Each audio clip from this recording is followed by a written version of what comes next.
Welcome to Poker Fraud Alert Radio. I'm your host, Todd Dandruff Wittelis. This is being brought to you live and recorded on May 6th, 2026. The time right now is 3:10 a.m. Pacific Daylight Time. We had an unfortunate occurrence, which was a major system crash, and perhaps even more unfortunate, I forgot to download the episode that I had just done on April 29th. So I did a 5-hour episode on April 29th. If you listen to it, well, you're one of the few that will ever get to hear it because it is gone. I didn't download it. The whole system crashed. I lost it. I tried to recover it. I was not successful. So while I was able to get Poker Fraud Alert back up, which is the most important thing, I did lose some content from the site, including that episode. So this episode will replace it. I'll be doing the same show, plus some new things that have happened in the past week. So this may be split up into 2 episodes, even on the live show. I don't think I have enough time to get to everything, but that's what's going on here, and I will get to that more when we touch upon our first topic. If you want to text me, you can do so anytime. 775-372-8355. That spells 775-FRAUD55. That is only a text number right now. We still don't have a phone number you can call yet. That used to be our call-in number, but it does not work for calls since Skype shut down. But I will be working on that sometime, probably this summer, and get it going again. In fact, I will probably be upgrading a number of things with radio from a technical and operational standpoint pretty soon. You can catch Poker Fraud Alert Radio in podcast form. In fact, that's what most of you do to listen on just about every platform you can imagine. And if you want us on a platform you usually use and we're not there, I can probably add it there. So get a hold of me and let me know. You can just text me if you'd like to have this show added anywhere that you usually use. But as of now, we are on iTunes, the TuneIn app, iHeartMedia, Spotify, Audible, Odyssey, Amazon Alexa. You just say, Alexa, play Poker Fraud Alert Radio podcast, Castbox, and most importantly, YouTube, where I get a very small amount of money every time you listen to the show on there. And I try to keep the ads to a minimum, so this way you're not listening to many ads and you're more listening to me. I don't want to burden you with a lot of ads. And don't feel obligated to listen on YouTube, but if you'd like to, as many people here do, then it will be there for you with every episode we release. There's, of course, the call to listen line. You can use that to listen to the live show or the streaming reruns, which play when I'm not live, which is most of the time. So when I'm not on the air, then some rerun of the more than 500 shows we have done will be playing, going all the way back to 2012 maybe. The call to listen line phone number is 518-931-1189, 518-931-1189. You just call up, you listen. It does not require a smartphone, an app, a data plan, a computer. No. Just a phone. That's all it takes. Never buffers, never streams. It just works. And you can also hear the streaming reruns if you just go to the radio tab on pokerfraudalert.com. And you can also hear them through the TuneIn app. We have 2 listings on there. One of them is the podcast form of the show, and one of them is just the streaming reruns or the live show on the same link. We have no free roll again. I'm not sure if we're going to continue the free roll. I may just have the whole thing shut down soon because we haven't had it in so long. And I've been doing these shows so late that it's not really practical to have a free roll anymore. So I kind of missed the free roll, but may have to move on from it. I'll make that announcement soon, what we're going to do with the free roll. Anyway, here is the agenda, and then we will get going. Feels weird to be doing this all over again a week later, but I don't want to just not do these topics, so I'll have to just live this show again. Play it again, Sam. First topic will be about the crash. I'll briefly tell you what happened and the efforts I had to put through to recover it. Then we will go to our major topics of the week. The first one being a major update on the lodge situation, which you might have heard about by now, but I will go into it in depth so you can understand what happened and where it stands right now and where it's likely to stand in the future. Major update in that story. Maurice Hawkins appeared on the Pokernews podcast in a very confrontational interview with Chad Holloway and Mike Holtz. I will be playing parts of that and commenting on it This is Maurice addressing the allegations about his bad debts and scamming. Lynde revealed that Nosebleed Stakes tournament player David Peters is broke, and in fact he owes Lynde $23K, which has since been acknowledged. So it's not just a rumor or an allegation. Peters has acknowledged it. I'll tell you about this story, and we will discuss how it is possible that Peters is broke when he has $50 million in Hendon Mob cashes. How can he possibly be broke? Well, I don't know for sure, but I'll give you my theories, and I'll give you my opinion on the whole thing. The poker world is very split on this story regarding how much ire David Peters deserves from the community, if any. Then a news story we didn't cover last week, as it just happened. Carrel and Owen Messere, also known as Prodigy, are in quite a big dispute, and they both released videos bashing the other related to some financial issues having to do with a private game. And both said some very bad things about each other.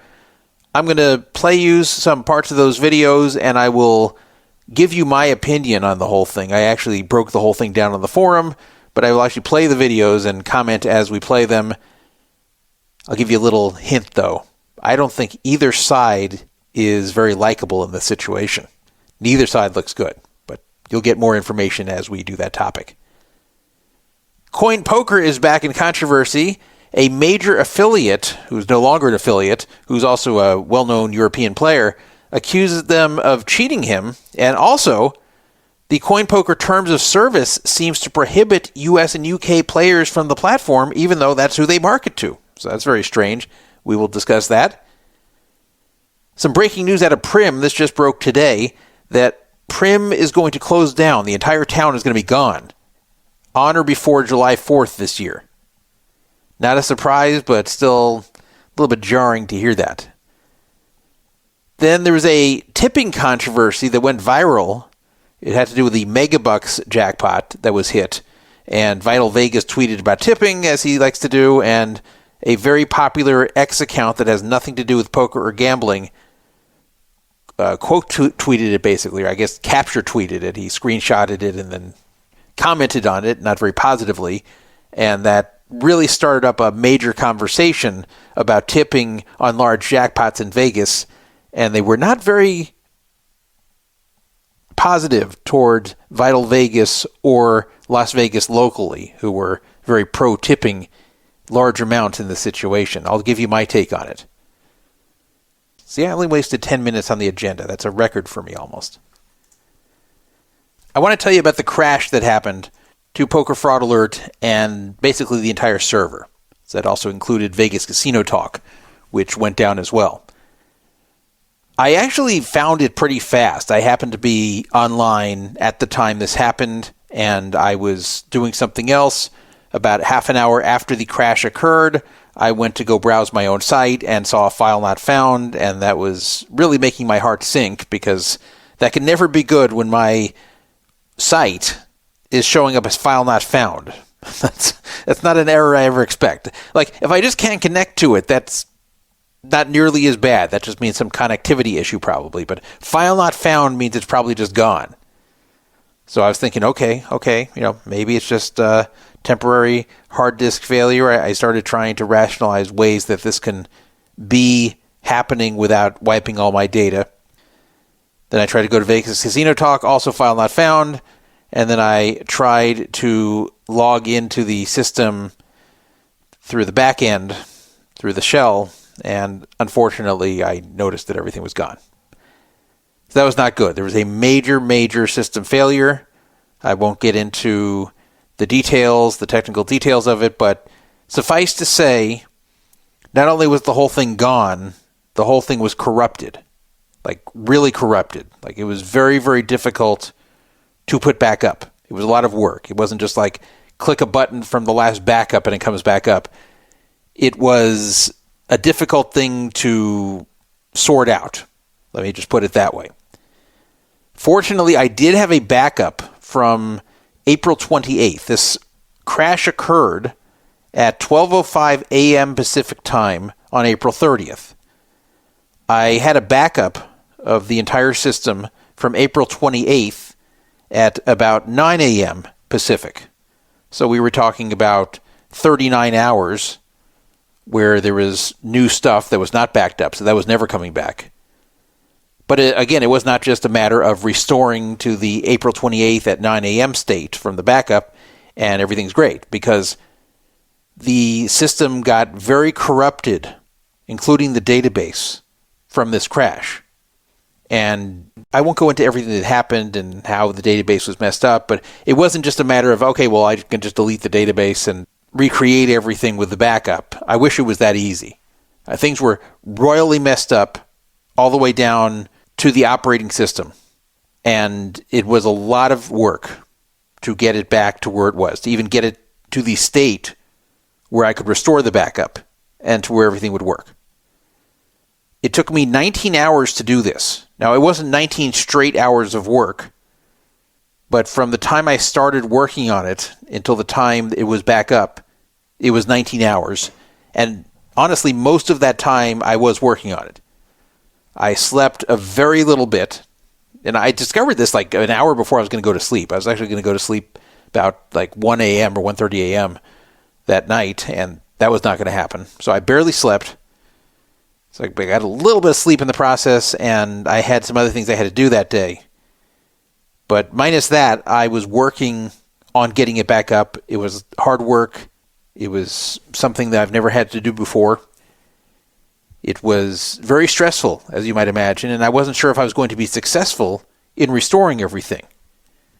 Now, you might ask, what would happen then? What if I just couldn't get it back up?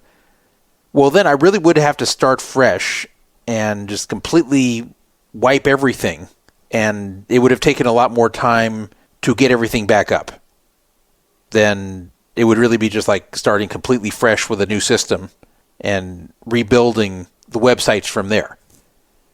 Yes, I had a backup, but other than that, there would have been a lot of work to it that would have taken a lot longer than it did. It would not have been up same day. But because I was able to make it happen, and because I was able to restore everything, and I did have a backup, I eventually put everything back to exactly how it was on April 28th at 9 a.m., and it came back up late on April 30th. However, I lost something very major, and what I did lose was this radio show. I had just done an episode on April 29th in the morning, and unfortunately that was in that period of time where I had not done the backup yet. Usually when I am done with a show, I download it immediately, and then I edit it and I post it. I didn't bother to download it this time. It's usually downloaded within minutes of when I am done with a show. This time I just didn't do it, and this is the one time that I needed to have done it, so I tried to dig into the hard drive, and that took some of the time because I really didn't want to have to redo all this, but I took some time to dig into the sectors of the hard drive to see if I could restore it somehow, and I was not successful. So that's why we're redoing everything here. And so if you heard the show live on the 29th, then you're one of the lucky few who got to hear that show that is lost forever. So we're redoing it here, and anyone who made a forum post during that time, either on Poker Fraud Alert or the sister site Vegas Casino Talk, those posts are gone, so don't think I deleted your posts. They're just gone from that 2-day period, and everything else is working normally again, and radio's back up, and all the previous episodes of radio are back up. I also do have a backup of those separately, so all the previous episodes are not going to disappear, but that one I hadn't downloaded yet, the new one, so that was the end of that. As far as everything else, pretty much business as usual. Hopefully this won't happen again, and it was very disturbing to find, and I'm glad I was able to get the system back up the same day. Getting to our first main topic, I want to give you an update on the Lodge, because a major piece of news came out regarding them. If you remember, they got raided in March and shut down. And of course, Texas does not have legalized poker. You cannot have a poker room in Texas. You cannot have a casino in Texas. It is illegal. So all these poker rooms that run in Texas are not technically poker rooms. They are private clubs where poker just happens to take place. It's kind of like you're running a private club and then people just decide to play poker. Except it doesn't have to be exactly like that. It can be a private club where poker is just available to play, but it can't be a poker room. It's a very big distinction. So they can't take a rake. That's one very big thing. And there's other various restrictions, including that there has to be a membership. And the reason there has to be a membership is because if anyone can walk in and play poker, then it's considered a poker room. There has to be some membership process that keeps non-members out. So it's always had this quasi-legality to it, where everyone knows what it is, the government knows what it is, the cops know what it is, and yet this is not explicitly legal to operate this way. It's not like it says in Texas law that you can run a poker room if you do it like this. It's just, this is a loophole that has been found that has been successful in being able to run these rooms. And that's the workaround they've used there, and there have been attempts on both sides. There's been attempts to make all of these illegal, even through the private club format, and there's been attempts to completely legalize it like other states have. However, it really has not made progress either way, and it remains in the state of flux, which I've said many times before is stupid. They really should just legalize it and leave it up to the locality whether they want it or not. But that's not happening there yet. Now, some of the rooms got pretty big. The Lodge actually was the largest room in Texas at the time of the raid, which occurred on March 10th. There was another large room that has a few locations, just like the Lodge has 2 locations. Only one of them was raided, the main one in Round Rock, which is near Austin. But there's a competitor named Texas Card House, and they weren't touched. So a lot of people wondered about that. A lot of people wondered what was the whole point of the raid. What did they do wrong over at the Lodge? There was not a statement immediately from Doug Polk or the Lodge. They finally put out a statement. We did a long show, well, not a long show, like an hour and 40-minute show, a one-topic show on March 20th about this Lodge raid.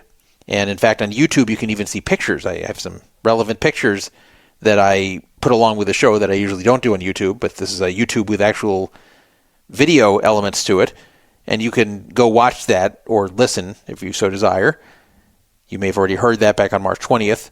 But we're not going to go into all the intricacies of what happened and the legalities and all that type of stuff, because you can go back and listen to that last episode if you want all that. We have a lot to cover tonight. Obviously, I'm not going to rehash all that. But there is an update since then, a big update, which I need to tell you about. Before I get to that, I do want to tell you that I was very happy to see that people were providing me with information, that people trusted me with information, such as the search warrant. Very few people had access to the search warrant. In fact, public records requests for it failed, including my own. So you had to get the search warrant another way. It was very difficult to get, but it was provided to me by a certain party that, of course, I won't name, but I appreciate that this person gave me the warrant, which gave me a lot more information, and it's allowed me to put out detailed information on what I thought was going on. It turned out I was pretty close to the truth on that. And then I was also given a copy of the seizure document because they were filing a document in order to keep the property they seized. They had 30 days from the raid to do it. That was a deadline of April 9th because the raid occurred on March 10th, so they had to submit that by April 9th, otherwise they would have to give back everything they seized, including more than $2 million that they seized. So they did attempt to keep everything, and that document was filed, and that also was not public, but I also was given a copy of that by a completely different person.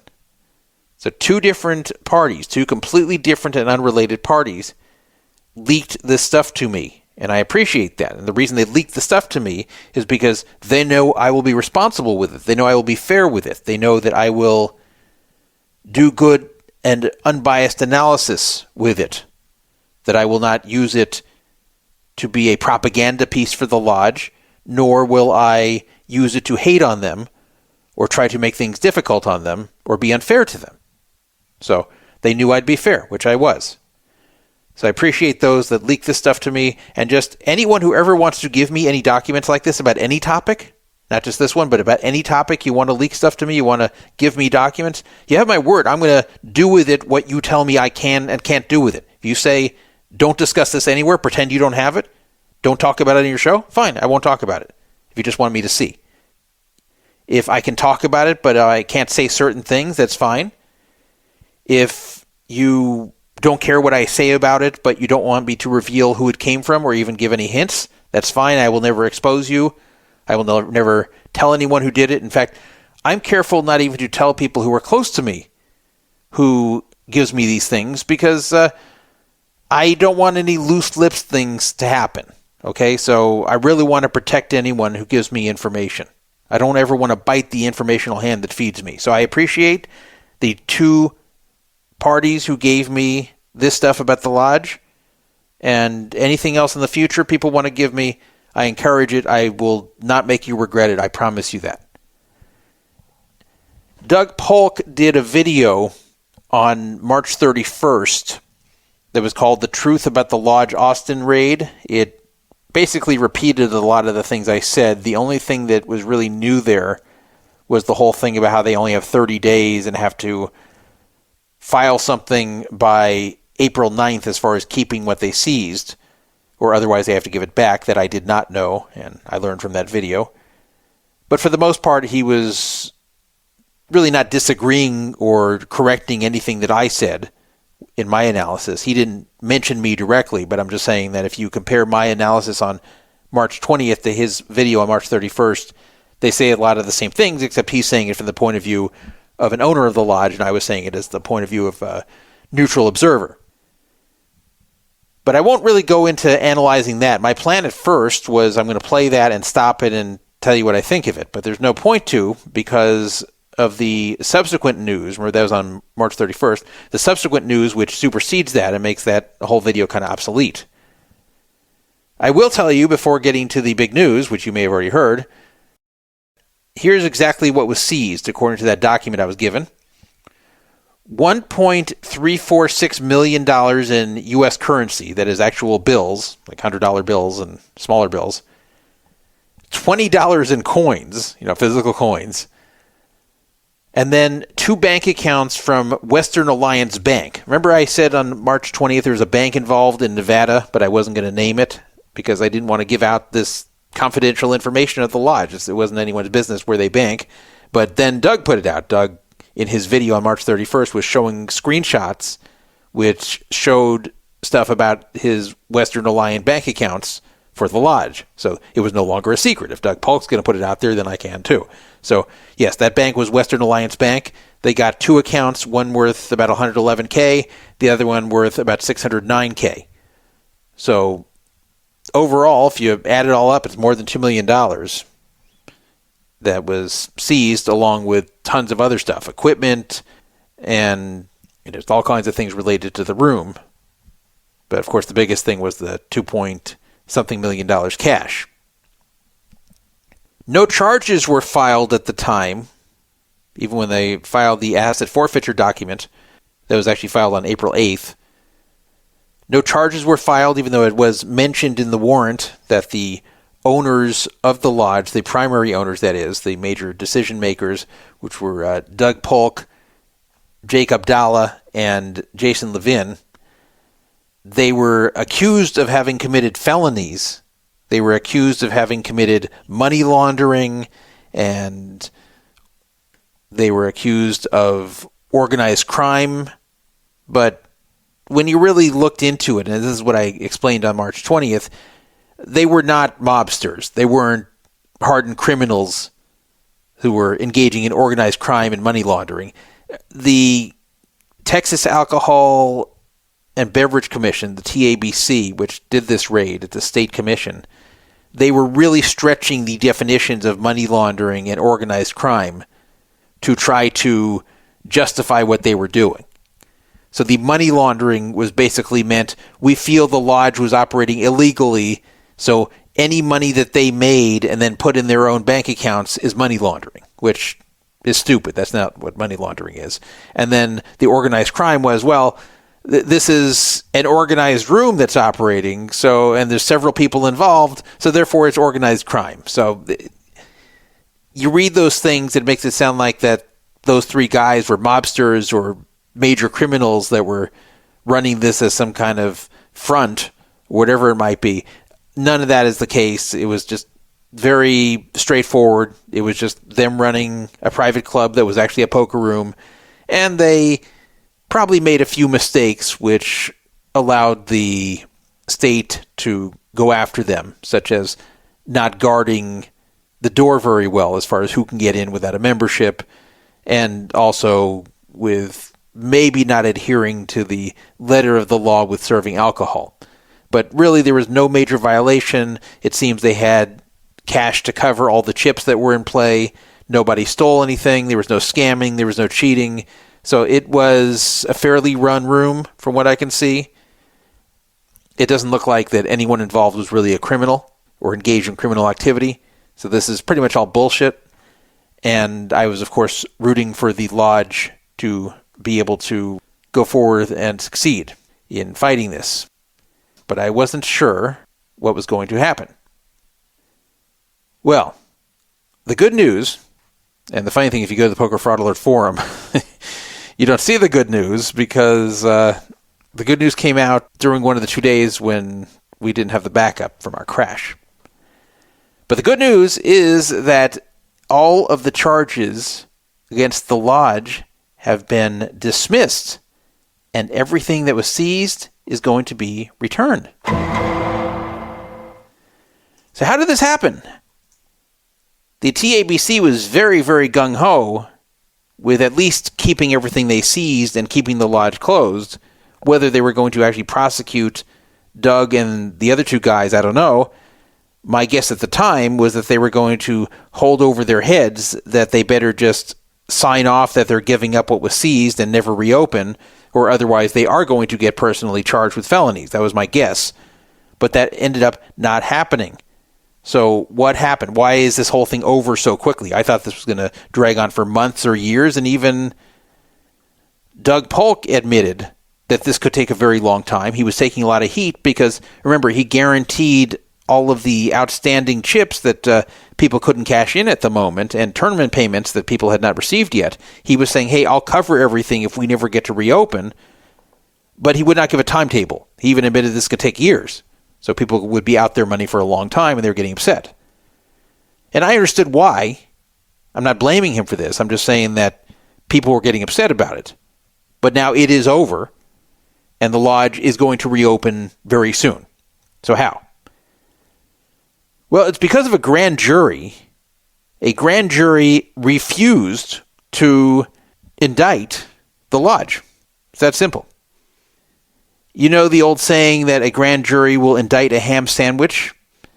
And that comes from the fact that you can't defend yourself in the grand jury stage. So basically, the evidence is presented to the grand jury by the side that's charging you, by the district attorney or the state attorney, the federal attorney, whoever's doing it. And you are not there and your lawyer's not there to have a defense. So usually, the grand jury will go for an indictment because everything sounds very bad when it's only presented by one side. So you know that if the attempt to get this indictment through the grand jury failed, this was a very, very weak case.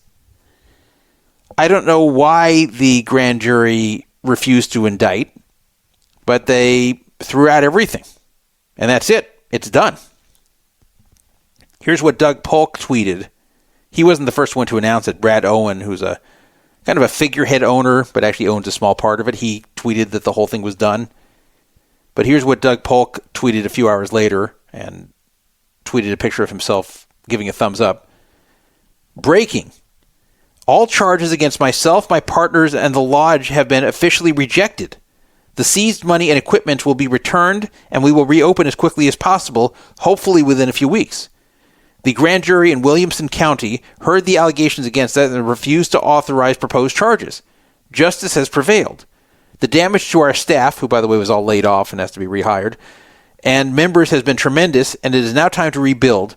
We will be putting together a kickoff event in the near future. In the words of a great man, you got to know when to hold 'em. So that's very nice. And that shows you how frivolous this whole thing was. I wonder if the grand jury rejected this because of this language they used about organized crime and about money laundering. They made it sound so bad, and then they presented their actual evidence to the grand jury, and I bet the grand jury was like, what the fuck? Wait a minute, so where is the organized crime? Where is the money laundering? What are you guys talking about? That's not what's going on here. Like, sometimes when people or entities are overcharged, this can backfire. Sometimes it is not smart to throw all the charges at the wall you can and see what sticks, because sometimes this can look like a witch hunt. Sometimes this can look like the accused is not being treated fairly. So that was definitely the case here, that there is a lot of harsh language and harsh allegations being made, which were not justified given the facts of what was actually going on. And I went over this. You can go back and listen to the last show. Really, the only things that were going on was that if you were dedicated enough, you could slip by the front desk when they're kind of not paying attention and get in there without a membership. Though if you walk up to the front desk, they'll say you can't go in without a membership. But if they're not looking, if they're looking the other way or distracted, yeah, you could sneak in. But you can do that anywhere that has a membership. Just because you can sneak in doesn't mean they're allowing you to sneak in. That just means you can sneak in. You can get by people who are not the best at keeping unauthorized people out. So, yes, they should have been better at this, but that doesn't mean they're allowing it. And then, as I said, the alcohol thing where you technically are not supposed to be serving alcohol to people playing for real money poker. But again, this is a legal opinion written over 20 years ago and not something that is actually enshrined into law in Texas. So the whole thing was very weak, and they just kept pretty much repeating the same stuff over and over when describing what was happening in the investigative process. And it was never made clear what made them go after the lodge so vigorously in the first place. It does mention that this was all kicked off by some snitch, someone who reported them in April of 2024. So I don't know if that really was the impetus of the whole thing, or if it was more than that, or if it was something else. But that was the earliest date in this whole thing, was April 3rd, 2024, where someone made a complaint about illegal gambling going on at the lodge. And then this caught the attention, it looks like, within a few months of someone at the TABC. And the whole investigation started, and once they noticed that they could saunter in there past the front desk and no one would stop them if the front desk wasn't paying full attention, then they're like, oh, okay, we have something here. And then they went on with this. And, it took a while to actually do the raid. It took almost 2 years from the beginning of this whole thing. But maybe it really was just that. Someone who didn't like the lodge reported them, and then some state official at the TABC just decided to take interest in it and got overly excited, overzealous about charging a very ordinary, albeit large for Texas, poker room. So that's good news. As Doug said in his tweet, it's probably going to be a few weeks, and that tweet was dated April 28th. Of course, very shortly, just hours after I did my last backup. That's why I don't have the posts about it on Poker Fraud Alert anymore.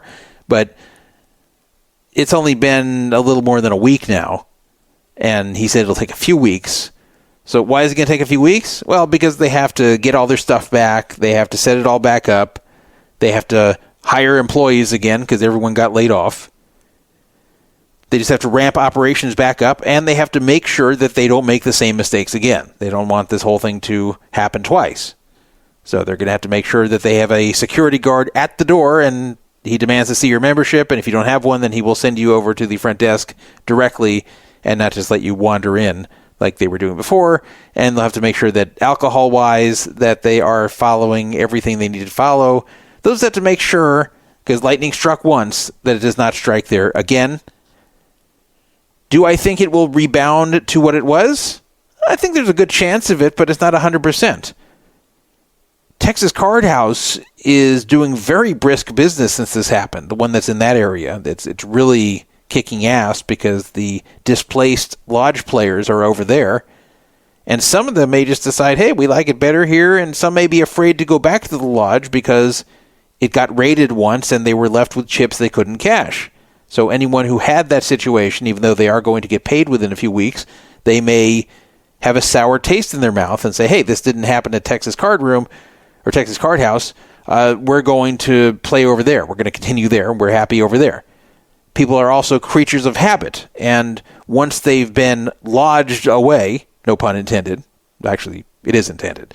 Once they've been lodged away from the lodge and over to Texas Card House, and they're used to it over there, they may not want to go back to where they were playing before. Now, if they go over to Texas Card House and they think it sucks, or it's not as good as the lodge, then they'll probably come back. Or if they just come back to the lodge in order to support the lodge after all it's been through, then that might actually allow them to recover all or most of their former patrons. They may even get additional people coming in who, again, are coming there to be supportive. Personally, I don't think they're going to get back to 100% of what they were, at least not right away. I think there's going to be some time where they are not getting back all their customers. There'll probably be people coming back to cash out. There are probably some that will cash out and breathe a sigh of relief that they're not waiting 3 years for this to adjudicate and then say, okay, well, I'm going to play at Texas Card House from now on, or I'm just not going to play anywhere in Texas from now on until it's fully legal. So we're going to have some of those people. I just don't see everyone returning because some people got stung here. Not through any fault of the lodges, really, but they got stung and they may not want to return to it. So if that's what happens and the lodge gets a little bit smaller, that may be what occurs. But I do believe it will at least return to be one of the bigger poker rooms, even if Texas Card House overtakes them because of this. They'll probably be still one of the biggest ones in the state, and they'll probably do fine. Just maybe this will be a bit of a momentum killer, but I don't think they're going to fail or anything like that. And remember, they have another location in San Antonio, which was never affected by any of this. So that is good news. Nobody's going to be charged. Nothing's going to be kept by the feds or the state. Just going to be all given back, and hopefully it gets back to normal as much as possible. If you want to text me, 775-372-8355, 775-372-8355. By the way, I want to mention something. I was trying to do a simulcast tonight. I want to do a simulcast on X Spaces. Thought that'd be cool to have where people on X who follow me can just go listen on Spaces. I wasn't going to have an interactive element yet, just a way for people to listen live. But unfortunately, X Spaces does not allow me to play sound effects. So if I want to play something like this, they won't hear it on X Spaces, and it'll sound weird. It'll sound like a weird pause. So I'm not going to have the show like that. If I'm going to do it on X Spaces, I'm going to have a simulcast. I want it to where it sounds the same as the live broadcast on Poker Fraud Alert. So apparently the only way to do that is to come up with a hardware solution. I won't get into the details, but there's no way, apparently, just the way my setup is now, to have this show broadcast through X Spaces, which is stupid. But there isn't. So I have to modify the setup I have here to be able to do it, which I think I will do because I do want to have a simulcast there. I just couldn't do it tonight. But look for that sometime soon. Okay, moving on. Maurice Hawkins has been in the news a lot, and not for good things. I mean, yes, he's winning a lot of circuit rings. At the moment, he is the all-time leader in World Series of Poker circuit rings, which is kind of like a lower version of a bracelet. He doesn't have a bracelet yet, though. He's still chasing the first bracelet. But he does have like 24 circuit rings. He's a little bit ahead of Poker Fraud Alert radio listener Ari Engel, who I hope passes him. He's passed him before, but then Maurice gets ahead again. But despite that, Maurice Hawkins is notoriously broke and notoriously owes people money and has been very flippant and arrogant about it to those that he owes. And the one who is best known as one of Maurice Hawkins' creditors is a guy named Randy Garcia. We've spoken about him before on this show when covering the Maurice Hawkins topic. And Randy Garcia won over $100,000 in court some years ago against Maurice Hawkins related to that. And it had to do with a staking issue. And Randy was really in the right in the whole thing. I mean, he's been put through the ringer by Maurice. In addition, Maurice just hasn't been likable when he's at the table. He's very arrogant. He's overly talkative. He's sometimes rude to people. The one time I played with him, he was fine. He showed up short stacked. He was moved from another table. He didn't say that much. What he did say, he was polite, and he left. So I had no problem with him at my table that one time. But I've heard from a lot of people who have played with him that it's been a very unpleasant experience, and he's just been, just kind of condescending and not a pleasant guy to have with you there. So that's another thing that makes him unlikable. If you remember, we reported not too long ago that he actually got in a fight that escalated further in a home game in Florida, where he was beaten up by a guy there, and then Maurice left the game, went to his car, and came back with something which may or may not have been a gun. And the guy who had been in the fight with him suspected it was going to be a gun and actually had a gun already on him and made it known to Maurice that he's got his hand on his gun. And Maurice is like reaching in his jacket, but it wasn't clear what was in there. And he's like, I've got this too. And they got this very tense standoff there. And somehow the game continued after this, which is shocking. So he's been in all kinds of controversy.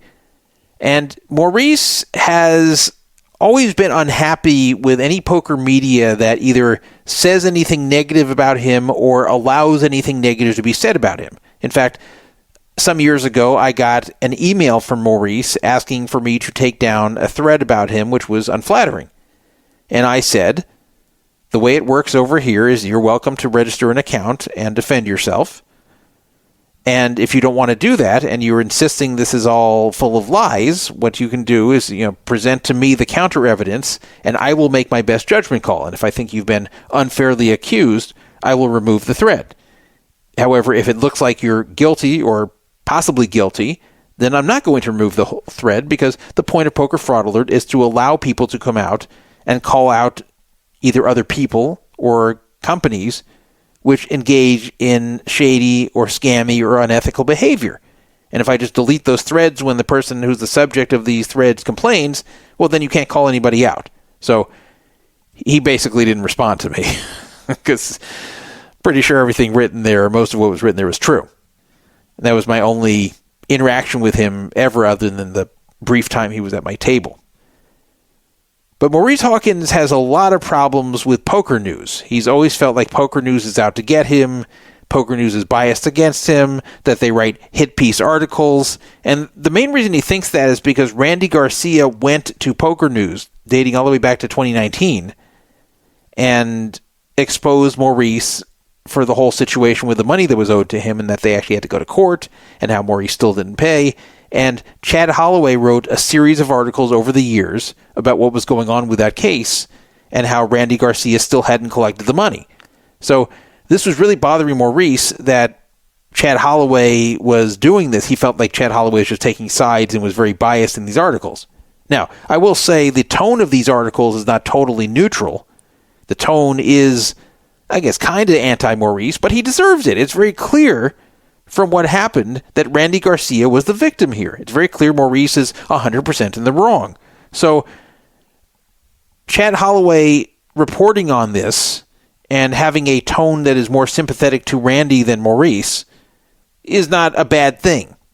I think it's fine, because this is not like a he said, she said. It's very obvious. It was even adjudicated in a court of law. It's very obvious here who is right and who is wrong. So I don't blame Chad or Pokernews for this. And Chad's a good journalist. He tends to be fair. He tends to be ethical. He tries to listen to all sides. So he's not just doing this to be a jerk or a troll or anything. I mean, he was putting out these articles because he felt it was in the best interest of the poker world to read them. And it was.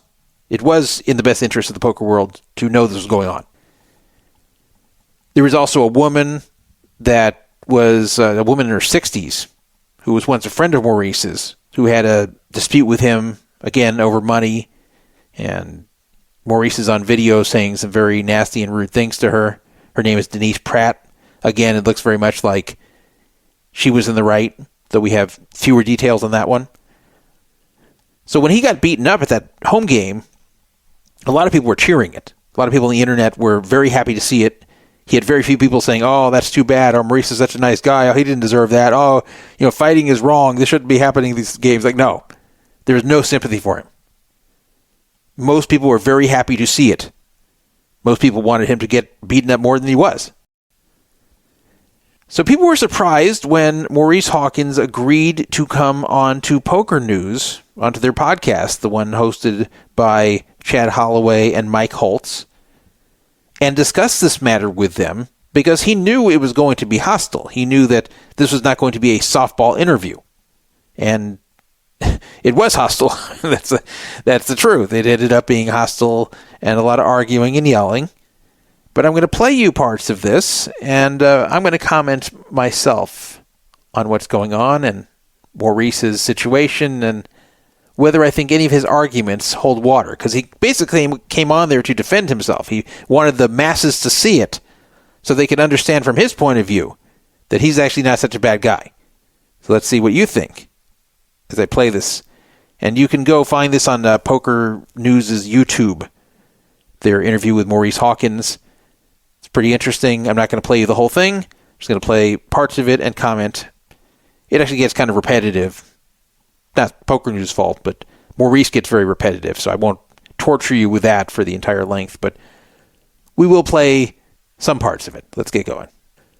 I think that there's a gross misunderstanding about me, my life, my past, and pretty much everything to do with me. And normally I just don't care and I let people just talk, but it's getting out of hand. It's really getting out of hand. And that's Maurice, of course. It's getting to the point where it's kind of hurtful, at the point that I feel like people at this point are just piling on. You don't see the things that's said about me on Twitter. You don't see the things under every post.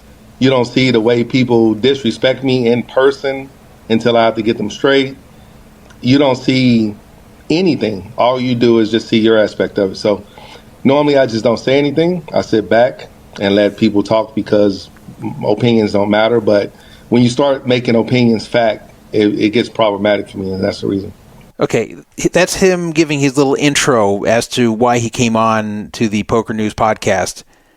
And I hate when people talk like that, when they say, well, I'm coming out here to set some things straight because there's a lot of bad things said about me, and people are just putting out their opinions, blah, blah, blah, blah, blah. When you owe someone money, it's not a matter of opinion. You either do or you don't. When you have a history of owing people money and scamming people or misleading people, you either did it or you didn't do it. There's no such thing as an opinion. You can have an opinion on disputes that don't have to do with money or anything that's a cold fact. Maybe I'll have an argument with someone at the poker table where he doesn't like the way I'm acting at the table, or I don't like the way he's acting, and we both state our opinions to each other, and one person could think I'm right and the other person could think he's right. But not in a case where someone's owed money.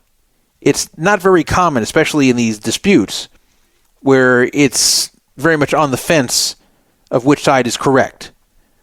And with Maurice, I can tell you it's just very clear, is that he owes money and doesn't pay and makes no effort to pay. But let's go on and listen. I mean, I will say one thing we do see a lot of is you sharing on Twitter or on social media and oftentimes boasting. And one of the things we did talk about on the show and wrote in the article is you seemingly got off to a good start this year. Yeah, that's Chad Holloway, by the way. Now, I liked the way they reasoned with Maurice here. I liked the way that they conducted this for the most part.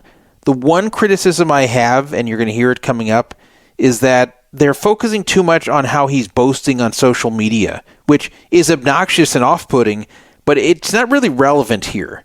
He can brag all he wants about how great he is and how much he's won this year, blah, blah, blah.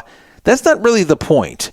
The point is that he's making no effort to pay. It doesn't matter how great he says he is. It matters that he is winning money and then is not paying off his debts. That's the problem. You had good years, career years in 2025, 2024. So a lot of people do see your success. We see you winning the rings. And so there are a lot of just questions out there about why you keep finding yourself in the situations that you do, why you might be filing for bankruptcy, why you haven't made right with Randy Garcia in that settlement situation. So I don't know. So let's speak on the first thing you said. You said Randy Garcia. When me and Randy got started, he was backing me. He loaned me some money. He went through some kind of life troubles where he told me that he couldn't back me anymore, and it was mid-stake. I said, okay, I'll figure it out. But at the time, I had still owed him some money.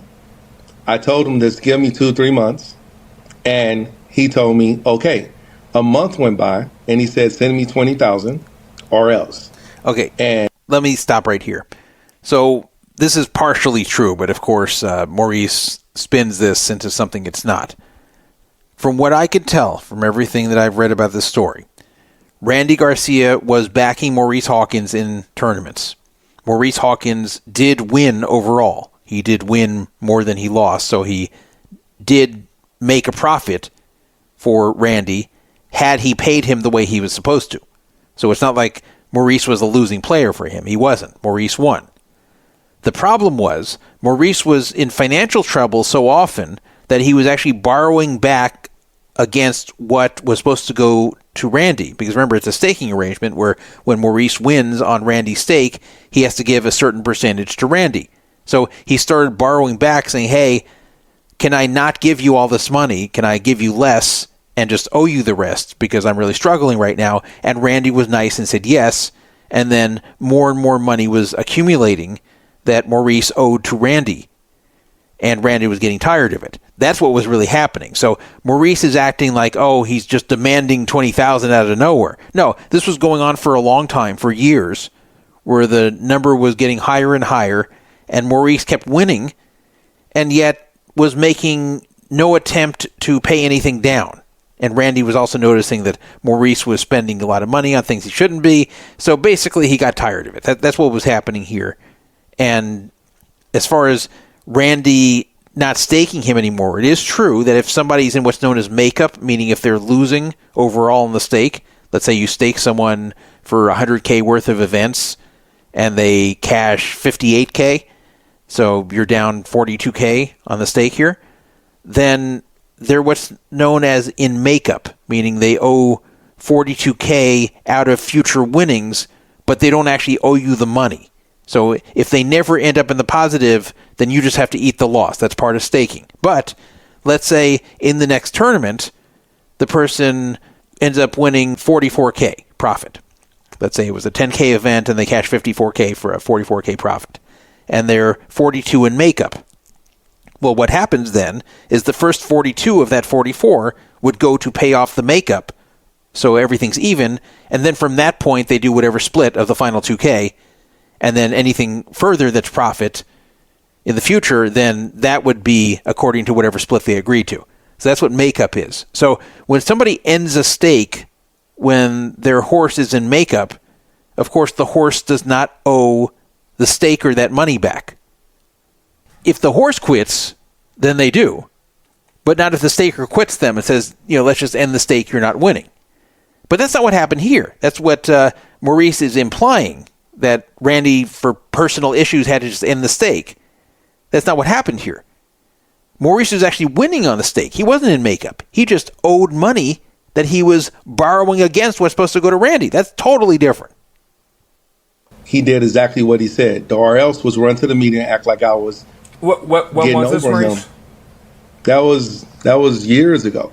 Okay. That was when we first started. That was like 6 years ago when it first started. The second thing is, me and Randy did make a deal, and COVID happened. During COVID, I was sending him $2,000-$3,000. Okay, let me stop again here. This deal, he claims, Randy had to sue him first. So it's not like they were just behaving as friendly parties, and that all of a sudden Randy just flips out and says, you better give me $20K or I'm going to expose you to the media. Randy actually had to sue him in a court of law, and he won over $100,000 off of Maurice.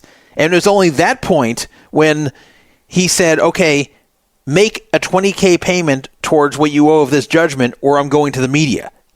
He said this after the court case was over. That's a huge difference than, hey, you owe me money, pay this or I'm going to the media, which, by the way, is also fine. I remember because my wife was sending him money that we really didn't have. I was playing cash games, sending him money. And then he got another backer, attorney / debt collector to call me and threaten me and do everything. You guys are white knighting these people as if he is a white knight or as if I'm doing him a great injustice. I at no point did I ever just not want to pay this guy back. At no point did I ever try not to. And then let's just go to current day.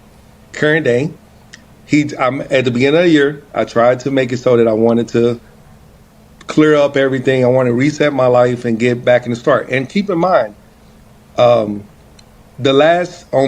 we made the agreement, I sent him $2,500. I have the Venmo to show you. And then the next month, I sent him another $2,500. And then I told him that when I go to Tunica, I know I'm 6 days behind. I'm going to send you the $2,500 and catch you up on your agreement. At no point did I say anything other than the fact that I'm going to pay you and catch you up. I was like 6 or 7 days late. Okay, come to find out, he hits me with a garnishment. He doesn't respond to my text. He doesn't ask for anything. He simply says nothing, and he goes straight to a garnishment situation. Let me stop right here because there are some pieces of news that I have to explain that will help you understand what he's talking about here. So basically, after years and years and years, Randy Garcia went to court with Maurice in 2019, 7 years ago. And that wasn't over a matter 7 years ago. That was over a matter 9 years ago. And so they went to court in 2019. He won a judgment for over $100,000. Now, Maurice didn't owe him $100,000, but by the time the court judgment was made, for all the attorney's fees and everything else, it pushed it over $100,000. So he gets the court judgment and then says, pay $20,000 towards this, or I'm going to go to Pokernews and expose this. And then Maurice didn't, and then he went and exposed it in 2019. Well, okay. It is now 7 years later. Now, Randy has tried to give him deals along the way.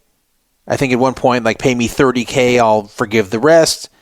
And the deal was accepted, and then it wasn't kept to. So most recently, there was a great deal given to Maurice. This was at the end of 2025. A great deal was given to Maurice where Maurice could pay $2,500 a month for 8 months.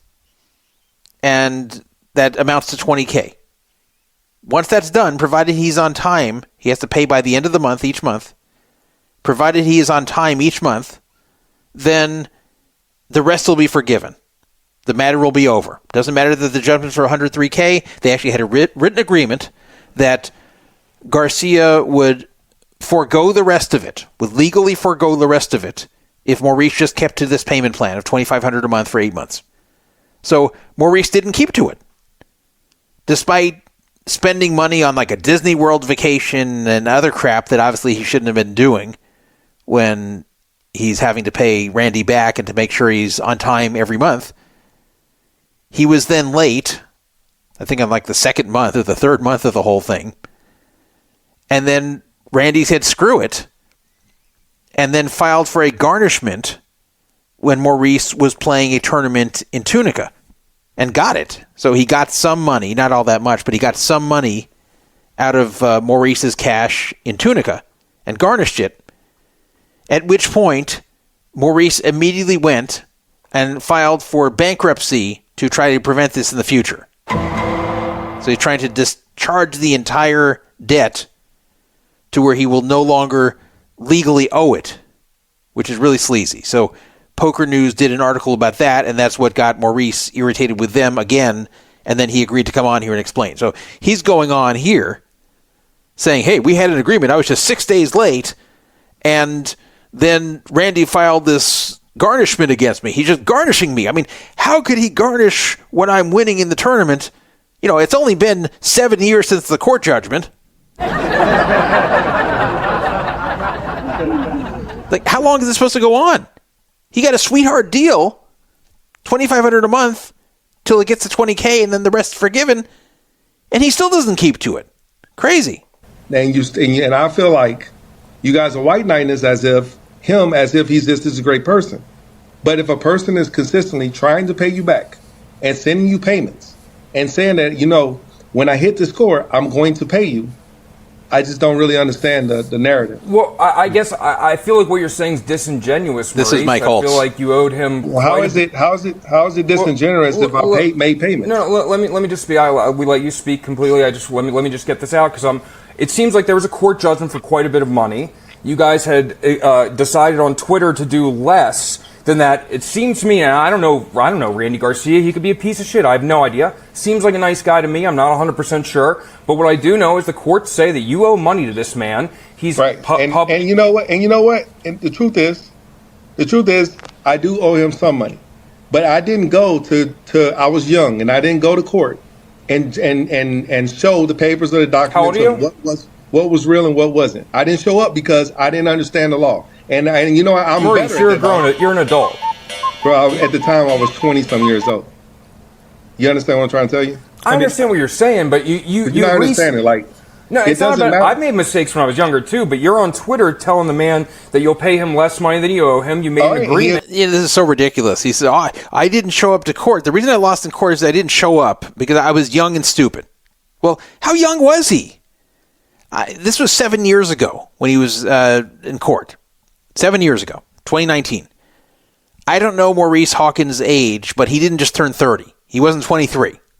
Like, he's probably mid to late 30s at this point. So what was he, like 28, 29? Is that when he was a kid, too young to understand court? What is he talking about? It's not like he was 18 and sued and didn't show up because he was intimidated or confused by the whole court process. If you're in your late 20s and you don't show up to court, that is your problem. And by the way, showed up or didn't show up, he would have lost either way. And it seems like you're not going through with it, brother. He agreed to it, and I made payments. He did. Maurice, what you're saying is accurate, and I agree with this, but the stray from it is in the agreement. You said you would pay him by the 30th of every month. You did. I understand it, and life comes up, and I wasn't able to. And I sent him a text and told him that I was going to make good once I hit my next score. And if that is not enough for a person to understand. See, it's not enough because life came up for the last 7 years. If this was the first time where he owed Randy money and he said, okay, I'll make $2,500 payments, and he makes two of them, and then the third payment comes and he's like, oh, sorry, I'll be 6 or 7 days late here. Okay, at that point you let the guy be a week late, though you're not thrilled about it. But when he's been ghosting you and dodging you and spending money on all kinds of crap for 7 years and not paying you a dime, and then you give him a way out to pay less than 20 cents on the dollar for the judgment, as long as he's on time, then he needs to make it on time. He needs to make it his life's mission to pay that $2,500 on time at the end of the month. The time for extra chances, the time for forgiveness is long over. He's acting like this is the first time he's ever had to pay Randy Garcia, and oops, life happened. Something happened where I couldn't pay this third month here. Sorry about that. Things happen. I'm human. Once you've had a million chances and have screwed up a million times, you don't get the million and first chance. That a person is trying to pay you back, then I don't know what else is. Are you saying that you don't currently owe any other backers any money? I don't owe anybody any other. You guys always say that thing about backer things. The only person I've owed is Randy Garcia. What's your situation with Cody Stanford right now? He backs me. What are you talking about? That's my brother. He backs me. Yeah, so I don't see what the problem is. There's no sort of you guys don't have any sort of outstanding issues right now that you're trying to make better. He's one of my best friends, and he backs me. We are good. That's a political answer, Maurice. I don't know what political answer you mean. You say outstanding issues. What are you talking about? See, that's not just a political answer. It's a dodging answer. When you ask me, do you owe any of your friends money? My answer would be no. It wouldn't be say, well, this guy's my friend. Oh, he backs me. Oh, we have this deal together. Like, I wouldn't give you those type of answers. If someone says, do you currently owe money to such and such friend? I would say no. If they ask me, do you currently owe money to any friend? I would say no. If someone says there's allegations that you owe money to your friends, I would say, well, those allegations are stupid, and they would not have any evidence behind them because I don't owe any money to anybody. Okay? It would be a very quick answer. I wouldn't even have to think about it. It would just roll off my tongue. I wouldn't have to give a, quote, political answer. I wouldn't have to dodge the question. It's just very simple. If Maurice Hawkins did not currently owe money to this guy, Cody, he would just say so. And, even if Maurice Hawkins is in makeup to Cody, let's say he's been losing in the arrangement with Cody for the moment, so he's in makeup, he could just say that. He could say, okay, well, I owe him no money. We have a backing deal, but I owe him no money at all. But he didn't say that. And that's very telling. What does that even mean? How much in makeup are you into Cody right now? None of your business. Okay. How about that? It's none of your business what I'm doing. That's fair. If you want to say it's none of my business, I'm just saying. Just like the fact that you said I owe backers money. And just for a second, just so we can make this really, really clear. Golfers have backers. Poker players have backers. And we have expenses. And people pay their expenses, and they pay their money, and they provide for their family, and they provide for their kids, and they play poker or they golf. I don't understand why is it criminal to try to do it all in the same time and have a backer. Nothing's wrong with having a backer. It's not criminal to do that, Maurice. But let's be fair. You owe money to people, and you're not paying them. You keep saying people, though. You keep saying people. Well, that's what the problem is. What people? Clearly, there are people listed on your bankruptcy filing, right. So we don't need to get into it. Yeah. So sure. So there's no backers that I owe money. I owed Randy Garcia. I had a situation where I needed to pay him back, and I was paying him, and he ran and got a garnishment while I even tried to communicate with him. But yet you guys are white knighting this guy. Well, I don't think it's I agree. Let me just talk real quick, Mike. I don't know Randy Garcia personally. I've never met him in person. I've obviously been in communication with him over the course of several years with this story, right? And I get what you're saying, but if I miss a house payment, I can't go to the bank and say, I'll get you next week, right? I understand it. But if I play poker for a living, right, and I make money playing tournaments, and if I tell you that when I win, I'm going to tighten you back up and get back on track, and 6 days later, you go and just do a garnishment, then you don't want to try to, you're not trying to work with anybody. Years. Well, yeah, it's been years, bro. It's been years, and let me get this point in there, too. He sees you, as do all of us, the poker fans. You've cashed for $217,000 in 2026. In 4 months, you've cashed for more than most people make probably in their poker career. You're having a great year. Why haven't you been able to? The agreement was for me to pay him the $2,500 money, which I was doing. He's dodging the question again, but that's a great point by Chad there. If you've cashed $217K already and you're not playing like high buy-in events, which he's not, so he's obviously profitable in 2026 so far, how can he not afford $2,500 at the end of the month to pay Randy as according to the agreement? It's insane. He had good years, by the way, in 24 and 25 as well. But I had other expenses too. And now I'm in a reset of my life, trying to get back started so I can be steady and stable. And that's the reason why we are where we are now. Now, anything past that, if you're saying you don't understand, then you just don't understand. You're not trying to understand. And then on top of that, you, Mike Holtz, and your friend there, be talking about a bunch of things that aren't factual. You say a bunch of things that aren't factual. You say that I'm out here scamming people. That word is going around. I haven't scammed anybody. So that word scam. You owed Randy Garcia so much money. That's not a scam. I did not scam him anything. I got behind on some payments. I got behind on money. He quit me, and then I owed him money. Where is the scam? Maurice, you owed him a sum of money. Where is the scam? I'm going to explain it to you if you let me talk. You owed him a sum of money. You made it incredibly hard, impossible for the man to collect it without legal recourse. You then offered him on Twitter a sum that was quite a bit less. Which I was paying. But then you missed a payment. I missed one payment for 6 days, and then you filed a garnishment. I will agree this was not a premeditated scam where Maurice probably did not take that loan thinking, okay, I'm just never going to pay him back, fuck him. I think at the time that Maurice is borrowing this money, he's thinking, well, I have no money right now, I'm broke, I need money, I'll get it from Randy. Yeah, someday I'll get the money back to him. But that doesn't excuse what he did. when you borrow money from people, you need to make it a priority to pay them back. And he has put such effort into giving nothing to Randy until the $2,500 thing, which he paid twice and then again wasn't paying on time. But before, he just wasn't giving anything. They had to go to court. They had to go to court, and still he wasn't paying. And he was spending all kinds of money on all kinds of things, but nothing on Randy. Nothing to give Randy the money back that Randy was nice enough to loan him. So I wouldn't say it's a scam, but the guy is a tremendous ingrate and asshole to do this. And it wasn't just to Randy. You know, this Denise Pratt had an issue with him too that wasn't too different.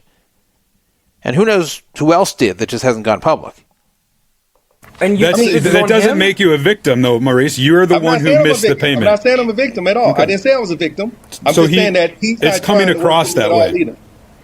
For a person to not communicate with me and just go straight to garnishment, it means that he's not a victim either.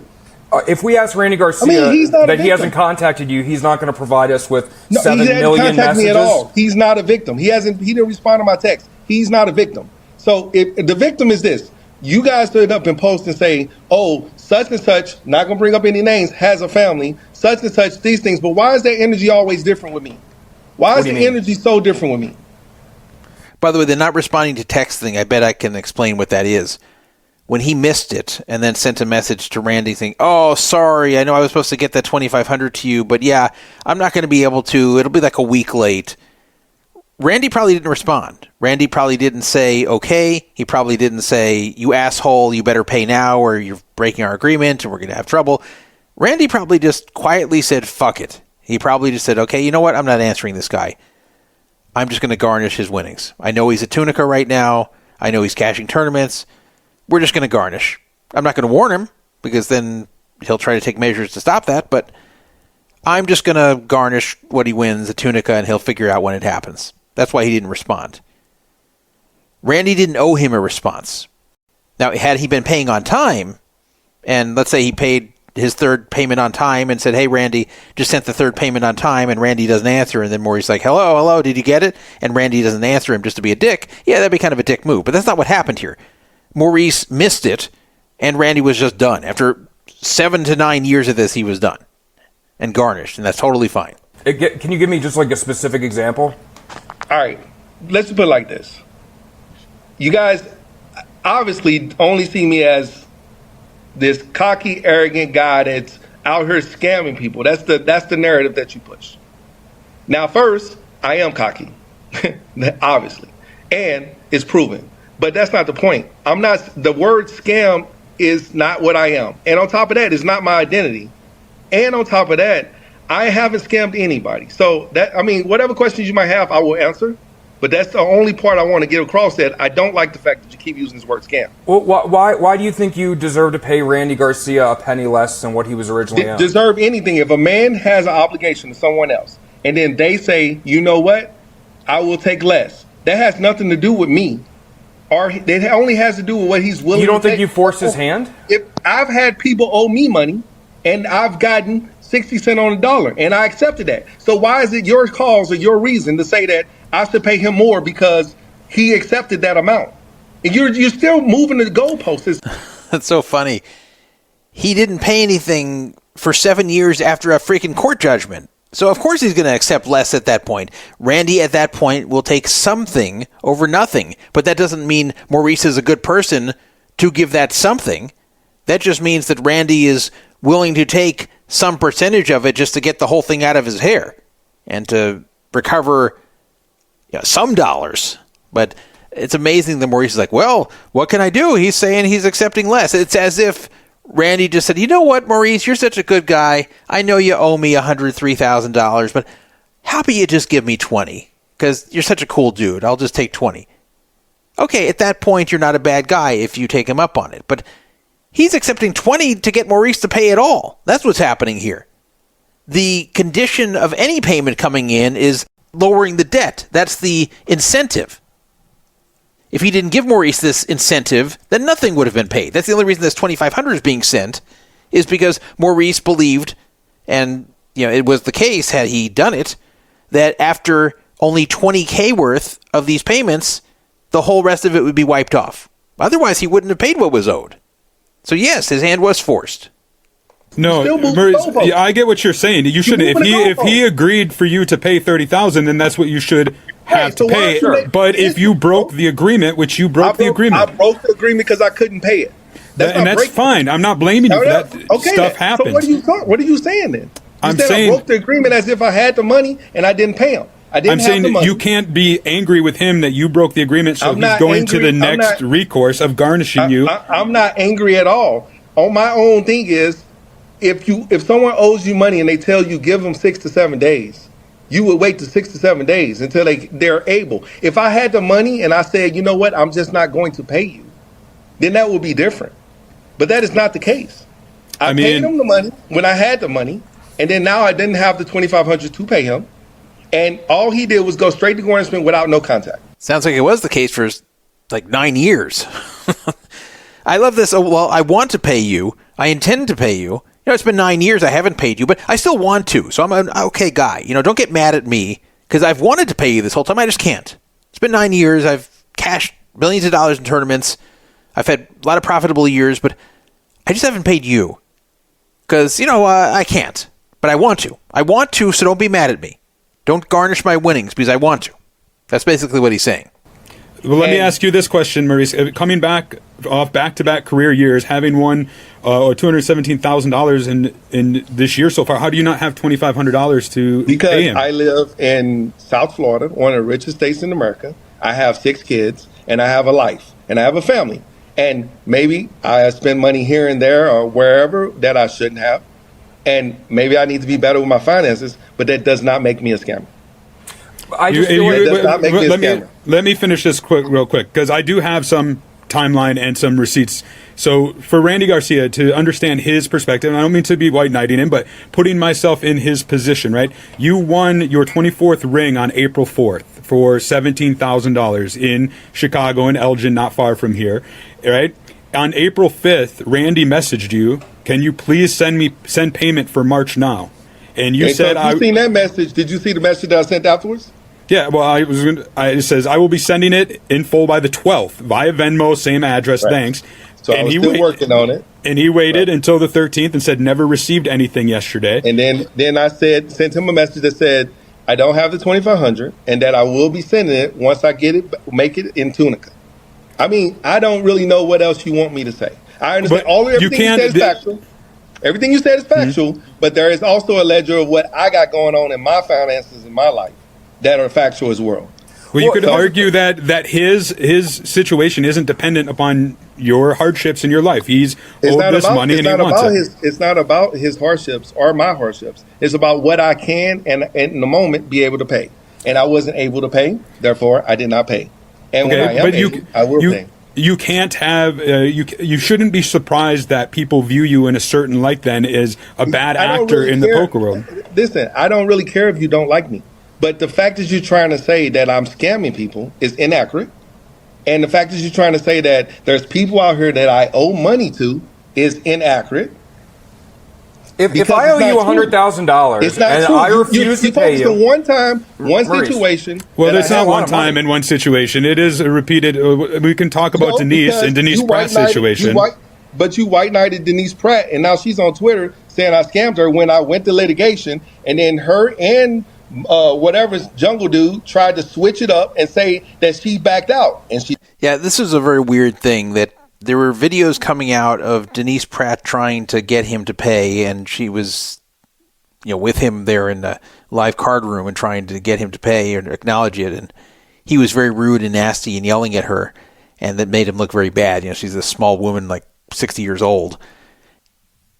Then they went to some kind of arbitration over this, and then surprisingly, Maurice posted that it turned out that he won the arbitration, that it was determined that he didn't owe Denise anything, and actually produced a document that they both signed stating that. So I thought to myself, well, that's weird. Why would Denise, who's never done this to anybody else before, why would she go accuse Maurice, who was a friend of hers before, of owing her money when he actually didn't? Like, how would that ever happen? Did she just hallucinate it? Like, what the hell is this? And I had a feeling there's more to the story. So apparently what happened was, for whatever reason, Denise got either intimidated by the process or intimidated by Maurice or just stressed out by everything and just said in the middle of it, you know what, screw it, I'm officially dropping it, I'm just going to let it go. So she didn't say that he didn't know the money. She just said, I'm just going to let it go and just be done with this. And then they signed an agreement that was stating this because she backed out.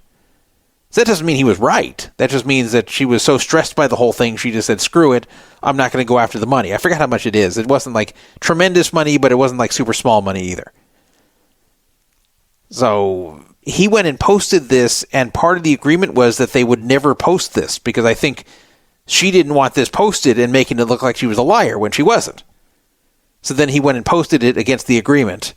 And so Chad brought this up, and then he's like, well, no, I won the case against her, so I was in the right. And then Chad is going to go on and explain, no, that's not the case. Then back out, it was proven that I did nothing wrong. And even then, you didn't post saying that I did nothing wrong.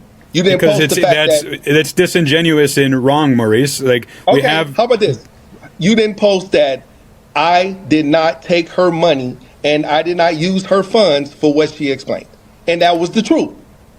And you didn't post the fact that she told me to go home, and you didn't post the fact that she was belligerent with everything that she said from that point on, and you didn't post the fact that she fabricated most of her story. But all you do is white knight. You white knighting her too. You know, what I'm guessing happened here, I'm guessing that she gave him money for a stake, and then he didn't actually play the events, or he didn't have it anymore when he was supposed to still have it, something like that. So she probably said, Maurice, you stole my money. And he said no. And she probably accused him, okay, well, I bet you just went over and played it at the blackjack pits. And then it turned out that's not actually what he did with it. He wasted it some other way. This is just my guess. I'm not saying this is exactly what happened. But I bet it's something like that. So he's saying, well, she was accusing me of doing things with the money, which I didn't do. Well, yeah, sure. Maybe what she was assuming you did with it and the way you wasted it and basically took it and appropriated it for things that you weren't supposed to be spending it on. Maybe she took some wrong guesses on specifically where you spent it, but you either took money from her and spent it on things you shouldn't have, or you didn't. You either acted completely ethically and within whatever agreement you had with her, or you didn't. And if she got some guesses or details wrong, that doesn't make you in the right. I mean, can I just let me defend this. I disagree because we did post. We, in fact, posted in full mediation settlement reached in Maurice Hawkins' financial dispute with Poker. We put the actual letter that is signed by both you and her, which you agreed to, by the way, not to make public. You signed a legal document saying you would not make it public, Chad, but you did. On top of that, you're a journalist or whatever it is that you are. You understand what tones and you understand the way that you present things can lead people down. And then on top of that, although you posted that, not you and your friend host, I don't know what that guy's name is, but you were on there still degrading me, bro. And you know that tone was like that. But yet all you do is try to defend it. And it's not right. It's not right because I had one business deal with Randy. Didn't pay him back in a allotted time. He threatened me and he got white knighted on that. I'm doing whatever. I've been trying to pay him even through COVID.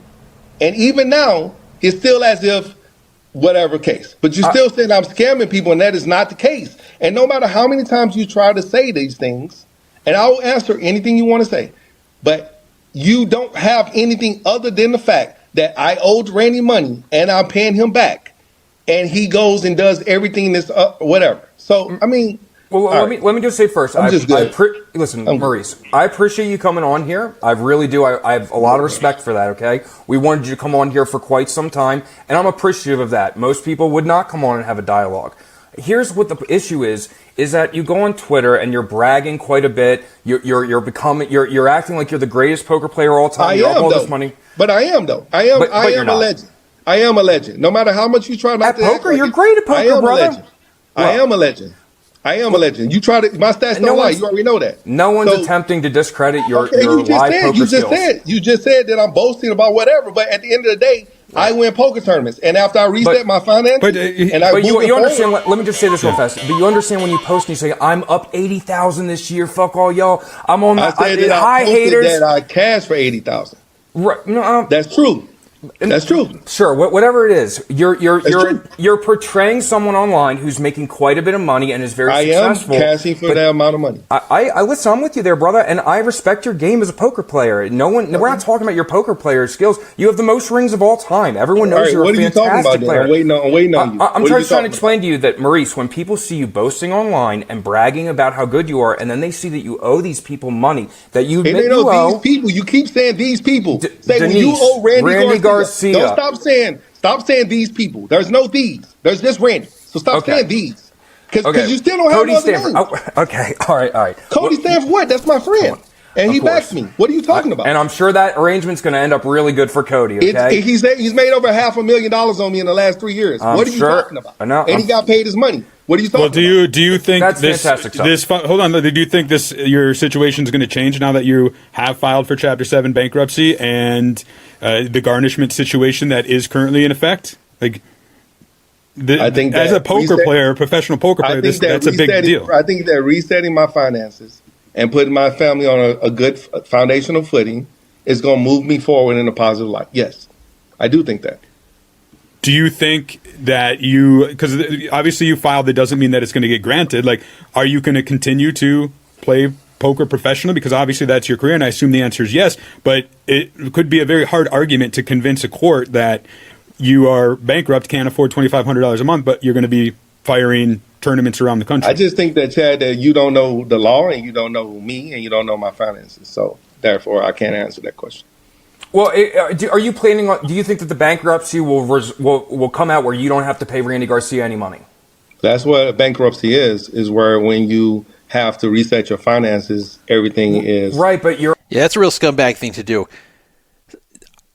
Bankruptcy, yes, that does allow you to get out of debt and not legally owe debt anymore. But it's one thing to declare bankruptcy so you don't owe money to companies.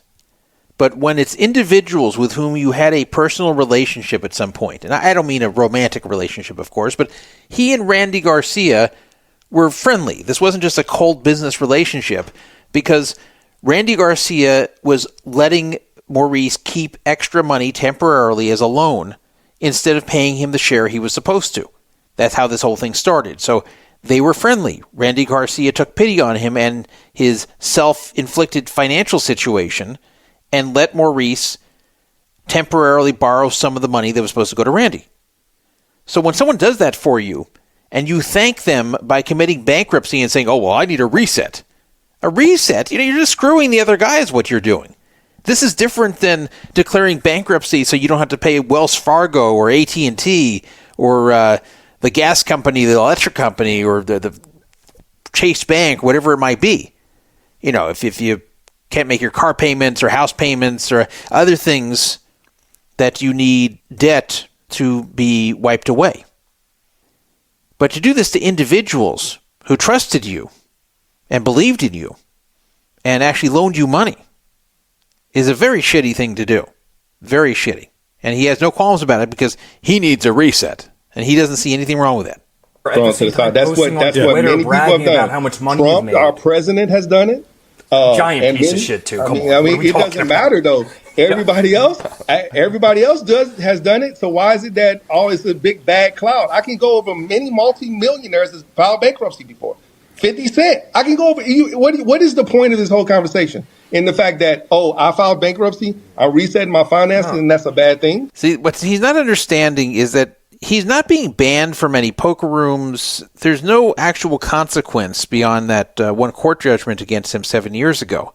So really this whole thing is about how people are perceiving him in the poker world. That's the whole reason he's coming on there, is so people will watch this and get a different opinion of him than what he thinks they presently have. So if you want people in poker to have a different opinion of you that's better, then you have to be explaining that you're an ethical and good person.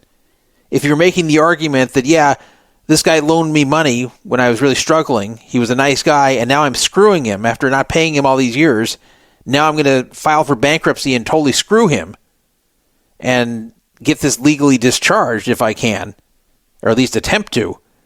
And, by the way, everybody in poker, I hope you still see me as a good guy. It doesn't work that way. If you're going to do asshole things, they're going to see you as, yes, an asshole. The point of the matter is, Maurice, you could be beloved. Everyone could love you in the poker community. Nobody's going to love me because of the tone and the way that you go about. No, Maurice, it's because of you, your actions. Yes. Listen, I don't really want to be loved by people. I just want to play poker and play the game I love. Do you want to be respected? There's a big difference between respect and love. Respect of your peers. You want to be a Poker Hall of Fame. One of the criteria is the respect of your peers. Listen, not saying that you are striving for that. Poker Hall of Fame. I'm never going to be in a Poker Hall of Fame. I mean, if you played the situations differently, you very well could have been. But it's okay though. I don't need to be there. In 100 years, none of this is going to matter anyway. It's all a construct. At this day, nothing's going to matter. So your respect, somebody else's respect doesn't mean anything. Only the respect that I really care about is my friends and my family. If you choose not to respect me, that's okay. If you choose to respect me, that's okay too. Because my power didn't come for you. And therefore, I'm okay with how you feel or how you view me. And I am a good person. And everybody that knows me know that I'm a good person. Although you might say what you want to say, you might believe what you want to believe, and you might write what you want to write. I've been a good person from the point. I was a 4.0 and 3.9 GPA, captain of my football team, came from the inner city, strived to do the best, got a scholarship, moved on. I've been the best of the best and been straightforward to everybody in my life. Yeah. American success story here. Everyone should strive to be like Maurice. And I've had hiccups and I've had problems, and everybody has been in these situations where they want the best version of themselves. And now I'm moving forward. All I see is repeated conversation about the same instant of a bad decision in my life. Yes, it's not that, like, Maurice, it's not that we are inventing this out of thin air. Like, it is a news cycle. It's a story. Thing, but it's a story that will never die until there's resolution. It's going to die because it's not going to die, man. Listen, this cloud is going to hang over your head for the rest of your life, man. It's every time people see they're going to be nothing's going to hang over my head. Let me make it real quick to you. Why nothing can hang over my head? I'm going to continue to play poker. Check. My family's going to love me. Check. I'm going to continue to provide for my family. Check. I believe in my God. Check. I don't really care anything past that. I don't really understand I don't care. You know what the problem is? A lot of people follow dogmatic beliefs that everyone else's opinion is an opinion of themselves. Why is he appearing on this podcast then? If you don't care what everybody thinks, then why even come on here? What you're trying to accomplish then? And that is not how I live my life. And you don't, and Mike, you stated that you don't care and you think I'm a piece of this and a piece of that. That's okay with me, bro. You know why? Because you don't even know me. But yet you say you do because I had an incident with Randy. And you sympathize with Maurice, it's not that just one incident. We know you through poker. People know you. You have a fan base of whether people who like you as fans or love to hate you, whatever the case may be. Like, you're a personality in poker, so people know you. My personality is straight at you and aggressive. No problem. Check. I'm that person. My personality is getting under your skin and playing poker against you. Check. Guess what? That's what poker is. My personality is not one to be favored by most people. But guess what? It's my personality. But you understand. You understand that it does sound to me like you want to be liked. You wouldn't be on the show right now. It's not about wanting to be liked. I just don't want to be lied on. But no one's lying, Maurice. Okay, you are lying because you said at no point did you say Maurice was paying Randy $2,500 every month. Randy decided that since Maurice was late 6 to 7 days, Chad had the information, but yet did not post it. So then you declared bankruptcy and you're not going to pay him. But you're not listening to what I just said. I'm just saying, you are trying to get out of your debts. You are trying not to pay your debts, and you've never tried to pay your debts. Maurice, you keep talking over me. How am I not trying if I made payments, bro? You're filing bankruptcy to not pay him. I want to disagree, too, Maurice. I did say that you had made payments to him. We did talk. I talked to Rogan Chabra about that there were payments made. So it's not like we're denying that. You defaulted on a payment, and Randy, as is his right, decided to go the only other option. If he felt he wasn't going to get paid by you and that he was going through the same old thing that he's been going through for years, he decided, all right, bro, I'm not doing this again. Bro, I'm going to go for the garnishment. If he wasn't going to get paid, I wouldn't have sent him $1. If you weren't going to get paid, I wouldn't have sent the money when the world was shut down during COVID. You're filing Chapter 7 bankruptcy, dog. Now what are you talking because about? I need to reset my finances. And I'm with that. Right. I'm with You're that. 100% right. But that's great. And you can talk about that all you want. But at the end of the day, that is a legal right that I have. I'm with you. There is. I don't really understand. If you file for bankruptcy, many people have done it. There's nothing wrong with doing that, but it's hard to boast that you are a successful poker player. That you are. I am successful. I've been playing for. The thing is, it's kind of You're like bankrupt, Maurice. Okay, it doesn't matter. Let me ask you a question. This is a real simple question. If a person provides for their family for 25 years, all right, I've heard enough. I mean, this is going over and over the same thing. I do want to play this one clip that they keep putting up on X, the height of the argument between Mike Holtz and Maurice. Listen to this little segment. or whatever. No, you're a bad person because you don't pay back your debts and you try to squirm your way out of owing people money. No, you have not. Stop lying. I'm not letting you talk over me anymore, Maurice. Maurice, you owe people money. Period on the dot. You're not paying them. You want to squirm and wiggle your way like a worm out of all these debts so you don't pay people money. It's true. That's what he's been doing, is squirming his way, wiggling like a worm out of these debts, especially with Randy Garcia. So obviously not a good guy there, Maurice Hawkins, and very narcissistic and just has no idea that any of this is wrong. It's not even like he's saying, well, yeah, I've screwed him over, but sorry, got to take care of number one. But yeah, I kind of fucked him over, but, got to do what's best for myself. He's not even taking that tone, which at least you could respect a little bit, that he's being honest about what he's doing. Here it's just like he's the victim the whole way, and he has a right to do this, and tough luck on everybody. So, okay. Yeah, I mean, he's made his own reputation. It's going to stick, and it's his own fault. So now let's talk about somebody who also owes money, also someone who otherwise has success in the poker world, but has a much better reputation. And the reaction to this person's current situation is very different than that of Maurice. Now, Maurice likes to blame it on racism and things like that. I don't believe that to be the case. In fact, I'm sure it's not. But I will say that when you are known in poker as a nice, soft-spoken guy and someone who just doesn't cause drama and someone who is believed to be a good person, then you get a lot more leeway in these situations than if you're someone like Maurice, who seems to be chronically doing this and very obnoxious and arrogant.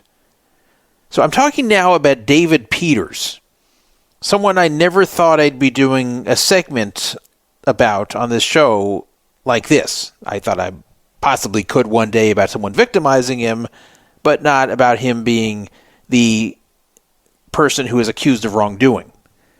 And in fact, it's not just an accusation at this point, because David has admitted to some of the things that are being accused. It was pretty shocking to a lot of people, including me. And the poker world is very split on this one. Unlike the thing with Maurice, where just about everybody is anti-Maurice, here with David Peters, I noticed that the poker pros, especially the established poker pros, are mostly on his side, or at least mostly saying that he should be forgiven and this shouldn't be held against him. And in fact, some have even said that those who are piling on him are jerks for doing so. And then the people who are not poker pros, or at least haven't been poker pros for very long, they tend to be against David Peters here and feel that he was kind of a scumbag in this situation. So I will go over what happened here, and then I'll give you my opinion. And I do understand why there's two sides to this as far as how people feel. So David Peters is around 40 years old.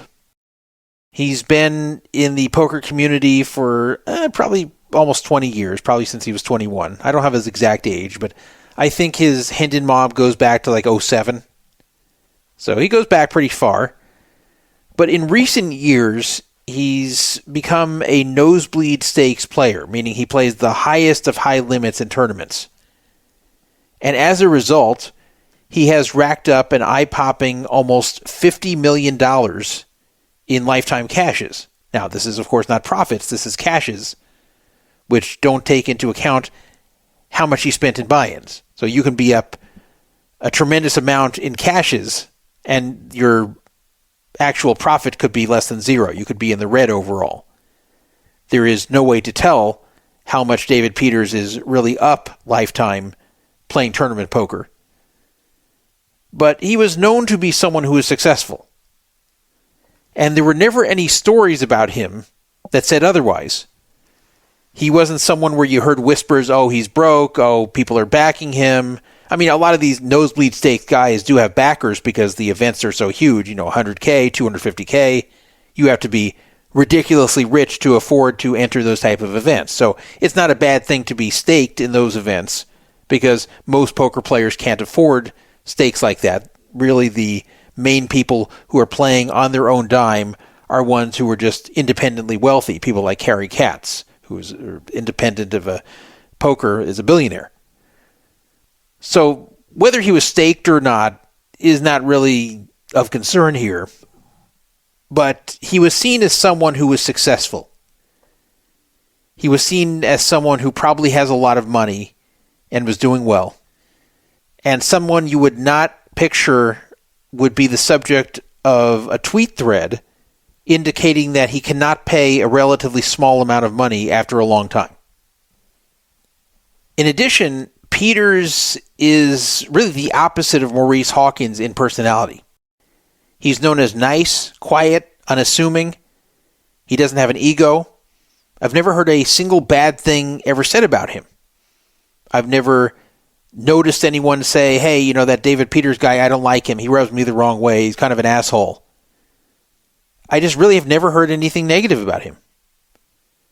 He also is not really seen as a degenerate. He seems like kind of just a quiet guy who just goes about life and plays poker and has a long-time girlfriend who I'm not sure if she's married him at this point, but at least is his fiancée. Her name is Haley Hanna. She's active on poker Twitter as well, has been for a few years. And so she lives with him. They have a baby together who's about 2 years old. So he just seems like a family man who plays nosebleed stakes poker, seems to be successful, seems to be nice. No rumors were dogging him. So, of course, he's not the type of guy you're going to expect to read about when there's a thread about wrongdoing that he's accused of engaging in. Dylan Lynde is another respected poker pro, and he's also done some poker training videos, stuff like that. I don't really know him, and the truth is I don't really know David. I don't believe I've ever met either of them. If I have, I don't remember. Maybe I've played with them occasionally at the World Series, but forgot. I've never had any conversation with either of them ever. So I really have no bias in this story. Dylan Lynde also has a good reputation. This is what he tweeted on April 20th. And by the way, he's not a dramatic guy either. Dylan Lynde is not someone who goes on X to start problems. That's not him at all. But this is what he tweeted on April 20th, 2026. I deeply regret doing business with David Peters.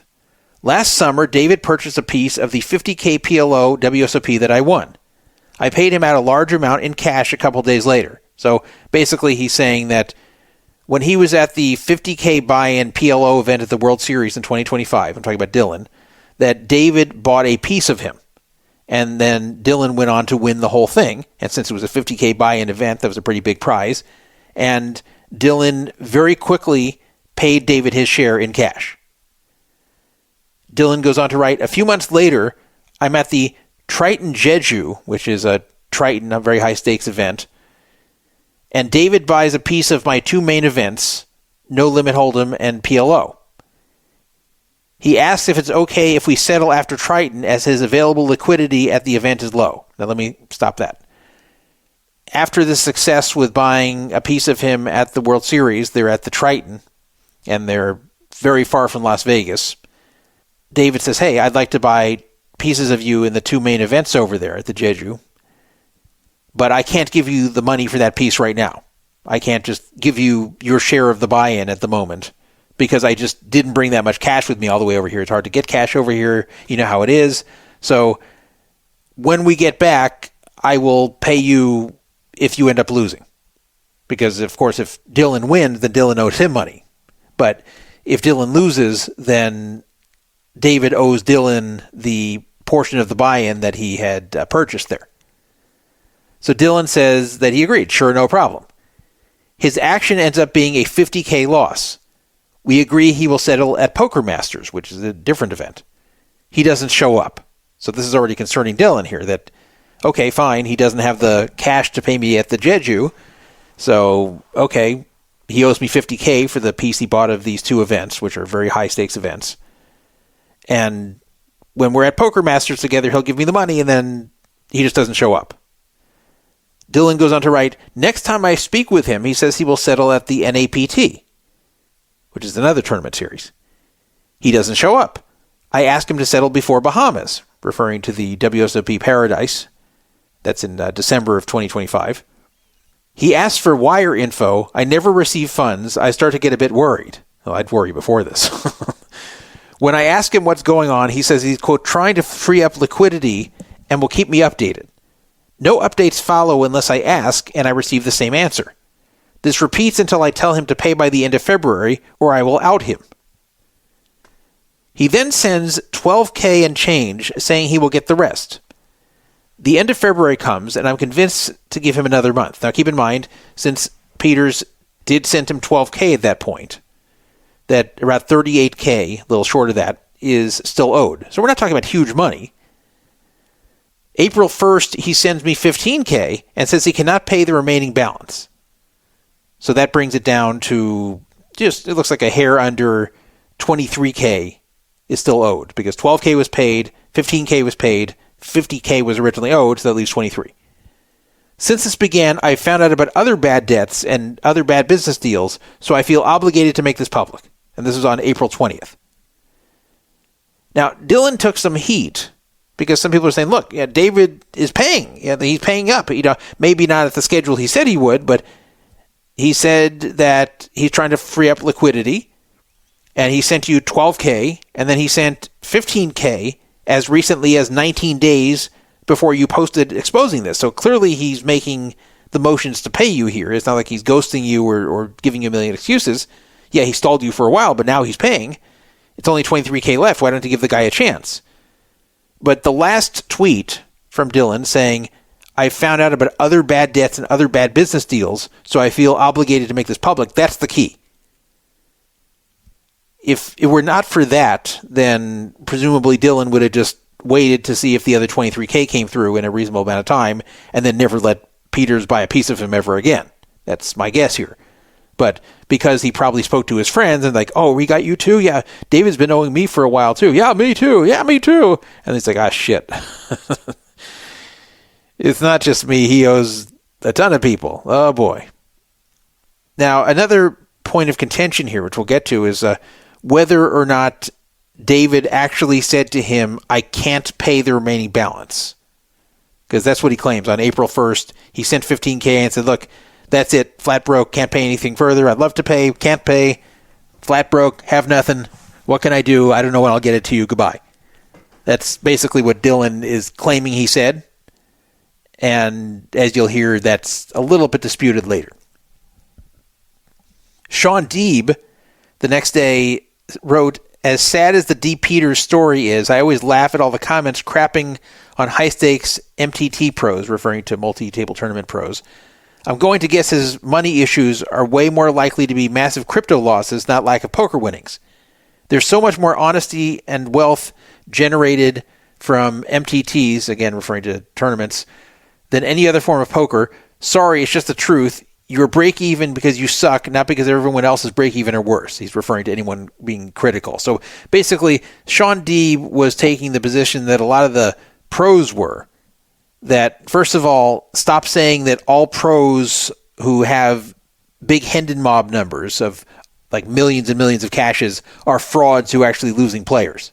That's not true, just because this one story happens to be. Second, Peters probably is up lifetime in these tournaments and probably just lost a lot of money in crypto or something.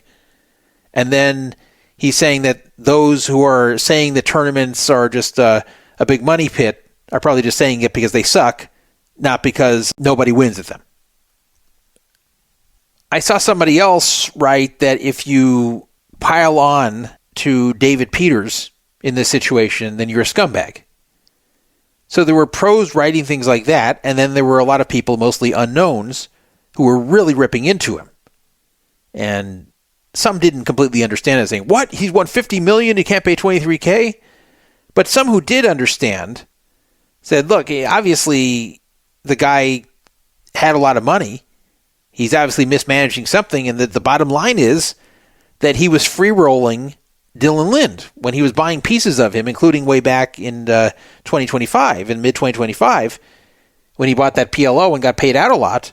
He probably didn't have the money to pay at the time. And he definitely didn't when he bought the pieces of the Jeju. So had Dylan won, he would have given a lot of that money to Peters, and yet Peters didn't have the money to pay if he lost. So yes, it was a free roll. And that was a scummy thing to do. It wasn't like when Peters bought the piece of Dylan that he didn't know he was broke. Peters knew he was broke when he bought the piece. He knew he couldn't pay him. And that's why he kept not showing up to these tournaments, because he did not want to be asked where's the money, and also he probably couldn't afford to play himself. So he just kept kicking the can down the road, and presumably was borrowing from other people and buying pieces of other people. I mean, who knows how deep this goes? Now, do I think that David Peters is a scammer? No. I think what happened here is that David Peters went into a cold spell, and at these type of stakes, that can really be a killer if you don't have a tremendous bankroll. Maybe he had way too much of himself in these events to where if he goes through a lot of high buy-in events and doesn't cash very much, then it's going to be devastating. So this may have happened, and then he may have looked at himself and said, okay, well, look, I've won before. I bet I can win again. And it's just a matter of time before my luck turns around. So, yeah, I'm going to cut some corners here. I might buy some pieces of people when I can't really pay them, but I'm going to pay them. I'm not looking to just free roll them and run off if it doesn't work out. If they lose, then I'll just kind of stall them. I'm going to pay them. I'm not a thief. I'll pay. It's just a matter of when. But hopefully either they win or I start winning and it just kind of turns out fine. I'm sure that's the way he saw it. I'm not saying it's right. It's very wrong what he did. But I don't think he believed that he was doing this to rip people off, and I don't even think he took a Maurice Hawkins approach of, well, I owe money, but screw them, I'd rather spend the money on myself. I think he was in this shame spiral where he just kept losing and was not able to keep in action, and the only way he's going to make the money to pay people back is to stay in action. So it's a vicious cycle. The timeline of 2025 buying that piece is interesting because it's possible when he bought that piece of Dylan Lynde at the 50K WSOP PLO that he did have money then. And I say this because Peters had some good results in June of 2025 at the World Series of Poker. He finished 15th at the 25K six-handed no-limit hold'em event. He got 87K cash out of that, so that's a profit of 63K. He entered the 100K high roller at the World Series, finished 10th, cash for 214K, so that's a 114K profit. And he entered the whopping 250K no-limit event 4 days later, on June 15th, finished 6th for 826K, which is $576,000 profit. Now, it's possible he didn't have all of himself here. In fact, it's probable.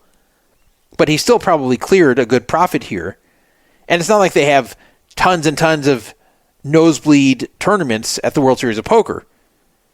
So he had to have had a very good World Series overall, just from these three. What happened after that? Well, not much, and that might be the problem. Now, he did get that big piece of whatever he bought of Dylan Lynde. But after that, it seems like he hit a dry spell. He did cash for 33K later in June and 62K in early July at the Aria. But after that, you see very little. A bunch of small cashes, and then he did get $118,000 cash at the Triton in September 2025. That was when this whole thing happened at the Jeju. And then after that, he had two small cashes, and that was it. And he's only had two cashes, period, since September. Since that 118K, he's only been two cashes, and one was for 2K and one was for 14K. So it looks to me like he went through some slump in July and August, probably entering a lot of high-stakes events and bricking them all. And then probably entered some Jeju events. And I think at that point he was free-rolling, because otherwise he would have just given the money right away to Dylan Lynde. But instead to say, I'll get you at the Poker Masters, and then didn't show up. So I think he was hoping that he was going to win a lot of big events at the Jeju, and he did not. He got a 7th place for $118K, which was, it looks like, about 90-something K profit, which, is good, but not when you're entering a bunch of really high events over there that dwarf that money. So he probably pinned his hopes upon hitting it big at the Jeju, did not, got further in the hole, probably bought pieces of other people, who knows? I mean, whatever it is, it was more than just Dylan, apparently. And then he was spending the rest of the time dodging people.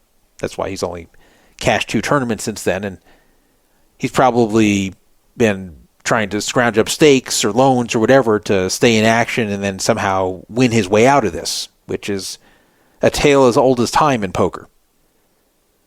So again, I'm not defending any of this. I'm saying that he didn't have a history of any of this until just recently.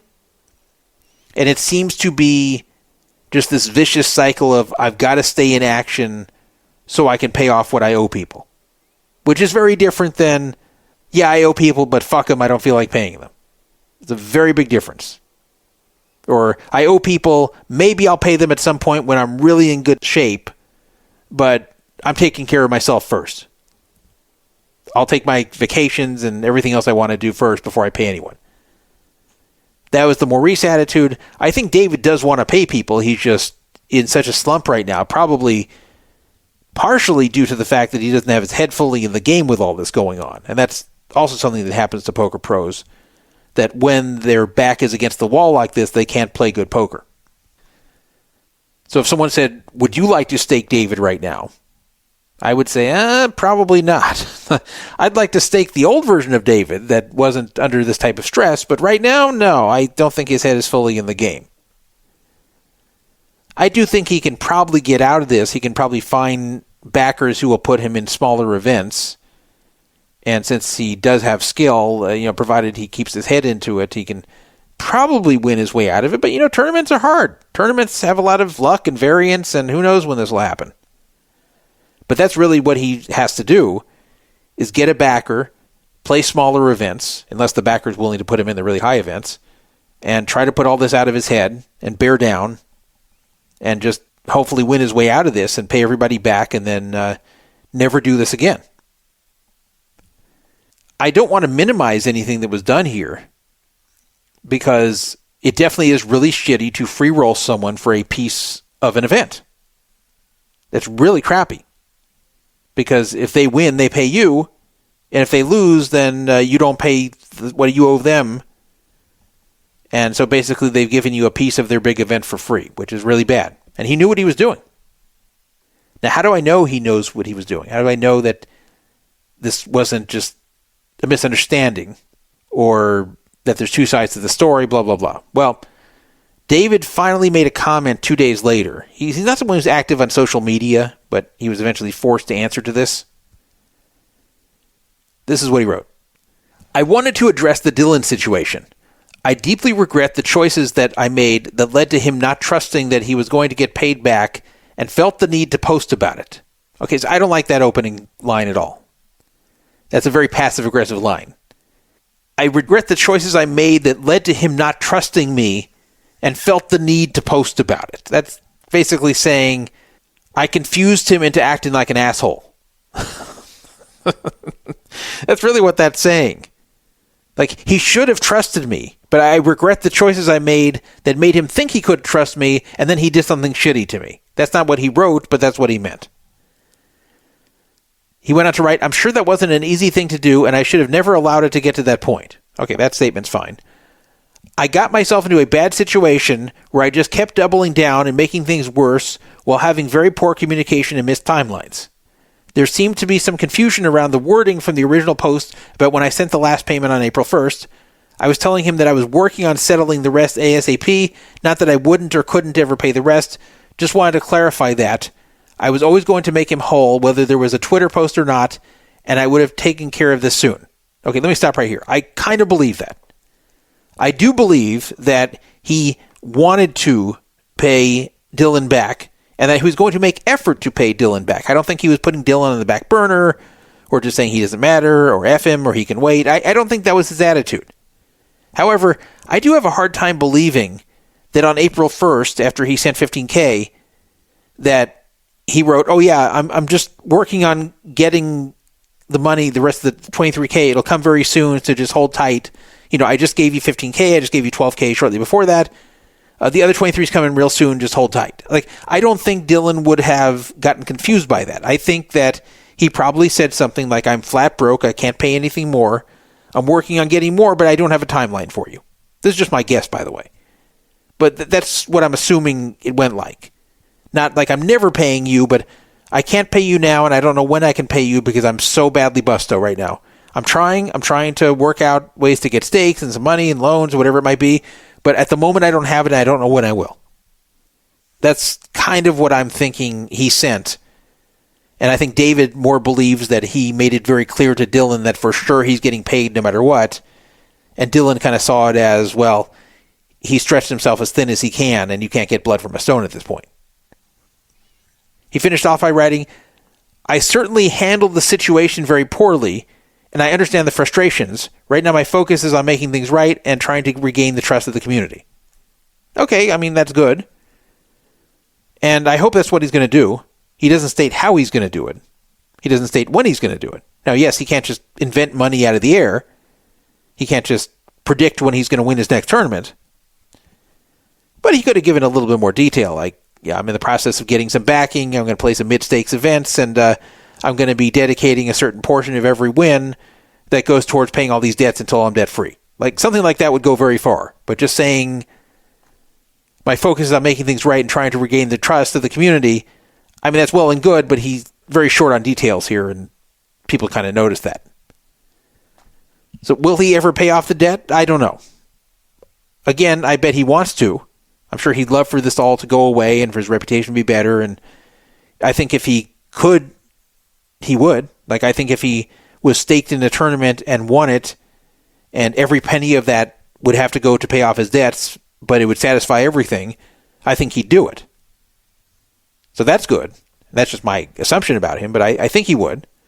But the problem is it looks like he's so far in the hole here, and probably doesn't have any backers at the moment who trust him, that I don't know how or when he'll get out of it, and he probably doesn't either. So that's a big problem. And he's 40 years old, so he should know better than to allow this to happen. This isn't some kid who kind of got over his head. The other thing, remember, he's got a 2-year-old kid, and he's got a live-in girlfriend, and he was taking care of both of them. So he's not just some single guy who only has to worry about himself, and then if he goes broke, then, yeah, he screwed the people who he owes money to in poker, but at least there's no one close to him that got screwed. I think the biggest victim in this whole thing, the biggest victims, would be his girlfriend Haley and his son. So I hope this ends up okay, but I don't know if it will. It could, if he can get his head on straight and get some backing and play some mid-stakes events and do well. But I've seen many like this that don't. I've seen many like this where the person just can't win again once they get in this headspace, and they can't really ever get themselves out of it, and it just becomes a vicious cycle, and they just never return, really. They just never return to poker like they were before. There are some who do get out of it, but we'll see if he's one of them. I haven't heard since this was on April 22nd he made this statement. Now, it's not a tremendous amount of time. It's only about 2 weeks. But I haven't heard of any update on this or any progress has been made. So we'll see. I don't know how much we'll see of him at the World Series this year. That'll be interesting. It's coming up in less than a month. So we will see if David Peters appears and which events he plays. Is it going to be in 1500s? Is it going to be in the 100Ks again? Is it going to be in 10Ks? Be very interesting to observe that. One other thing I want to say about this is that a lot of people, a lot of trolls on X were really coming after his girlfriend, Haley, very hard. Now, you might wonder why. Why would they bash Haley when this was all his doing? Why would they go after her?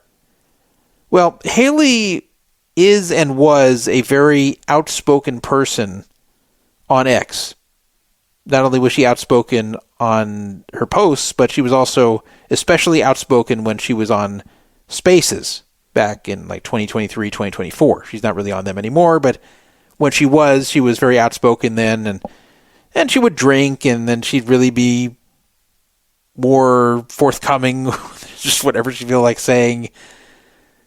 And I never had a problem with her. I always liked Haley, and I don't think she's a bad person at all. Yeah, she's made some comments that have offended people, and she's gotten into some beefs, but, so have I. I've had comments that have offended people. I've gotten into beefs. So if I were to condemn someone like that, who can piss people off on social media by being opinionated, well, then I'd have to condemn myself.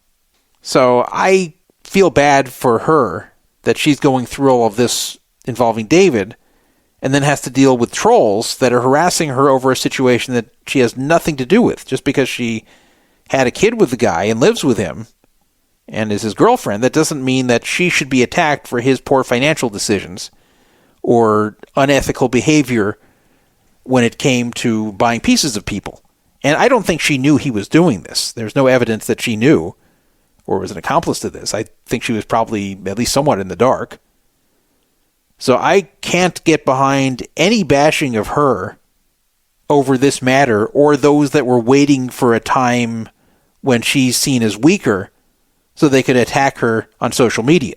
Because maybe some were worried, well, if they attack her now, not now, but if they attacked her in the past, that too many people who were friendly with her or just liked her, or maybe because she's a girl, that they would have gotten a lot of pushback. But now that a lot of people are dunking on David, that this is the perfect time to dunk on her too. And I think a lot of them were waiting for that opportunity. And I think that's kind of cowardly. If you've got a problem with someone, just say it at the time. And that's what I do. When I have issues with people on social media, or even things that happen in real life, and I want to discuss them on social media, I bring them up. I don't wait for the moment when everybody's attacking them. And I've had this happen to me too, where people don't say anything to me that's critical until they see a moment where I'm getting some pushback over something on social media, and all of a sudden that's when they let loose about whatever their beef is. So that's what's happening to Haley there. And even if you don't like her, she doesn't deserve all this right now. She didn't cause this. She's obviously going through a lot of stress right now over this, so even if you don't like her, and what did she do? What's the worst thing she did? Said mean things to some people on X? Who cares? She didn't cheat anyone. She didn't hurt anybody. So, this is not the time to kick her while she's down. That's my opinion. As far as David, if you want to say things about him on X or anywhere else, then obviously that's fair game. By being a nosebleed stakes player, he is somewhat of a public figure, at least in poker. And when he does something like this, when he free rolls other high stakes players and then doesn't pay them and then ghosts them, even if he has the intention to make things right when he gets back on his feet, that's still a fucked up thing to have done. He got himself into this mess.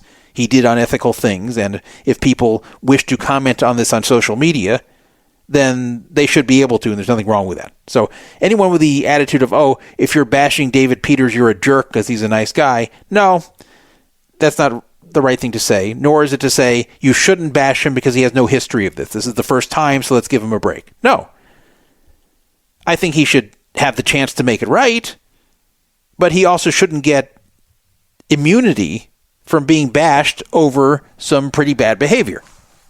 So I see it at the moment that he's probably a mostly good guy who did a bad thing. And human beings are not perfect. There's a lot of good people who do bad things. And that doesn't automatically make them a bad person. But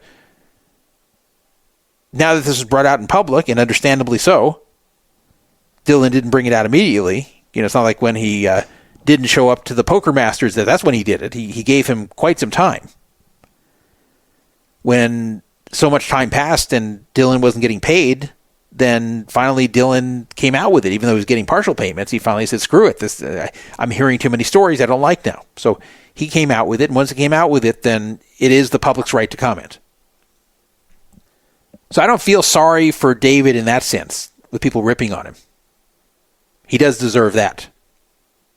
And you know what? If he does make it right, if he puts the effort in, and he pays to the best of his ability and gets everybody paid off as fast as he can, and acts ethically with this from this point forward, then I would say, yeah, we forgive him at this point. He made a series of these decisions when he was struggling financially, series of bad and unethical decisions, but then realized his mistake once called out, and then worked hard to make it right, then made it right. Okay, you forgive him, you give him another chance. Now, does that mean at that point I would let him buy a piece of me? No. I can't imagine a world where David Peters come up to me like the main event of the World Series and says, hey, Todd, I've seen you done pretty well at the World Series since 2019, so I'd like to buy a piece of you. Can I have like 30%? First of all, I wouldn't sell 30% to anybody if they're totally trustworthy. But even if I wanted to sell 30%, I wouldn't sell it to him. I'd still worry the same thing would happen. But would I look at him when I see him walking around the hallway and like, oh, that asshole, this scammer? No. I wouldn't look at him that way if he makes it right. And even now, like if I see him this summer, I'm not going to look at him with disdain. I'm just going to hope he's in the process of making it right. Now, if we're at this point a year later and he hasn't paid anyone, especially if he's been playing tournaments and cashing and nobody's getting a penny, Maurice Hawkins style, then yeah, that's a big problem. And at that point, you can say he's a big scumbag. But we'll see. We'll see what happens. And hopefully things work out, and hopefully his family ends up okay through this whole thing. And, it's one of these things where I'm rooting for it to work out well, but I'm not sure if it will. I hope it does, but I'm not sure if it will. And it's really up to David at this point what's going to end up happening and how much he's willing to dedicate himself to this and be able to get his head back in the game. And what if, just for whatever reason, despite his best efforts, he can't win anymore? Well, then it's time to get a job. And that's where a lot of times people in poker fail, because they can't win their way out of it, and they go, well, I guess I just can't pay my debts. And then they don't pay. They don't do the right thing and go get a job and then start making payments, even small ones. That's the right thing to do when you owe people money and you just can't pay people because you're not winning anymore. Time to get the job. David is a quiet guy. I don't imagine he's going to be posting a lot about this no matter what is happening. So I guess it's going to be a while till we know either way how this proceeds. Moving on, I have a news story finally. Not just a retread of last week. This is actually something new that has happened since last week, something I did not lose from the system crash.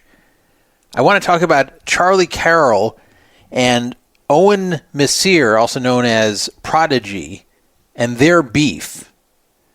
If you have seen this on X or on YouTube and you've tried to follow it, there's a good chance that you don't really know what's going on, because it takes some time to delve into it and really figure out what has happened, especially because they're giving opposite stories and neither of them provide a lot of receipts, and it's kind of even tough to follow what's going on because they're not very detailed and don't explain it very clearly. So I actually wasted my time delving into this because people asked me to. People are saying, well, what do you think of this? I'm like, oh boy, I don't think I want to go into this, but I will, fine. So on May 2nd, the morning of May 2nd, I actually put the time into figuring all this out. And I posted a little report about it on the Poker Fraud Alert forum, but we're going to do it in radio format. And in fact, it's a little bit better to do radio format because I can actually play you what these guys are saying. Now, Charlie's video is pretty quick. Charlie's video, the segment about Owen's only about 6 minutes. The response video from Owen is very long. We're not going to play the whole thing or anywhere near the whole thing. especially because it's kind of a strange video and kind of hard to follow. But hopefully when this whole thing's over, you'll have an idea what's going on, and it's an ongoing situation, and we'll see if it ever resolves. So before I get going, I want to tell you about each of these gentlemen. Charlie Carrel is a British poker pro. He's been around for a number of years.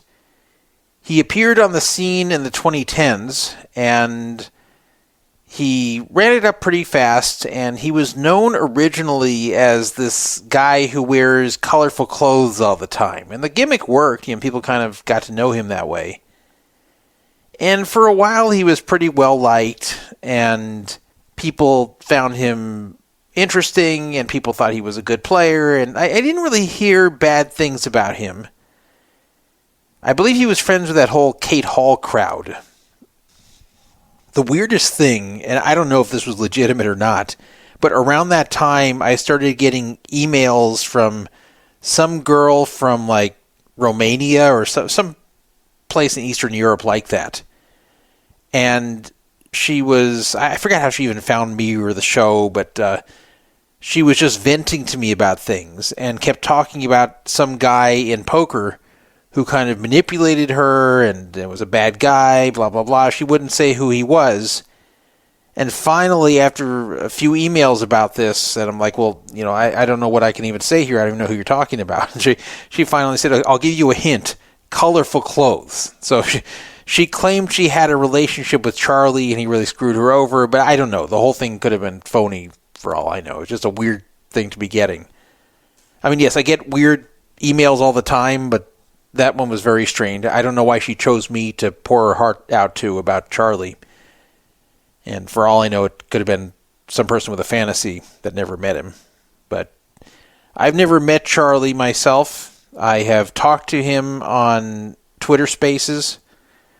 I've had limited interaction with him on public Twitter, but that's about it. My impression of him was that he's kind of a cult leader type. He's someone who always seems pleasant, doesn't ever want a direct confrontation, or at least usually not. Whenever you see him engaging in what you believe is wrongdoing, he always has a story, always has an explanation, always tries to make himself sound innocent. And when he talks in general, he always tries to make it seem like he's a very deep thinker. Like he thinks on a level above everybody else. And that he's altruistic, and that he's someone who's just very in touch with his feelings and very just in tune with the world. Someone who's just very curious about personal improvement and innovation and trying new things. Type of guy you could picture meditating. He's that type of guy. When he appeared on the game that GG Poker had running, that game show, I'm forgetting what it was called now. He was one of the people on there. And he actually wore like this weird white outfit where his shirt was unbuttoned the entire time. And people are like, what the fuck? Like, why is he dressing like this? He also once did a video, I think it's gone now, or I'd play it to you. It's hilarious. It was him singing a song called Hallelujah. I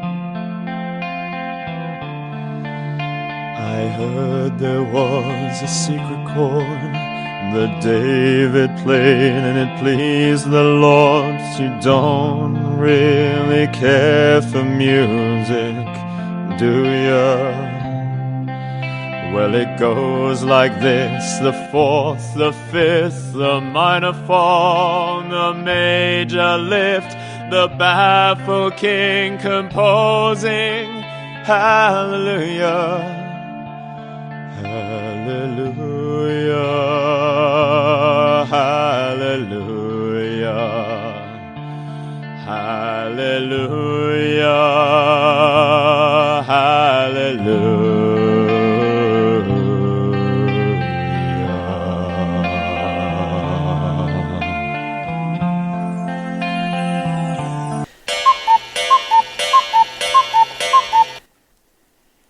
He had a beef with Doug Polk, which goes back years, but it came to a head in 2023 when he started attacking Doug Polk for calling him a pedophile. The reason Doug Polk called him that was that at one point Charlie tweeted that we need to have empathy for child molesters because a lot of them are struggling with these urges they have, and some of them can't suppress it, and you can't just assume they're evil. Some of them just can't help themselves, and they don't want to do this. That was kind of the line of reasoning he was using, which is crazy. Like, you can have urges for things. You can't control what your mind is urging you to do, but you have to stop it if it's something that's going to hurt other people. And when it comes to anything like child molesting, of course, you definitely need to stop yourself from doing that if you ever get such urges. So you can't just use the excuse, oh, what can I do? My mind is really pressing me to do it, and I'm having a hard time controlling myself. No. It doesn't matter what your mind is pressing you to do or what urges you have or what attractions you have. Certain things are just very wrong and very harmful, and it's evil if you go through with them. Now, I don't believe Charlie has ever molested anyone himself, but it was a little bit disturbing to see him putting out that defense of those who are like that. So Doug Polk was attacking him over this. Now, to be fair, Doug already didn't like him over other things, so this wasn't just like a neutral critique. But still, Charlie framed it at the time as if he were a victim of bullying. And because in 2023, we were still in this mode where anyone accused of bullying was seen as like the epitome of evil, a lot of people jumped all over Doug for this. And Charlie was eating this up on Spaces. I mean, he was eating this up, and he pressed this so hard and so successfully that Doug actually apologized, which he shouldn't have. Prior to that, Charlie had kind of a high-profile relationship with a cam girl. Not anyone in poker, but just some girl who takes off her clothes on camera, who claimed to have a disorder where she has like multiple personalities that just switch at any point. Like totally separate personalities as if they're different people. And she claimed to have that disorder and was doing videos with these personalities coming out, which I didn't believe. I thought the whole thing was fabricated. I don't know if she really has the condition, but the videos looked very fabricated. Anyway, Charlie started a relationship with her, and actually she came to London to live with him for a while. And then I think then he sent her home at some point, then she came back. But anyway, they ended up staying together because they had a kid together, and she was living there for a while after that. I don't know if they're still together today, but they do have a kid together. They even appeared on some internet talk show together to discuss her condition. The whole thing was so strange. It was really strange. And a lot of things about Charlie are strange. But I will say that prior to this controversy I'm about to tell you about, I had not heard that Charlie was broke. I had always heard that he was doing well for himself, and he was a successful player during the time I was aware of him. And I had never heard that he actually scammed anyone. To me, he was just weird and sometimes arrogant, but I had not heard he was a scammer or a grifter or really unethical in that sort of way. I had a weird conversation with him on Spaces, I remember, about Doug, where I was discussing how I know he hates Doug, blah, blah, blah, and he said, oh no, I don't hate Doug. I have love for Doug. And I said, what? What do you have love for Doug? He said, no, I do have love for him, even though we don't like each other. I said, why would you have love for him? It's not like he's an ex of yours or something. Like, I can understand having love for someone that you now dislike because you once had a close relationship with them. But he and Doug were never close. They were never friends. They always disliked each other. So I will tell you, I've had no love or like ever for people that have never gotten along with me. Like, why would I? But he claimed that he has love for all human beings, and therefore he has love for Doug. And I'm thinking, this is such bullshit. He doesn't have any love for Doug. He hates his guts. Doug hates his guts, which, it happens. People hate each other. There's people who hate me. But I don't believe these people have love for me, and I don't have love for them. But we sat there arguing on Spaces, and he had idiots there that were actually buying what he was saying. Oh no, I get what Charlie's saying. No, he's just a very loving person.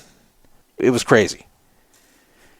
So the reason I'm telling you all these little anecdotes is it might inform you a little bit when you listen to Charlie's speech about this guy, Owen Messere, Messere,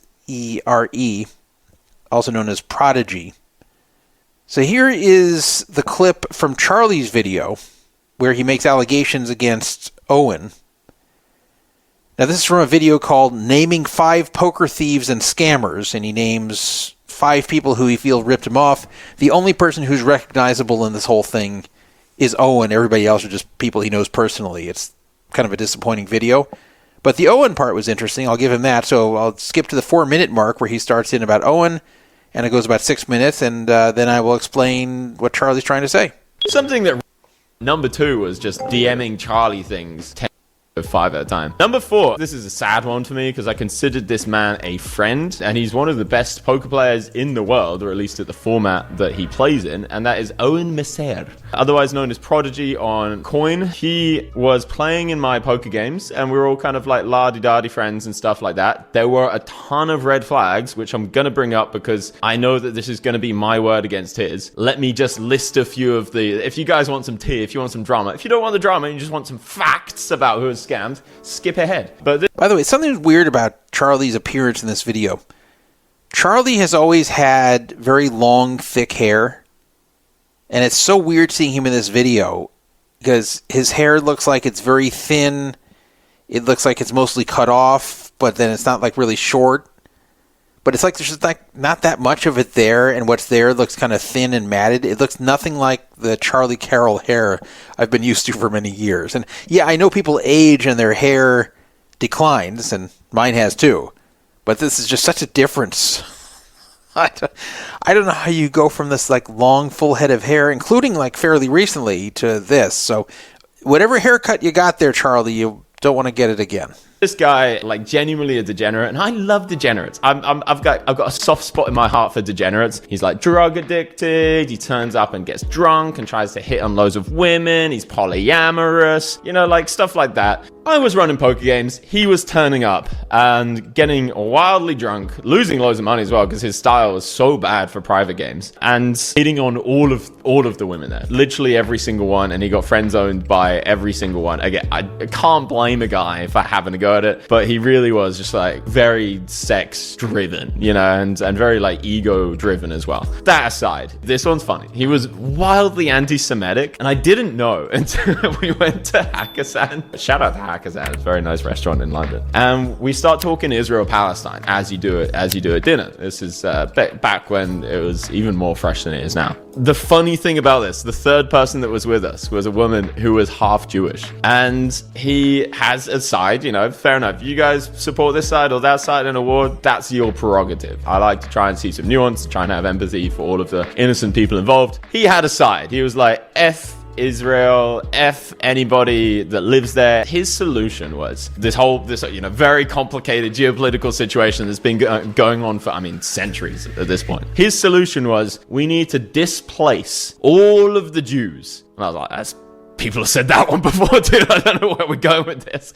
It's like, the only way is we need to displace all of the Jews. And I was like, uproot all of their families, children, dogs, everything. He was like, definitely do that. And I was like, where are they going to go? He's like, I don't care. Like, at this point, these types of people, I just don't care. It got worse and worse and worse as time went on. And there's a Jewish, like half Jewish woman, girl sitting right there that we're friends with. I don't think she took too much offense because she was also kind of like pro-Palestine, you know, stuff like that. But still.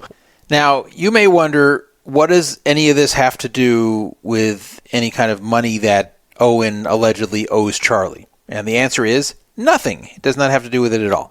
What he's trying to do is set up that basically Owen is a piece of shit. So you hear what he's saying here. First, he goes to these poker games. He hits on every single female that's there and fails with all of them, and it's embarrassing. So he's trying to like humiliate him there, that he's got no game, tries to hit on women and fails, is a drunk all the time, and then is very, very anti-Semitic and wants all Jews just displaced, just taken out of their homes in Israel and sent wandering the desert. So this is so you dislike Owen and don't respect Owen by the end of this segment. Now, what's interesting is Owen made a very long video in response to this 6-minute clip Charlie did. And I will tell you right now, Owen did not utter one word denying the anti-Semitism.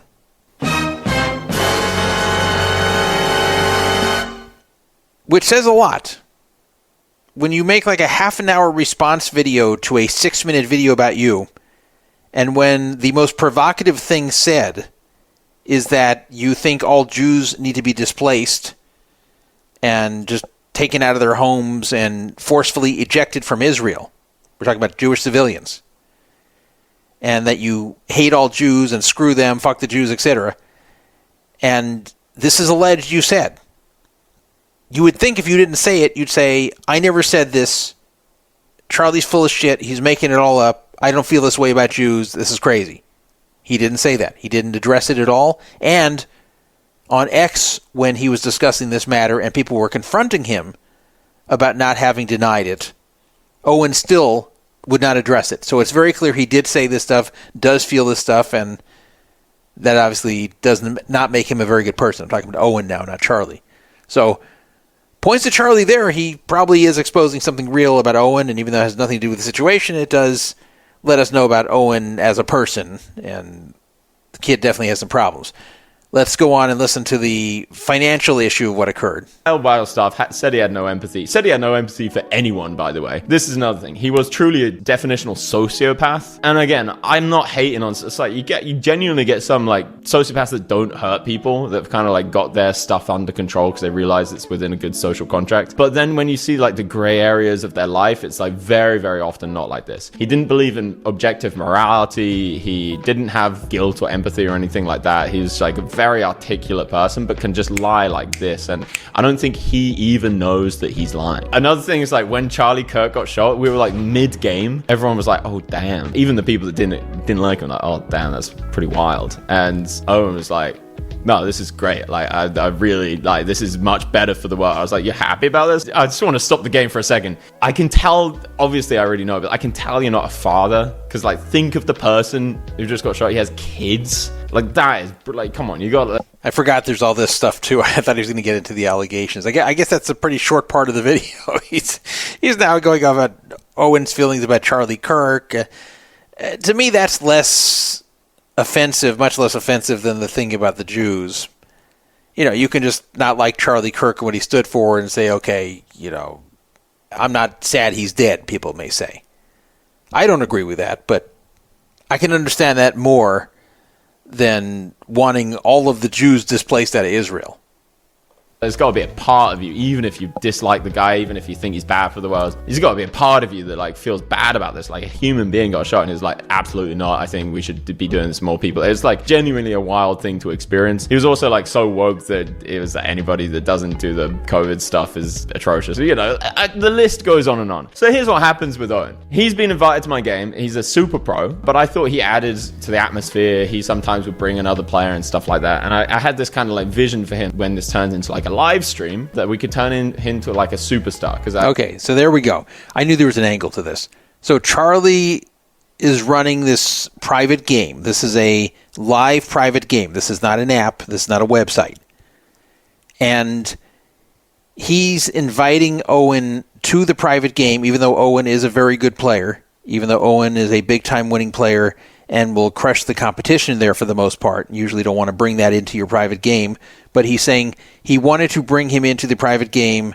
At first he's saying, oh, because it's a interesting dynamic. No, he was trying to monetize that, make Owen like the star of the stream. And they didn't have a stream, but maybe they'd make a stream one day. And Owen would be the superstar that everyone comes to watch the stream. And Charlie will make all kinds of money running this successful stream. Like the British Hustler Casino Live, except centered around Owen instead of Garrett Adelstein back in the day. I thought he was just like a very magnetic, articulate person. There was a situation where he was owed money in the game. He had been really good at paying, and fair enough, it sucks to be owed money, but the money was coming back to him one way or another. It's not like he was in any danger of not getting paid by me and by the game. Now, somebody else... Okay, that's not true. Okay, let me explain what he's talking about here, and I'll explain why Owen did have a right to be concerned. A big flaw in these private poker games is that some people, usually the fish, play on credit. So if the fish lose, you have to hope the fish are going to pay up if they have not already paid. And the problem is you don't want to tell some of these fish, hey, you can't play on credit, or the fish are going to say, well, screw it, I don't feel like coming then. I'll just go to a different game where they let me pay on credit. So the fish get a lot of allowances. And then sometimes the fish will just decide they're not paying. They may believe they were cheated even though they weren't. They may just be sore losers. Whatever it is, they just don't pay. There's nothing you can do to compel them to pay. And then what do? Because there's people who are owed money from what they won. So who pays it at that point? Who takes the brunt of this? And what happens is usually the players do. Usually the organizer of the game washes his hands of it, and whatever the players are owed, they don't get paid, and the game collapses. So this is a big problem with these private games, and the private apps for that matter, is that you have people playing on credit. Usually the worst players are playing on credit, and then you think you've won all kinds of money there, and it turns out you can't collect. So Charlie is saying here that someone owed money to the game, that Owen was a winner, and that Owen was owed money for that reason, and that Owen was getting impatient and demanding getting paid, even though Owen didn't immediately need the money, and even though he knew he'd eventually get paid somehow. But I disagree. You don't know you're going to get paid somehow. That's the big problem with these games, is sometimes you never get paid. And if the fish who are playing on credit don't pay up, then you probably will never get paid. So for him to say the money's coming for sure is inaccurate. Who was refusing to pay like $300K at the time. He and I were going through an arbitration. The arbitration was like, obviously you pay the $300K. What are you talking about? And shout out to him. He decided, okay, I'm going to pay it if the arbitration says. So he's referring to is not Owen. He's saying he. He's now talking about the person who owed the game. Now, from this, I know I'm breaking the video apart, so it may be hard for you to listen, but would you imagine this is probably a player in the game? Because that's what I thought when I watched this video. And he put on the screen that this player owed 300,000 pounds to the game. Not dollars, but pounds, which is, worth more than $1 each one.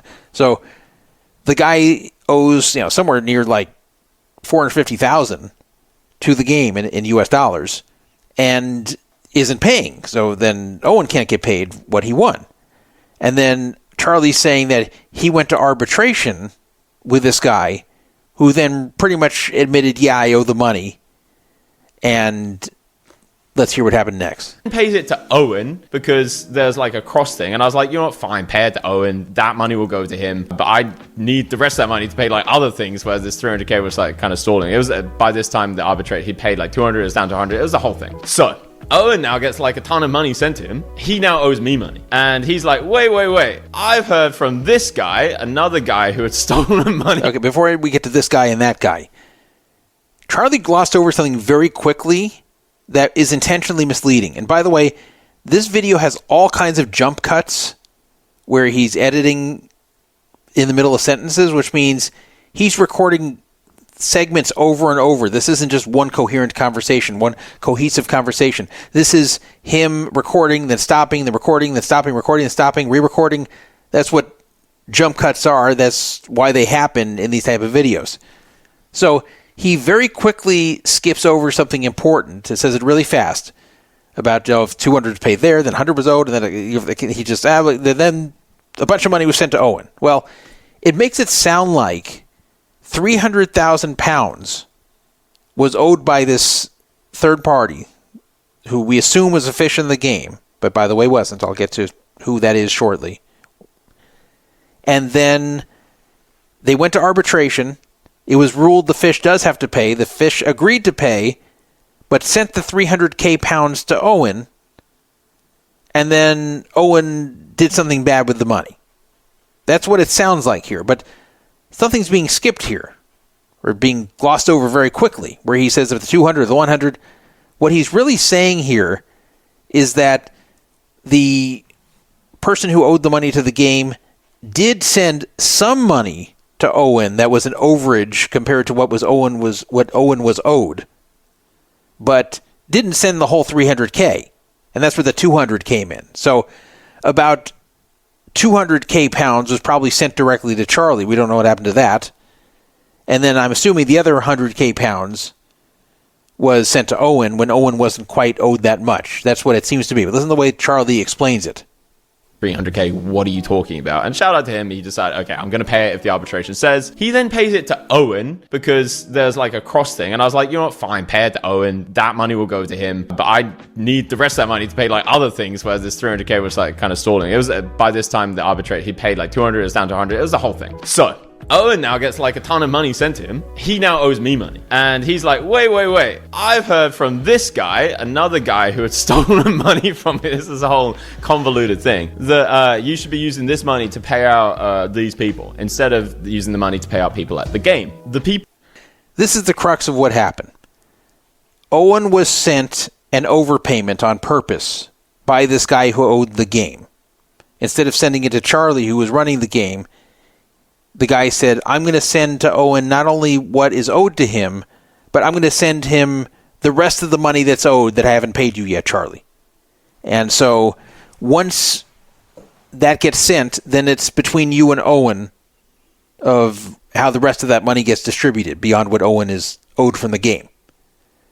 But Charlie makes this sound very convoluted to where you think that Owen received 300,000 pounds, which he didn't. And then Owen decided that he's going to pay certain people that he felt Charlie owed money to rather than other players in the game. That is the crux of the argument here and why Charlie feels that Owen owes him money back. People that he thought I should be paying out were my staff. I had a contractual agreement with these people. And just to put this into perspective, they were getting paid thousands a night.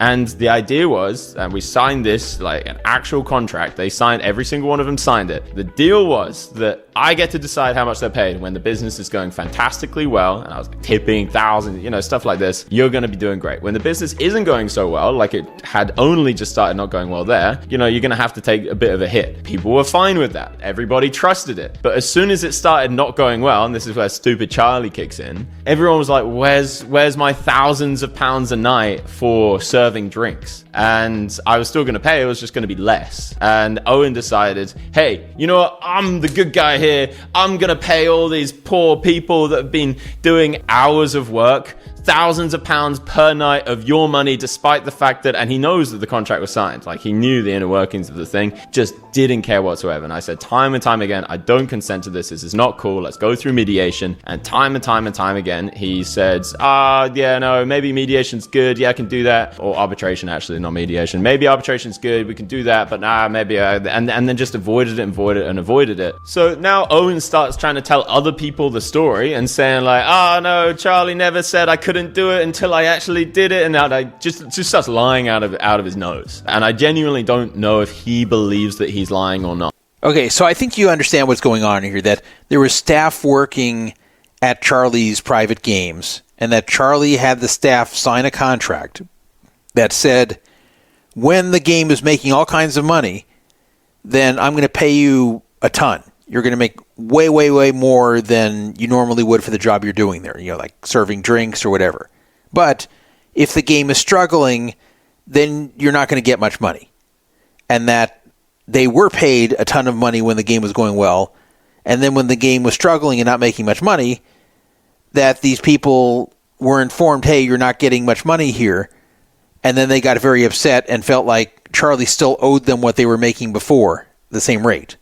And that what Owen did was he took the overage of what was sent to him that was supposed to go to the other players in the game who were still owed, and instead went and paid these staff members, even though these staff members had a contract stating that they would not get paid that much for those games. That's what Charlie's trying to say. And again, I wasn't calling him out. I wasn't doing anything. I gave him loads of opportunities. Hey, let's talk about it. If you think I'm lying, we can present evidence in arbitration. This is what it's for. And he essentially just said, hey, I don't want to get free rolled in arbitration, so I'm not gonna do it. I have messages for all of this, by the way, if anybody's curious. Which is a funny thing to do. It's like going into a bank, robbing a bank, and then the police calling you in for questioning and being like, whoa, what are we doing here? Why would I come in for questioning? What am I gonna gain from this? I don't want to get free rolled. settled, I either go to jail or I get nothing from it. Like, this is how arbitration works, dumbass. When you steal money and you owe somebody money and they call you for arbitration, you get free rolled because you're the one that owes money. Justice free rolls you, idiot. He's actually an extremely intelligent person. He's just a sociopath. Justice free rolls you, socio. It doesn't quite sound the same. Anyway, this guy is a piece of trash. He also started DMing all of my contacts behind my back and ran his own game for a while, which absolutely crashed and burned because he tried trusting the same people I was trusting. It was a complete nightmare for him. And I think he's a snake. I think he's a very, very dishonest person. And I will keep speaking about it until the dusk of time. I'm done with people stealing money from me and think they can take advantage of me. Number 5. Okay, that's the end of the call out. I guess it was almost 8 minutes, not 6 minutes, but not a super long segment, especially had I not interrupted it. So basically, the quick summary of what happened there. At this game, there's someone who owes money that won't pay the game, so Owen can't be paid what he was owed from winning. Then the guy finally agrees to pay after arbitration, but for whatever reason, only sends at least part of it to Owen, more than Owen's actually owed. And then instead of giving the overage back to Charlie to pay out the others in the game, that Owen went and gave that money to the staff, claiming they hadn't been paid, even though the staff was under contract to not get paid the same rate they were before if the game wasn't going well. So the way Charlie sees it is that Owen stole that money. He doesn't say how much money.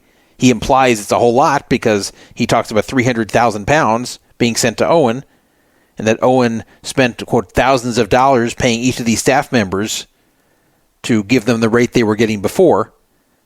So he's basically saying whatever that overage was, he doesn't get specific about what it was, but whatever that overage was, that Owen took and repurposed, that he owes him back. So is that true? Is that right? Well, Owen then released a video in response. His response video was not the same format as Charlie's. Charlie just went on the camera and talked by himself about what happened. Yes, he used all those edits and jump cuts, but it was just him talking. Owen was being interviewed by a guy named Jared Alderman. Jared Alderman is an American, whereas Owen is British. And Jared, I don't exactly know his connection to Owen. I don't know if Owen is part of Jared's coaching business, because I know Jared runs a coaching business, a poker coaching business, that is. I don't know if Owen is part of that or if they're just friends, but whatever it is, this was an incredibly friendly interview where Jared was 100% on his side and helping him present it. In fact, despite Charlie saying that Owen's personality is so magnetic and what a good talker he is, I didn't find that at all here. It's very hard to follow what he says. And in fact, Jared is kind of there to keep him on track and clarify what he's saying.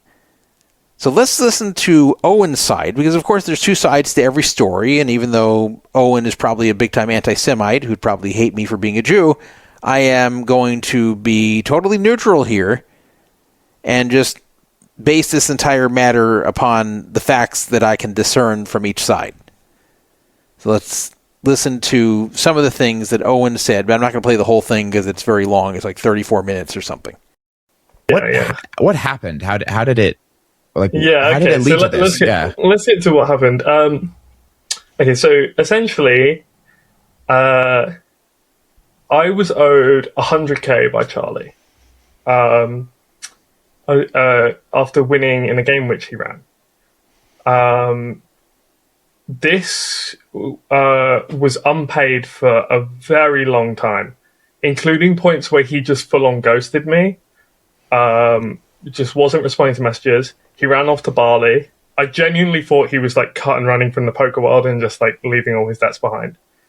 And it was about 3 or 4 months that he owed me this money. There's a brief point, like I think about, I'd have to get up the exact messages and everything, but like about a month or 6 weeks in where he sends me 10K out of the 100K, which, you know, is a good sign. But like that had been, you know, beforehand, he'd completely ghosted me. I knew he owed plenty of other people money as well at that point. And his game had stopped running. So I was that obviously, doesn't look like it's in a great state at that point. He also owed a lot of money to former staff members that he'd been employing, both in his personal life and also, to work at the game, like waitresses, chefs, all the, all this, like security, like just to, all these things to make sure that it runs smoothly. He owed them a total of 52 grand in dollars. I'm not sure how much it was in pounds. So at this point, he'd owed me 98 but paid 10. So he owed me 88, and he owed the staff 52k. Now there was another guy who had been buying action in some players at Charlie's game. And there'd been an arbitration about this because essentially Charlie had told him the games are very soft, these guys are printing in the games. Okay, so this is very interesting. The guy who owed the money to the game was not a player. Everyone assumed from watching Charlie's video it was a player, and Charlie does not state why the guy owed the game. He just mentioned the guy owed the game. You assume it has to be a player. It wasn't. It turned out, I mean, Owen says this, it's not verified yet, but I have to imagine this is true, especially the way that Charlie is ambiguous about it. It appears that the player who owed all this money to the game was actually somebody who bought pieces of people in the game. And that's very different. It's very different that it's someone who bought pieces of players in the game and then wouldn't pay when these players lost. But what Owen is starting to explain is that this was actually arranged by Charlie. That Charlie actually had this guy buy pieces of players in the game and was claiming that he was buying pieces of excellent players who were constantly winning, when the reality wasn't exactly that. And then he later said, oh, these players are not, the game wasn't as good as you said, these players were not as good as you said. So they went to arbitration, him saying he was missold the action. I want to say, in my part, one of the players who he was sold action in was a recreational that Charlie was marketing the game around. Who he had told this guy was winning in the game. This guy's a recreational player, played poker for many years, but definitely a fish. And again, got the DM screenshotted of him messaging me and other people saying, "This guy's playing. Come sit."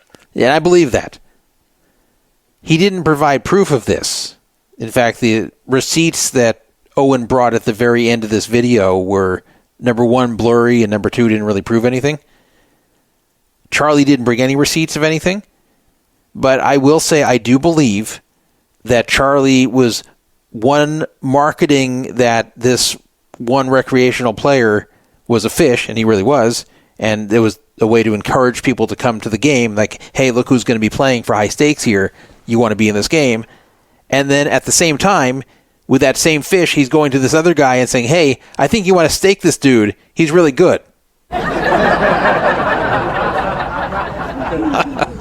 So if that's true, that's really scummy. That the guy who's an actual fish is used to promote the game to everyone else, but to this one guy that Charlie's trying to get money out of, he says, oh, you should stake this dude. He's good. Now, why would Charlie do this? Because this gives liquidity to the fish. This way the fish does not lose as much when he plays and loses, because he doesn't have 100% of himself. This poor sap who bought a piece of the fish, probably a big piece, thinking he's buying a winning player, is backing most of this losing action based upon Charlie's alleged inaccurate description of this fish. So, according to Owen, when this guy realized what was going on, he said, I was ripped off here. I'm not paying you. I don't care if the whole game's going to collapse. I'm not paying what I bought of these fish because you made me believe these were good players and they weren't. You were selling me action of fish. So he knows that guy's a draw. He knows that we don't think that guy's winning in the game. But yeah, this guy lost the arbitration to Charlie. because essentially, like, I've been sent the rulings by Charlie, by the way. So I have it. But essentially, the ruling was that Charlie didn't know that these players may have been minus EV. He maintained they were all the way through. This guy, if this guy wanted a percentage of, other things, or if he wanted, like, money back on this, he should have negotiated this beforehand. So that was basically what the ruling was. And they said at no point did Charlie ever admit that he thought these players were minus EV. In fact, to this day, he maintains that they were plus EV in the game. So what Owen's claiming is that Charlie won the arbitration against this guy who bought pieces of the fish because Charlie simply said, I've always thought these guys were winning players. Even if they didn't win, my opinion was, and still is, that they were positive expectation of the game. That's what I told this guy. He bought the pieces. The players happened to lose. Now you can't cry foul and say, hey, these guys actually suck. That Charlie said, I told him my opinion that I thought they were good, and then they didn't win, and now this guy doesn't want to pay. And so whoever was doing this arbitration probably said, yeah, you can't really do that. Once you buy pieces of someone, you buy pieces, and it's your fault if you took Charlie's word for how good they were. You should have investigated yourself, so pay up. That's the way I'm assuming it went. And I'm assuming it really was 300K pounds, but he probably paid at least 2/3 of this to Charlie, which Charlie didn't keep. Charlie had to use this to pay players who had been in the game. But then the remainder was sent to Owen, even though Owen wasn't owed that much. And we'll hear about that. Which I think it's just obviously untrue. If you played with these guys, the guy's obviously a fish. Like, the game was not soft enough that this guy was winning. Can I ask? Did none of the other players get pulled into this arbitration? Because you just said the game was marketed around one of these players who was sold. Like, that to me seems like pretty concrete evidence that Charlie knew that this player was not plus This EV. is why I have an inherent distrust of arbitration processes, because of stuff like this, where it's like, I feel like there are, like, the established debts. I'm going to stop this right here. I don't really feel like hearing his discussion right now why he doesn't want to do arbitration, but I agree with Charlie on this, that this is very suspicious. And I think I know why Owen is refusing to do the arbitration. And he's trying to tear down the whole arbitration process. Oh, this is why I don't trust it. This is what I'm afraid of. This is what I'm afraid is going to happen. And usually when people use that excuse to avoid arbitration in a dispute, it is because they know they're in the wrong. Or at least they're going to lose the arbitration, even if they don't think morally they're wrong. Let's jump to the 11:27 mark about the debt to the staff. That's the most important part of this whole thing. Of this debt. How did you become aware of this? Because I was, like, very friendly with the staff, so I knew them well. And Umar, the guy who he's accusing of owing him money, was his chief of staff, chief of hospitality. He ran the books for Charlie's game. Oh, okay. So did you eventually? So did the people who were all owed money, like, was there actually, like, a balance sheet showing, like, okay, amongst everybody, this is what is owed? Well, yeah. So here's the thing. There's the contracts which Charlie made them sign, and I'm sure he's going to bring this up. Make notes about pay being discretionary and variable, which is that's insane to me. Or to hear that. Yeah. It's nuts. So essentially, there was an established pay structure.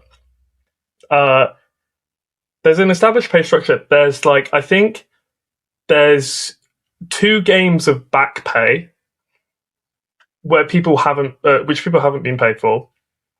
They haven't been paid that hourly.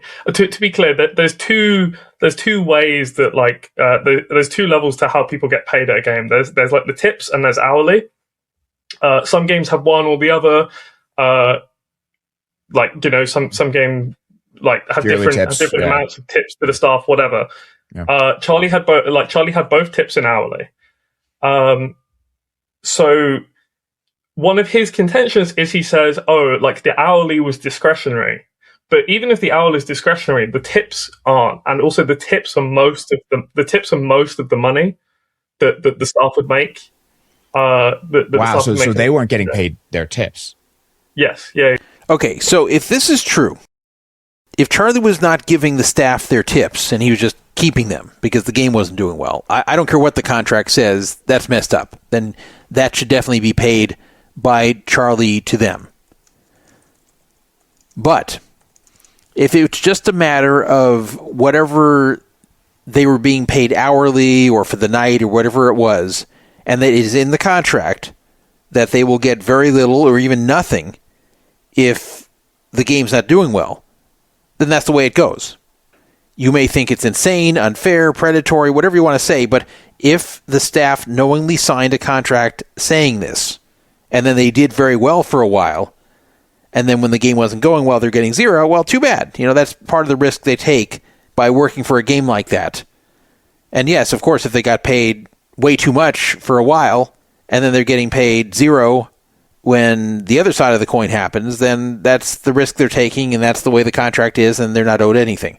But any tips left for them, yes, they should keep, for sure. And if Charlie confiscated those, he should pay. Now, he says that's not the truth. On X, Charlie since said that isn't true. He doesn't owe any tips. So who knows who's telling the truth here? Yeah, so he wanted to retroactively 100% tax the tips of the last games. His argument was, okay, I don't owe you this money, but I'm choosing to owe you this money. I will pay you eventually way down the line, right? Like, you guys will eventually get some money. But yeah, I mean, obviously people were not very hopeful about that.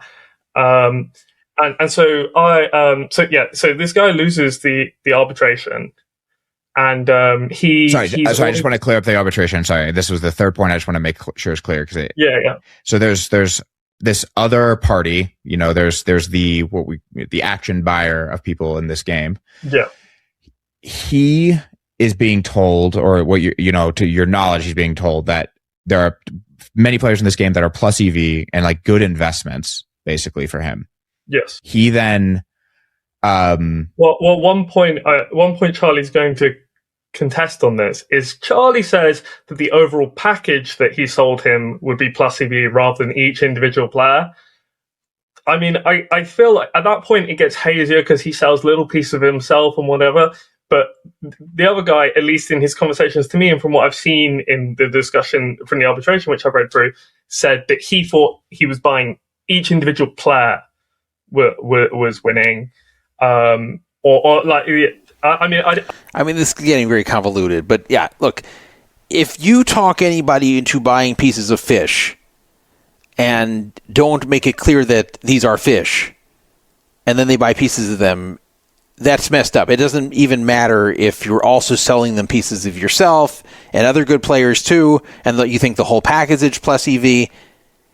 As soon as there's pieces of fish being sold, if this is not made very, very clear to the buyer, then this is a scam.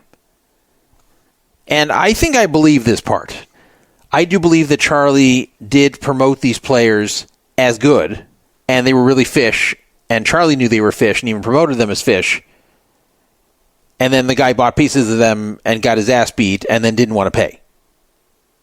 He had to pay at the end because arbitration ruled it, because it was probably said, this is all subjective, and you can't prove what Charlie was really thinking. You should have looked into it yourself. But I believe this, and it's messed up, and this is the sign of desperation of someone who's trying to do anything they can to keep this profitable game going. Because if they don't have fish in the game, nobody wants to play.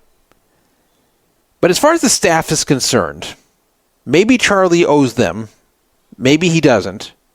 If he did take their tips, and then later Owen's going to say that there's also expenses that the staff paid, like they'd bring their own food, like the chefs there would bring their own food that they paid out of their own pocket, expecting to be reimbursed, and they were never reimbursed. So any supplies or food that the staff brought for the game, they need to be reimbursed if they haven't yet. Any tips that were left for them obviously need to be given, and given immediately, not later down the line. And Charlie can't hide behind the contract saying, oh no, that says I can pay you zero. But as far as their hourly, or normal salary, yeah, he can pay them zero if the contract says that. And that's fine as long as they were totally aware of it. And by the way, at some point in this video, Owen alleges that Charlie is broke. And I think he is. That's what it looks like. And that he now can't pay people. And this might explain some of the unethical behavior that was going on in this game, like the thing with selling pieces of fish and whatever else. Remember, Charlie's playing the games too. So maybe he wants these fish in here also selfishly for himself. And if he can get some dummy to back them, then even better. So I think a lot of unethical stuff happened with that game. The staff, who knows? So it might sound so far like I'm on Owen's side, despite the fact that he is a raging anti-Semite. But no, I'll tell you why I'm not.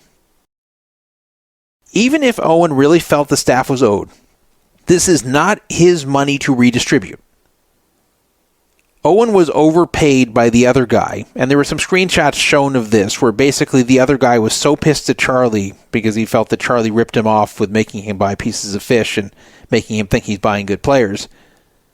The guy was so mad, even though he paid, whatever the remaining he paid, Owen ends up saying it was $112,000, not pounds. And Owen says he was owed 88 of that, so that only leaves 24,000 unaccounted for, which isn't a tremendous sum of money.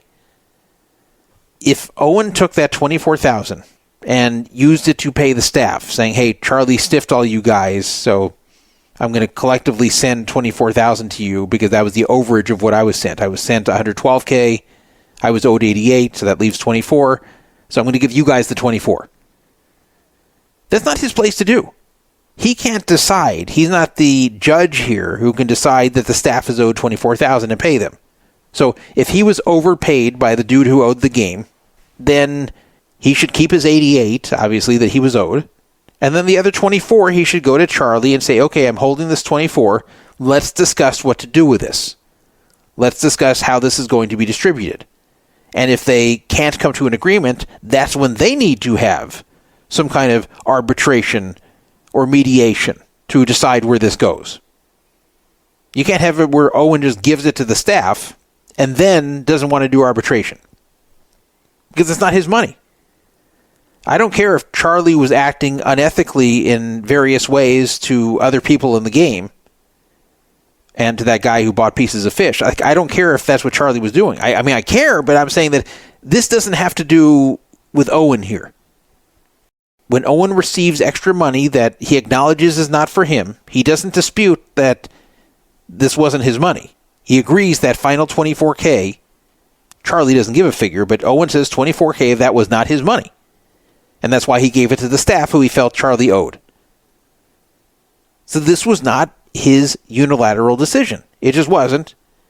And when he does this, this can put him on the hook to owe the money back to Charlie.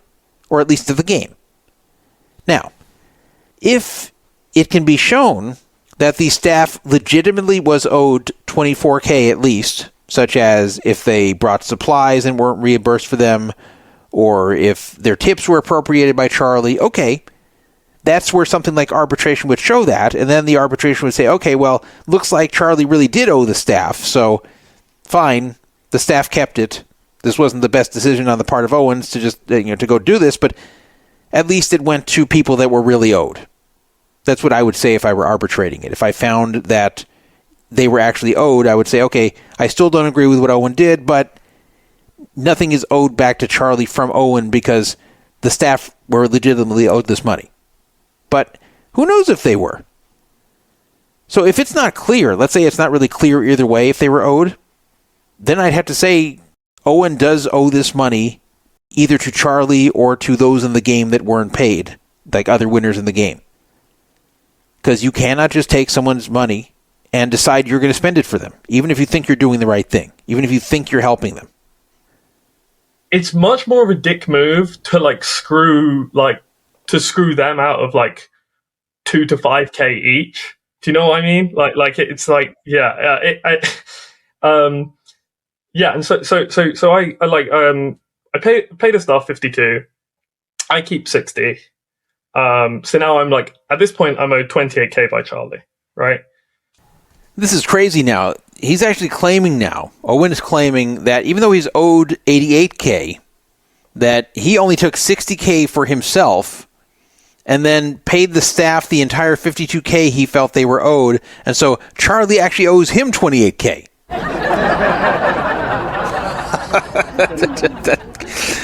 What? So he takes $52K and just pays the staff without Charlie's permission. And so that shorts himself, and then he wants Charlie to cover that overage. That is nuts. That's insane. So he did worse than just take the overage. He took some of his own money, paid the staff, and says, hey, Charlie, you owe it to me now.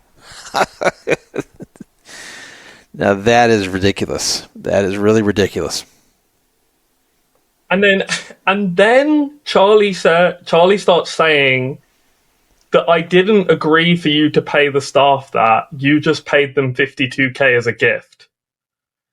So he basically says that I settled my $88K debt with him, and then I owe him the $24K difference. That's his that's his accusation, that I owe him $24K at the end of all of this.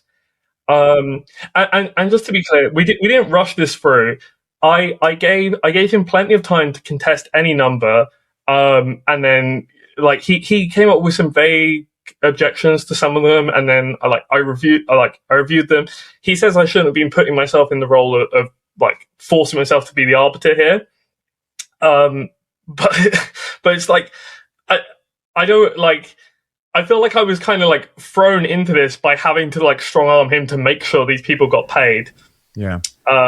He wasn't thrown into this. Basically, Owen received the overage because the guy sending the money just didn't want to send it to Charlie because he hated him at that point. So he said, I'm sending the rest to Owen. You two work it out. That's it. That's all I'm doing. So he's not thrown into it other than receiving the overage and then deciding what to do with it. He could have just sent it to Charlie. He could have sent it to somebody else who was owed from the game that had won there and hadn't been paid yet. That would have been fine too.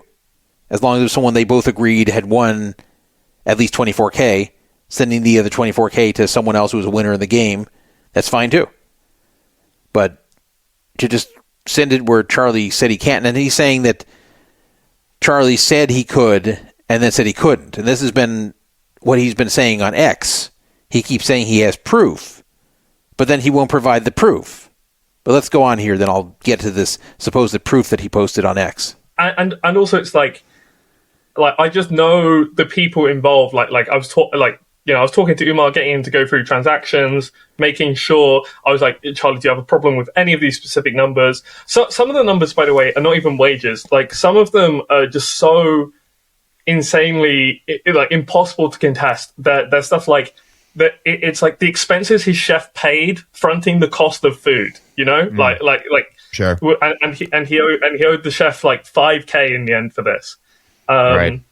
So that's not even that is just legitimately money you owe him. Yeah. The crux of the argument he's trying to make here is that Charlie owed the staff $52K. He paid them $52K for whatever reason. He's willing to forgive 12 of that from his own money and just wants 16 back. The whole thing's weird that he wants Charlie to pay him at this point, even though he received more money than he was owed and chose to send some of this to the staff. It's crazy. But Owen has been claiming that he has proof that Charlie said it was okay to pay the staff, and then once Owen paid the staff, and then Charlie was flat broke and needed money, he manufactured this story that Owen screwed him and that he never agreed to this to try to browbeat Owen into sending him $24K. That's basically Owen's position of what's going on here. That Charlie said it was fine and then changed his mind after it was already done. So do you think that's true? Do you think there's any chance this is true? I don't think so. And I'll tell you why. Owen was posting a little bit about this on X, especially because I posted my conclusions about this on Poker Fraud Alert, and then they were both commenting, mostly Owen. And I said that I'm still waiting for the proof. I said this to Owen. I'm waiting for the proof that Charlie said it was okay to give that money to the staff. And he posted back a screenshot. He posted it to me twice, thinking I don't understand it. that supposedly shows it. Now, this conversation, it's a screenshot of a three-way conversation here between Owen, the guy who bought the piece of the fish, and Charlie. So Owen says, Charlie, you owe the staff and myself for months. Such and such contacted me to debt transfer to me in order to settle this. Such and such being the guy who bought the action of the fish. He's going to send directly to me to the full sum, and I will pay the staff first. The remaining amount will go towards settling our balance, and then he gave a crypto address. The guy who bought the action for the fish said, yeah, Charlie, you piece of shit. Asking you to break down the last game seems like such a chore for you. It's not that I'm haggling a minute difference. It's just that things need to be properly tabulated, but you've lied and cheated, so it's no surprise. Take it at 112,075. I think that's the amount that's being sent. I don't give a fuck. I have money. Money matters. The problem is I have with you is more about the money, but you getting what you rightfully deserve for the shit you've done. So this guy's very angry, of course. This third guy. Charlie says back to this guy who bought the action, you were proven wrong and can't handle it. Pay Owen, sure, I will sort it with him. Shall we post the arbitration results where it shows all your claims were either fabricated or dishonest? Now, again, to be fair, I have a feeling this guy really did get screwed, and regardless of the arbitration results, I think this guy really got cheated. I'm not sure, but just from my observations of this whole thing.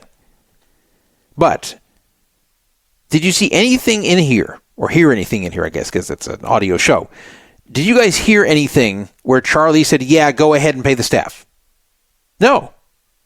Charlie was responding, not even to Owen, he was responding to this guy and said, pay Owen, sure, I will sort it with him. Not pay Owen, sure, and he can pay the staff out of that money. Pay Owen, and I will sort it with him. Meaning, fine.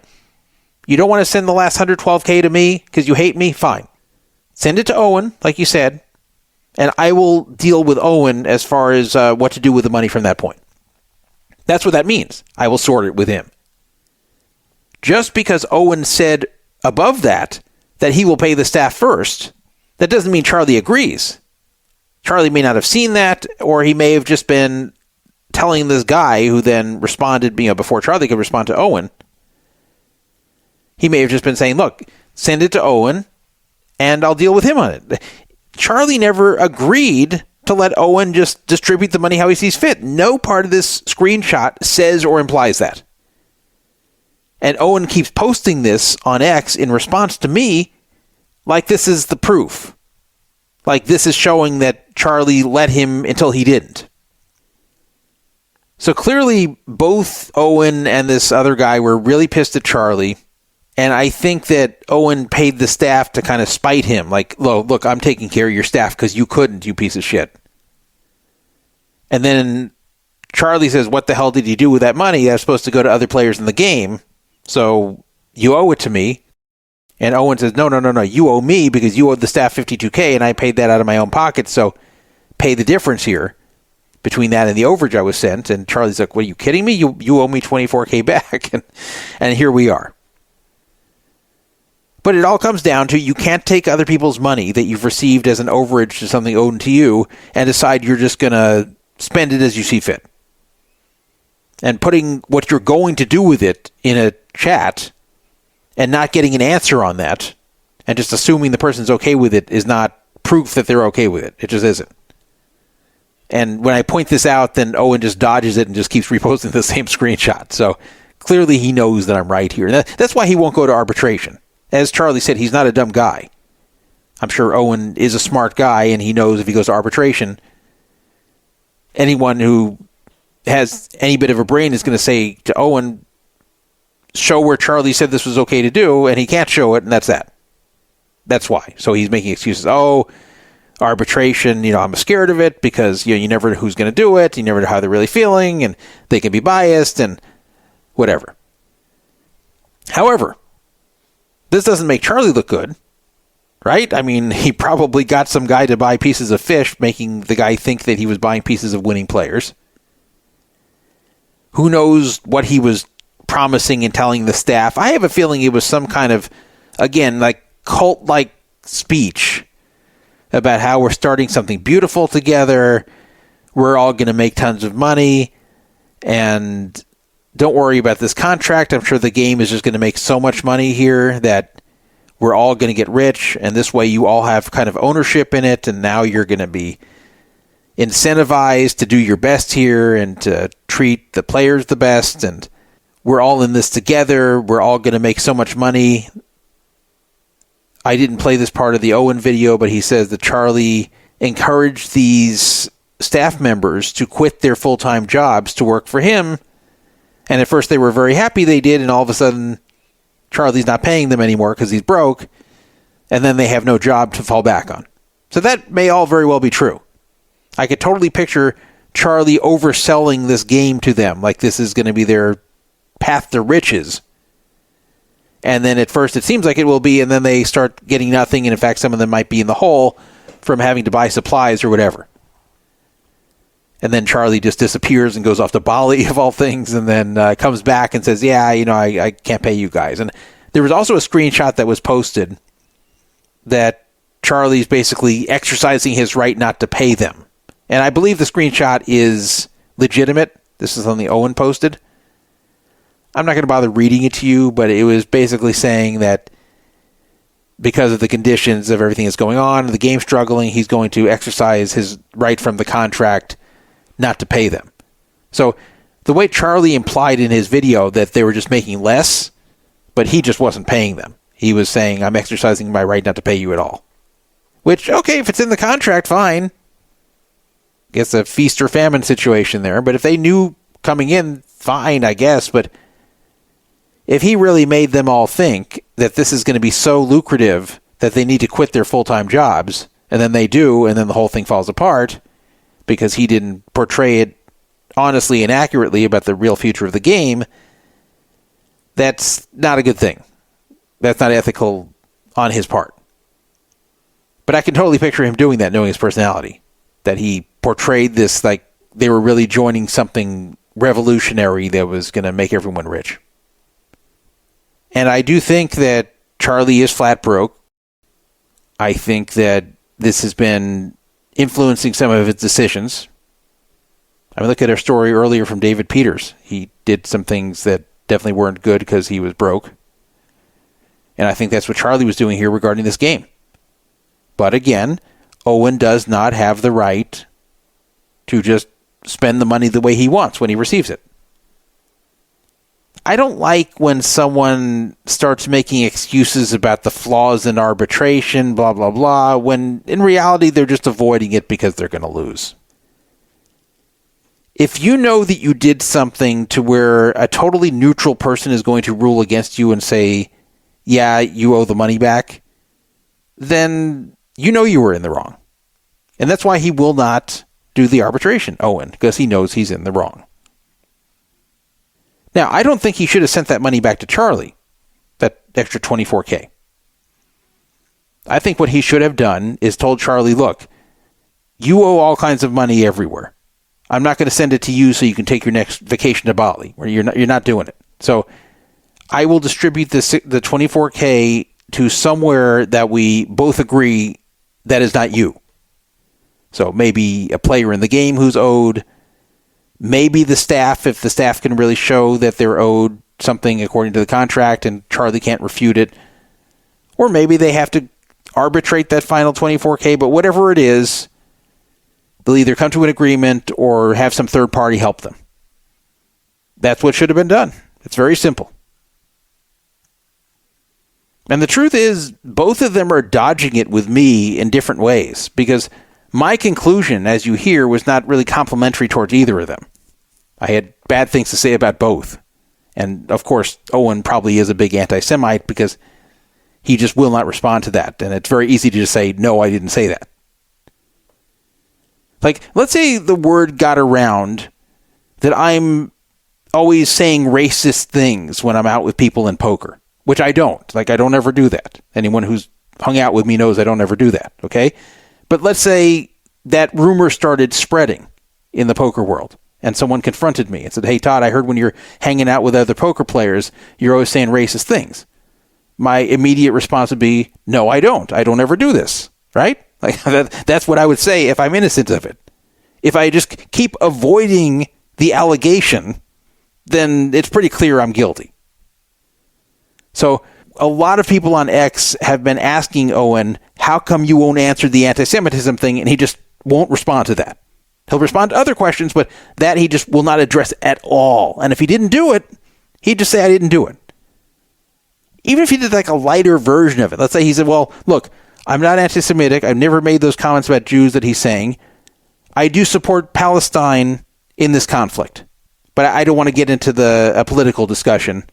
So I'm not going to say anything further, but I did not say the things that he's claiming I said. The only thing that's even slightly accurate is that I'm on Palestine's side. But he's not saying that. He's just not addressing it at all. Like the really, really offensive part he's not addressing, and that means he probably said them and didn't think that Charlie would ever come to the internet and report it. So neither of these guys looks good. Neither of them comes off well in this situation. I think Charlie is broke. I think Owen took money that wasn't his and spent it. I think Owen is an anti-Semite. I think Charlie probably has done some shady things recently and maybe long before that as well. There was a story that Owen told near the end of the video that Charlie owed some other guy $3,000 and asked to make 10 payments of $300 each.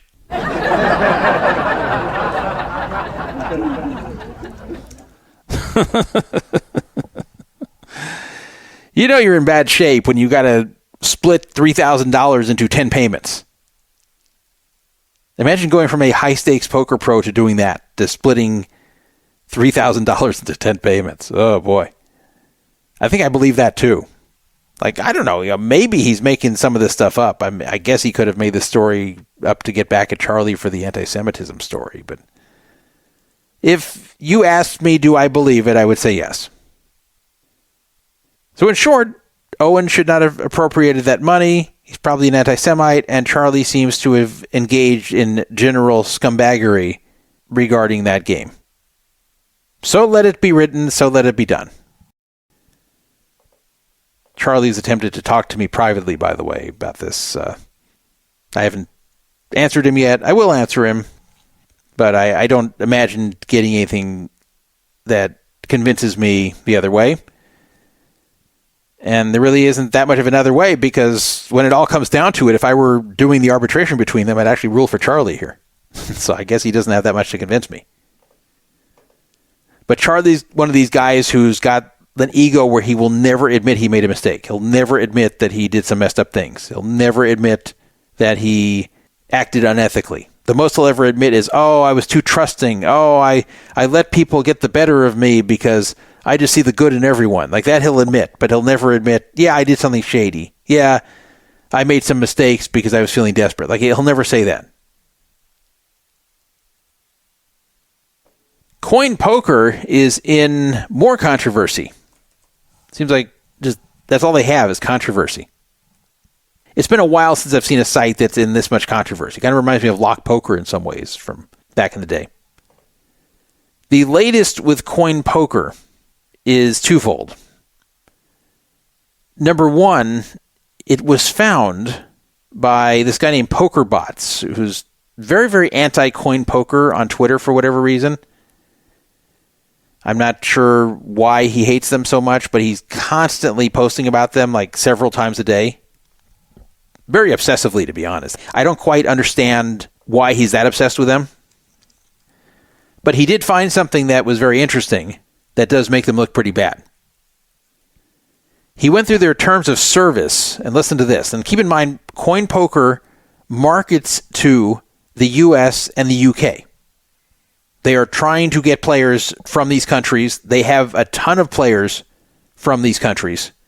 They have pros representing them from these countries. But listen to section 1.3 of their terms. The platform and services are offered only to individuals who are legally permitted to participate in online betting and gambling activities under the laws of their country of residence. Without access from certain jurisdictions, including India, United Kingdom, and United States, are strictly prohibited as further defined below in Clause 3E, restricted territory. The company does not offer, market, or provide its services in any restricted territory.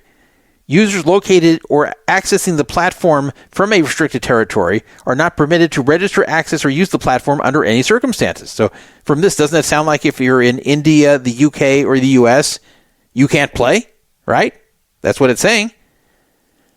Then why are they marketing to them? The company implements technical safeguards to restrict such access. However, any attempt to bypass such controls is unauthorized and constitutes a material breach of these terms.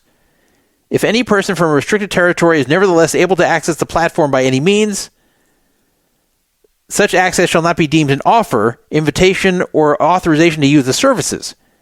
The user represents and warrants an ongoing basis that they are not located in, resident of, or accessing the platform from a restricted territory. The company reserves the right to suspend or terminate accounts, void transactions, and withhold or cancel balances where it reasonably determines that a user is accessing the platform from a restricted territory, such an event would constitute a material breach of these terms. In short, if you play from the US, UK, or India and we catch you, we're stealing your money. Oh, and we're also hiring pros from those countries, and we are marketing to people from those countries, and we're knowingly allowing people on from these countries. But if you go on from these countries, we may take your money at any time.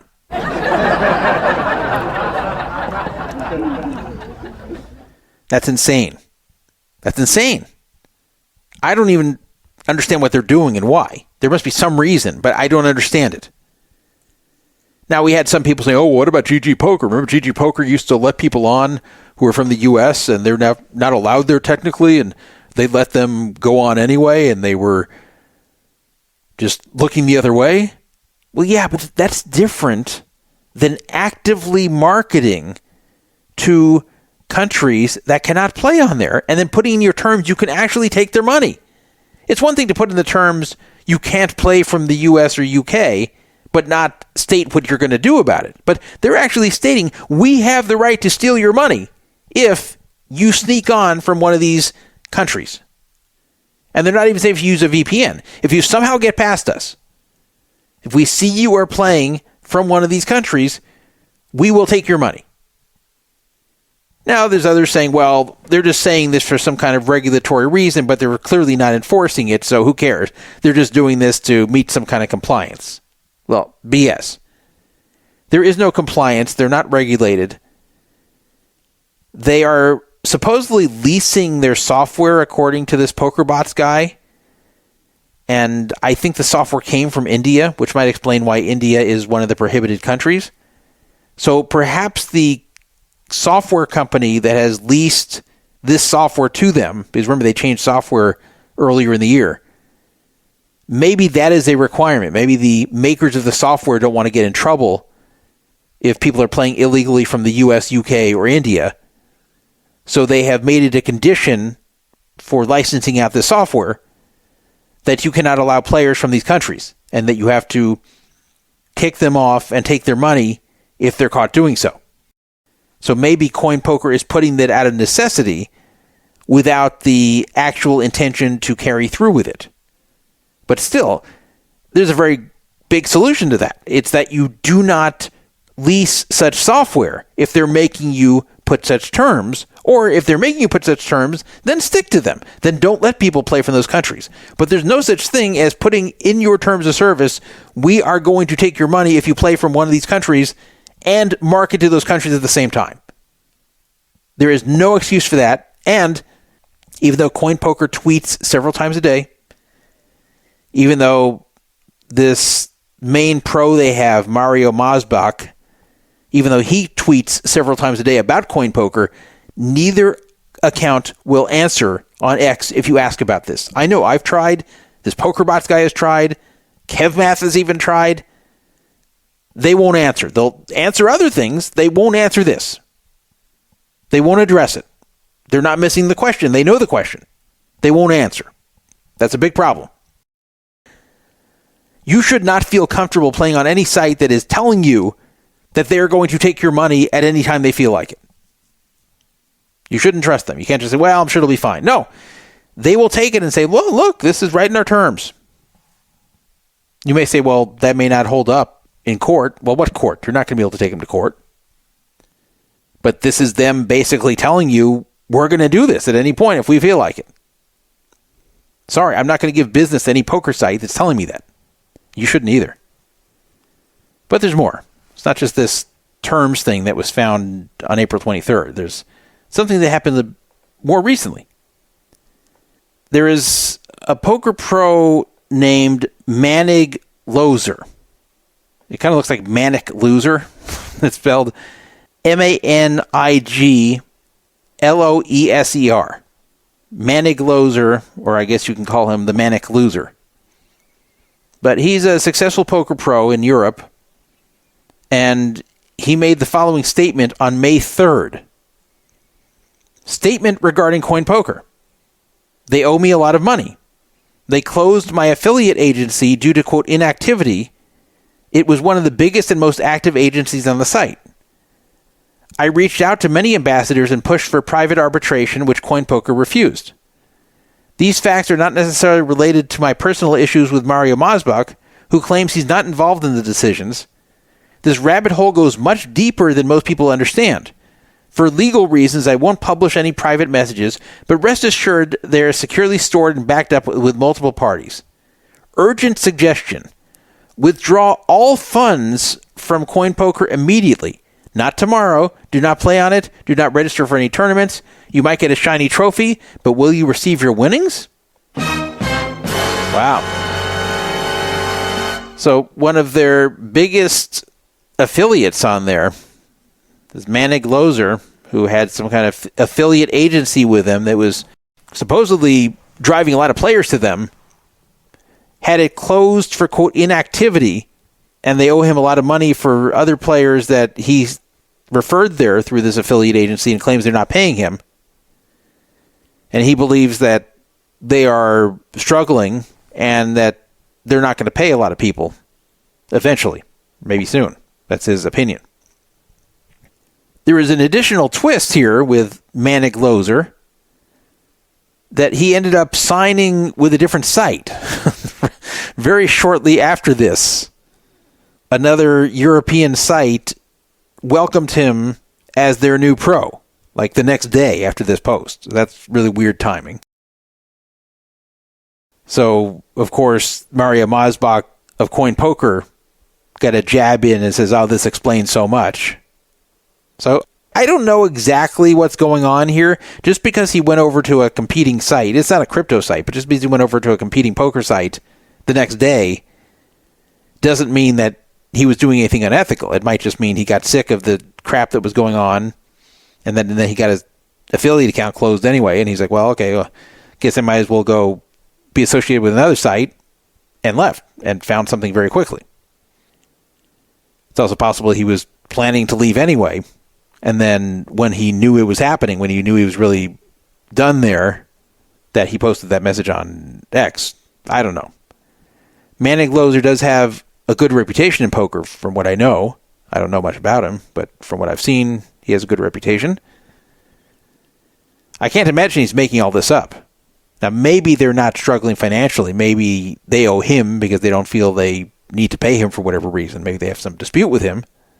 They wouldn't explain it. They just said they don't have any liquidity issues. They defended themselves after he posted this. They said CoinPoker has no liquidity issues. Withdrawals are processing normally and have continued without interruption. Anyone can verify this directly with a cashier. The individual making these claims is a former contractor whose engagement was terminated for cause in 2024 following an internal investigation. The matter has been closed on our side for over a year. We will not be relitigating this matter in public. So basically they're saying they booted him back in 2024 and he's making a big deal about it now. CoinPoker has experienced unprecedented growth over the past 2 months and is committed to rolling out a host of new features and events throughout the year, such as the $25 million guaranteed World Poker Masters, which starts today. We could not be in a stronger position. Our focus remains on the World Poker Masters and continuing to improve the player experience. Thank you for playing with us. But then people asked him again, including me, about why the silence about the whole thing where people from the UK, US, and India can't play there, and yet you're marketing to them and they just won't answer. They seem very shady to me, sorry. Something's not right about that site. They act like they're transparent, but they're not transparent. They act like they are good citizens of the community, but they don't seem to be. There's just constant drama and questions surrounding them, and that's not good. So I would stay away. I'd stay away for sure. Primm, Nevada has made an announcement that the entire town is shutting down. There will be no more Primm, Nevada after the 4th of July and maybe even before the 4th of July of 2026.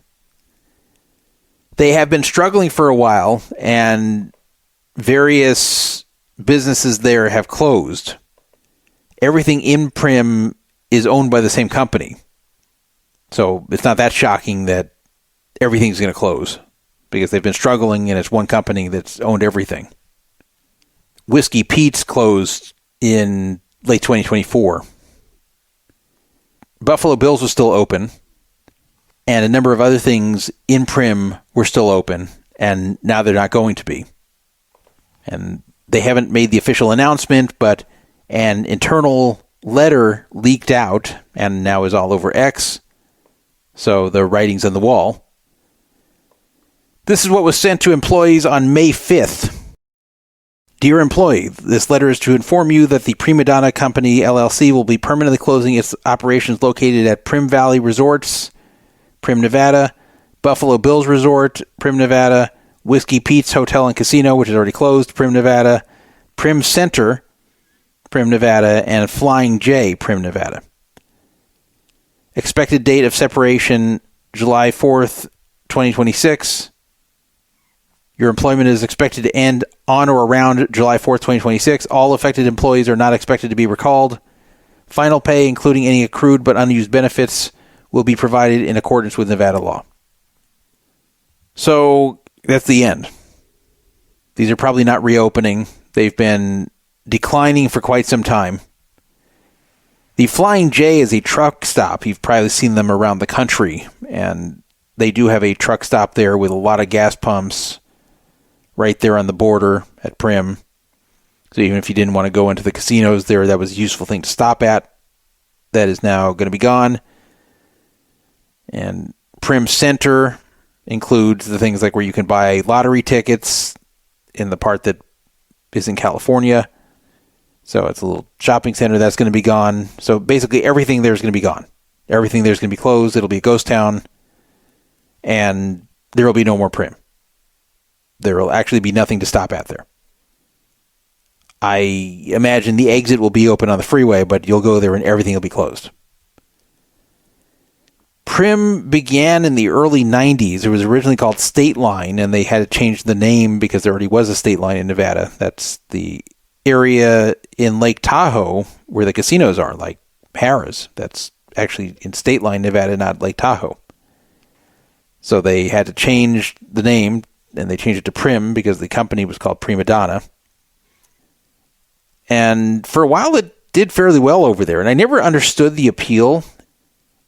It's only 40 miles from Vegas, so I never understood why don't you just go the extra 40 miles if you've gone that far. It's not like it's close to something else. It's not like it's 10 miles away from something where people live, and then they don't want to go another 40 to Vegas. Like if you've gotten to Primm, you've already gone a long way anyway. So it really doesn't make sense. But they managed to do well for some time. And the reason they did well was really twofold. Number one is they had some interesting attractions there. They had a big roller coaster there called the Desperado that was actually pretty fun. I went on it a number of times when I was younger. They also had a log ride that was decent. And they had a number of little rides. They had like a lot of attractions there. Some aimed at kids, some aimed at young adults, whoever can handle coasters. And they bussed in a lot of old people because they were running buses from Southern California, areas like Long Beach, and these buses would bring you there for free. So a lot of old people who really didn't have the capability to drive anymore, but liked going to casinos and thought, oh, getting to Vegas is such a pain in the ass these days because I can't drive anymore. Well, now they had a simple solution. They could get on a bus. It would take them to Primm. They could gamble. And then in the evening, the bus would drive them back. So, yeah, it's a lot of driving for one day, but they don't have to hassle with staying at a hotel. They don't have to worry about transportation. It's totally free. They don't have to drive themselves. They're dropped right at the doorstep of the casino. I think the bus even let you stay for multiple days. So you could stay at the hotel if you wanted and come back a few days later on the bus. So those buses were working out. They were definitely paying for themselves several times over. I don't know why they stopped this. So between the busing and the fact that these were seen as destinations you stop at, especially for the amusement features over there, people would stay there overnight. People would gamble there. In fact, even I did in the 90s and early 2000s. As much as I thought it was kind of stupid and pointless, I did like the roller coaster. I somewhat liked the log ride, and I would just kind of go there for a novelty once in a while for a night or two. Wasn't much to do there beyond that, but I went occasionally, and then I'd go on to Vegas. And even when I lived in Vegas, I stayed over there for one night at one point. But now nobody does this. The buses don't run anymore. They haven't in a long time. The roller coaster was dead a long time ago. It's still technically there, but they stopped maintaining it. It probably isn't safe to reopen. And the rest of the rides fell into disrepair, so all of those attractions there are gone. They may be physically sitting there, but they don't operate and can't operate. Every time I've been in that casino, I've stopped by occasionally just to take a look. It's a total ghost town. I mean, you'll see like 3 old people walking around at the casino, but I go, there's no way this place could be supporting itself. And it makes sense because there's just no reason to go there. It's totally dead. There's nothing happening. Vegas has already become more location focused in the last 20 years or so. It's getting more and more important to have a good location in Vegas. So when you're 40 miles away, that's by definition a bad location. So if your location sucks, which this does, aside from being the first place you can gamble, then what does it have going for it? Nothing. It used to have things going for it, but if you took them all away, why are people stopping? Why would someone get off 40 miles before Vegas to go to a dead casino? The other problem is Vegas is not just for gambling anymore. So while in the past people were going to Vegas pretty much exclusively to gamble, sometimes they do other things too, like see shows, but the main purpose was going to gamble. So people would be driving into Vegas from Southern California, and they'd say, oh, I've got to stop here to gamble.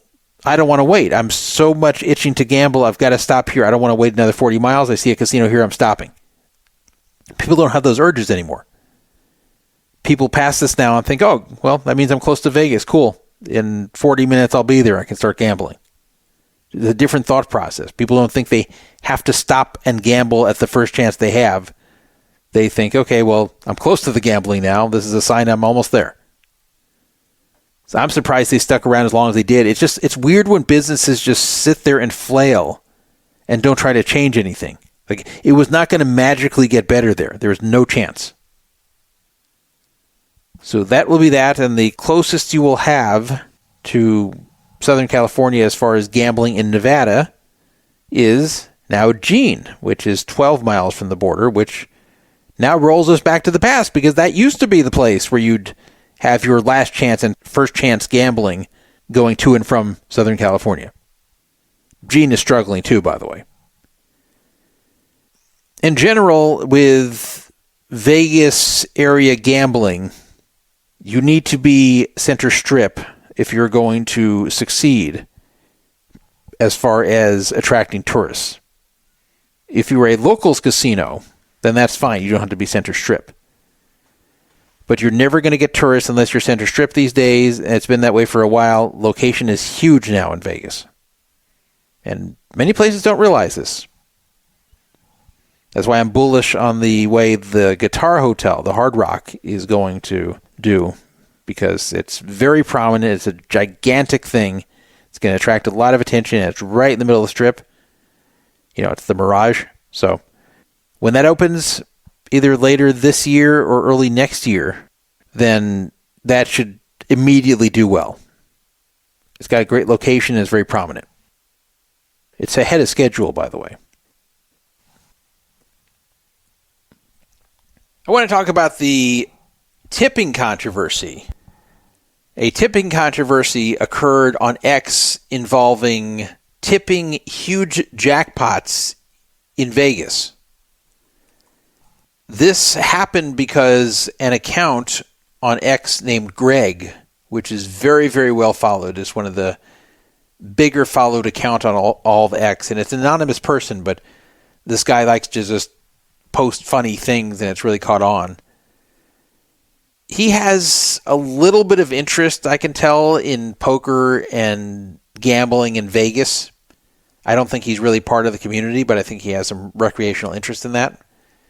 So he must follow VitalVegas, or at least browse him every so often.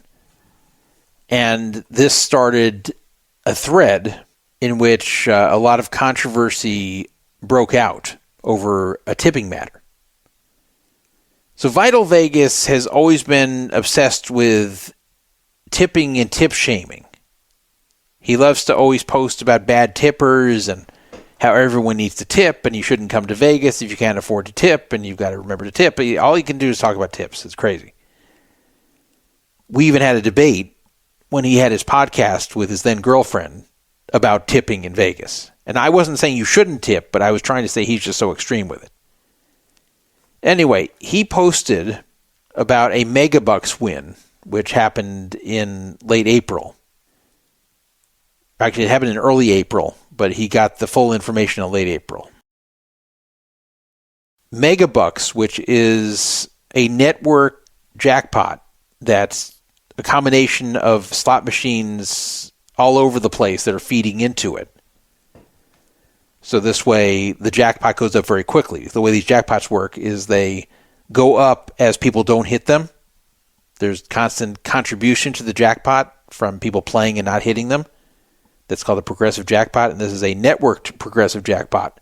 And Megabucks is the one that's the biggest and best known.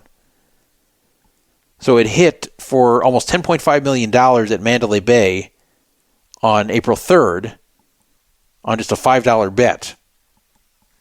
And VitalVegas, I don't know if he heard anything yet, but he said there's a 96% chance the winner didn't tip. So then a few weeks later, he got some information that he was right in what he was assuming.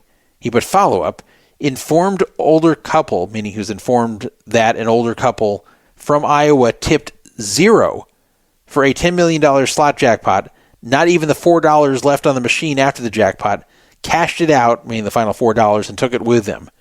Do better, humans. So he was tip shaming these people, even though he didn't identify them, saying that he heard they tipped zero, and that even after they were hand paid the 10-point-something million, that there was $4 left in the machine, and instead of taking the $4 out and giving it to some of the staff, they actually took it out, brought the cash out ticket to a machine, got their $4, and walked away. But, good for them. It's their money. But what should they have tipped here? Because he's saying they tipped zero. All right, fine. I will acknowledge that there is an etiquette in Vegas and elsewhere that if you get a hand pay, meaning anything $2,000 or more these days at a machine, that you're expected to tip the person who completes the hand pay for you, even though you have no choice in having the casino do this for you. So it's a service you really don't want, but you have to have because of government regulations.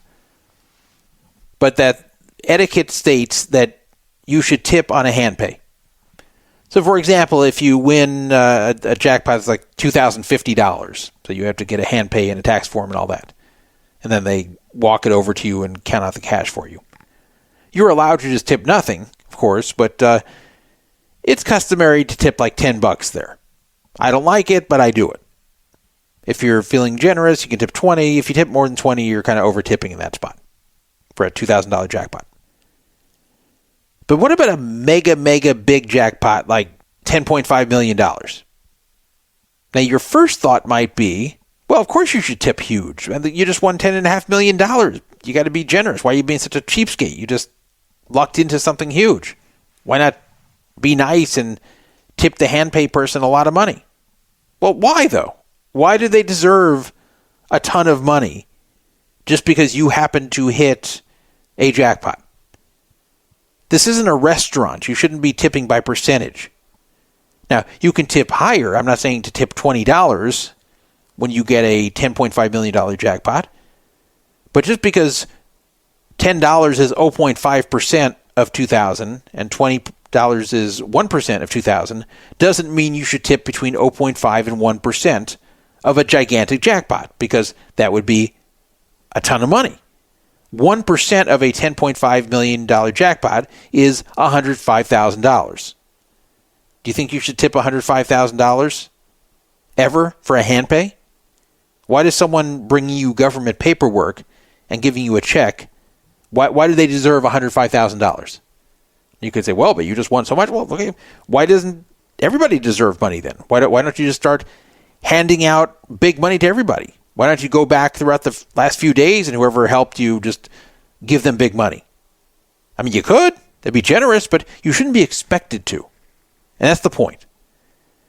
There needs to be a cap in the expectations of these hand pays, meaning no matter how big, you should never be expected to tip more than a certain amount of money.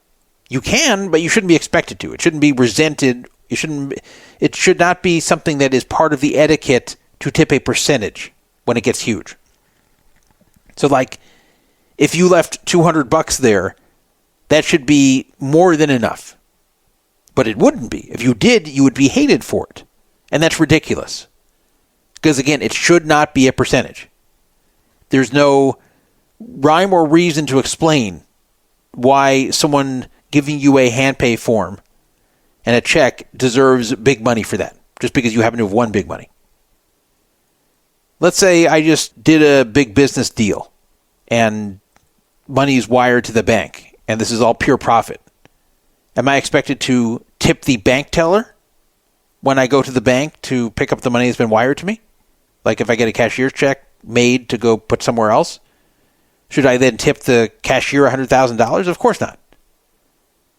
It doesn't matter how I got the money. It doesn't matter if I won the money, if I earned it, whatever it might be. I don't owe a tip automatically to someone who handles the money for me.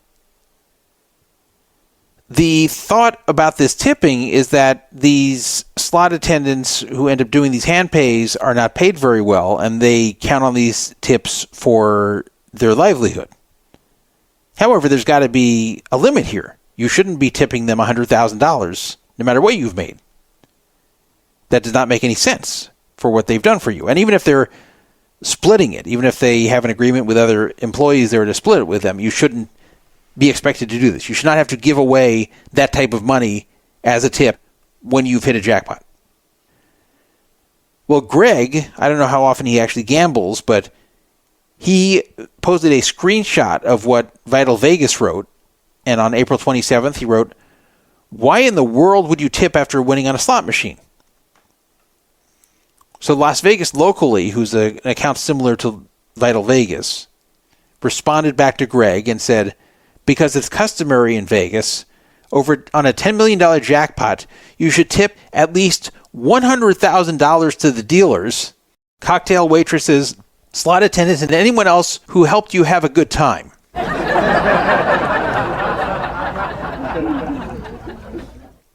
So he's not saying you should tip $100,000 to each of them. He's saying that you should take $100,000 and earmark that for tips to everybody you see around that works at the casino after you've hit that. So I said, disagree. This isn't a restaurant, and tips on machine jackpots shouldn't be a percentage. There should be a cap once the amount gets very large. It is insane to ever tip someone $100K for processing your paperwork. Greg said, "I will tip everyone who contributed to helping me win that jackpot," which is no one. people were really going hard at VitalVegas over this, and Las Vegas locally especially, saying they're being ridiculous. At one point, Las Vegas locally tweeted that it's customary when you've hit a jackpot like $10 million to spread $30,000 to $300,000 to those employees that have made your stay memorable there.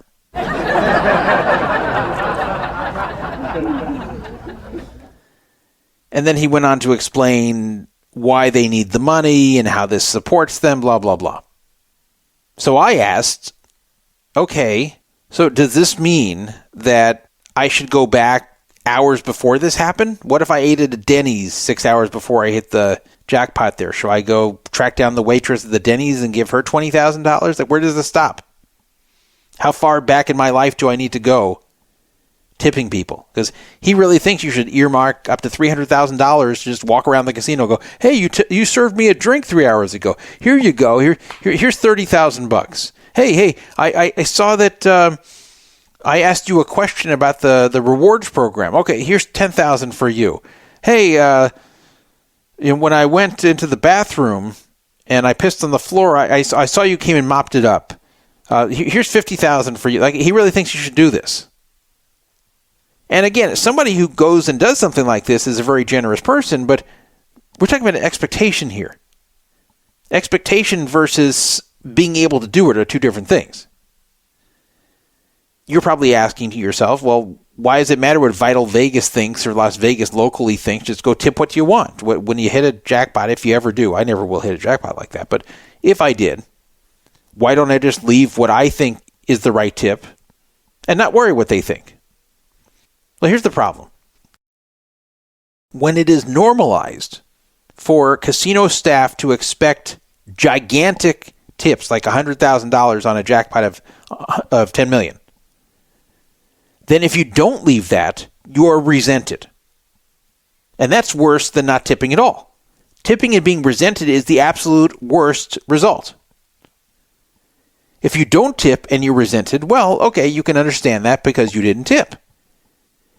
If you tip $100,000, then you've just stupidly given away a lot of money that you shouldn't have because it's yours. So that's not good either, unless you really want to. But if you do it because you feel like you have to, because you're pressured to, because you're expected to, that's not good. But the worst of all of these is, let's say you hit a jackpot of $10 million and you leave $10,000, which is still too much. But let's say you did. You would actually be resented by a lot of the staff there. Why? Because they'd look at you and say, look at this asshole, he just won $10.5 million, and all he did is leave us less than 0.1% of that jackpot. What a fucking cheapskate. What an asshole. He sits there thinking he's generous giving us $10K. Yeah, he just got $10.5 million. This is how we support ourselves here. We're tipped employees. How dare he leave us $10,000? Should have been at least $50,000. What a fucking asshole. What a dick. I wish someone else hit it. How dare he do this to us? How dare you? So he would be resented. They'd talk shit behind his back. They'd run to people like VitalVegas and say, hey, guess what happened? That guy who just hit the Megabucks, he left us $10K. Can you believe it? So if I'm going to be resented for any tip I leave, I'd rather leave nothing. Really? Why would I want to tip anybody who's going to hate me for tipping them? They're going to hate me for tipping them. I'd rather tip them $0. So I always get stressed out when it's time to tip in these jackpot situations. Because I always think, okay, should I tip at all? Yeah, I probably should. But now, what if I give them what I believe is fair and they resent or hate me for it? And I've seen it happen. You know, I'll hit a $2,000 jackpot, I'll give them a 10, and I'll feel sometimes they'll snatch it out of my hand angrily and then storm off. Not say a word, not say thank you. I hold it out and say here, and then they snatch it like they're angrily grabbing it, was what they're doing, and then storm off. Well, now I wish I didn't give them anything. Even if it is just $10. I don't want to give $10 to someone who's going to resent me for giving them $10.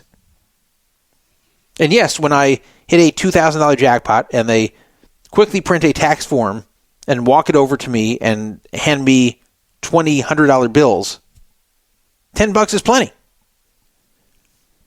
And I know certain casino employees who actually do resent this sort of thing.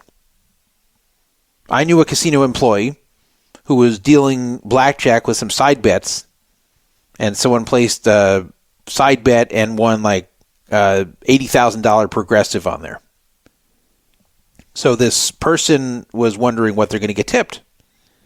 And they got tipped $500. Sounds good, right? Just a regular blackjack dealer just gets $500 tip because they happen to deal a progressive to someone for $80K. They came home and they told me, guess what happened today? You're not going to believe it. I got so screwed. I dealt a player a progressive. He wins $80K and he has the nerve to only give me $500. Not, oh, great, I got $500. It was, he has the nerve to only give me $500. Those are the words that were used to describe it to me. This is not an outlier. Why? Because people like VitalVegas and Las Vegas locally, not just them, but it's just in the culture of Vegas, the tipping culture has made these employees expect it and look down on those who don't. And then the people who think they're being generous and leave something that they think is very nice, they get shit-talked about them behind their back. And it's terrible. I don't know how they'd put it out there if they normalize a cap on these type of tips. But it should be put out there that this is all you're expected to leave. It should be made clear to winners in some way. That if you leave, say, $100, no matter how big the jackpot, that's totally fine. No one's going to see you as a cheapskate. That this is industry standard. Because it needs to be industry standard. The entitled people with their hands out for gigantic tips just because you happen to have hit something big is really obnoxious.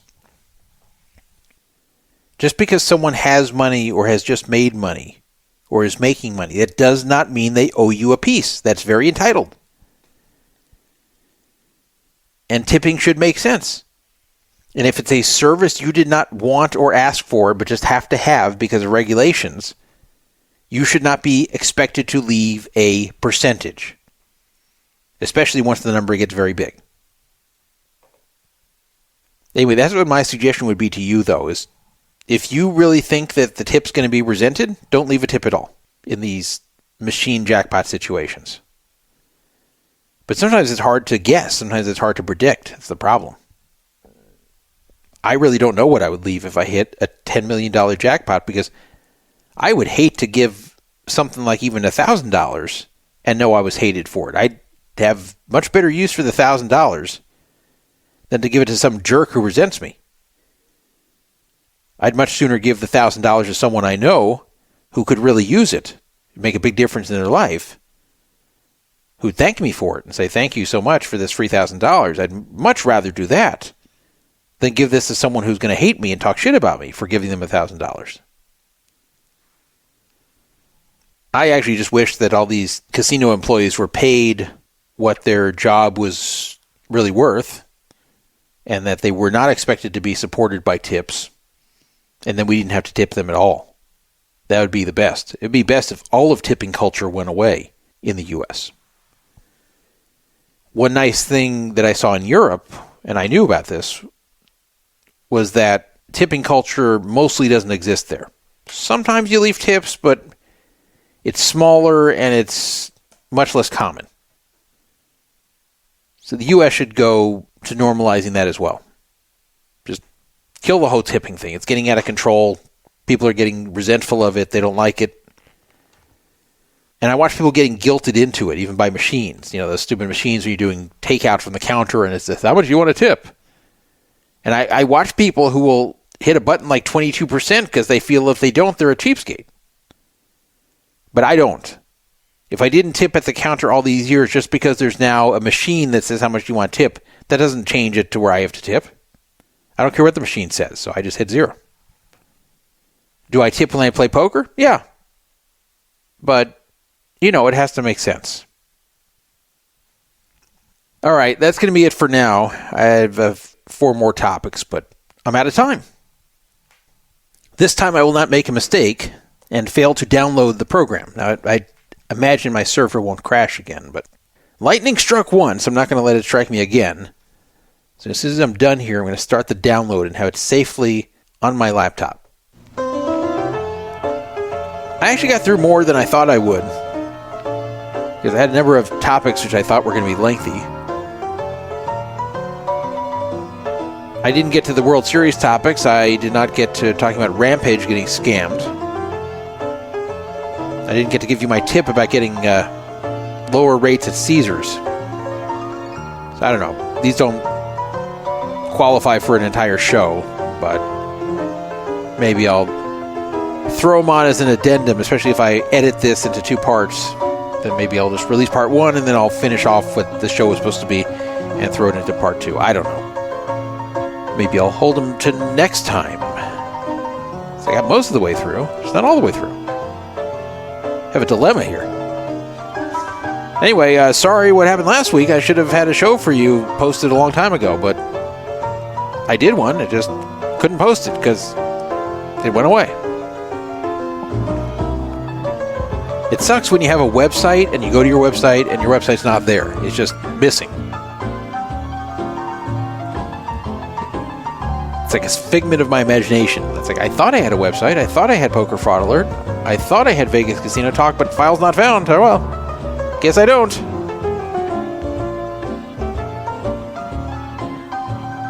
And I knew it was going to be a lot of work for me. I was not looking forward to that, and I was tired that night too. I just wanted to go to sleep. I was actually tired earlier than I normally am.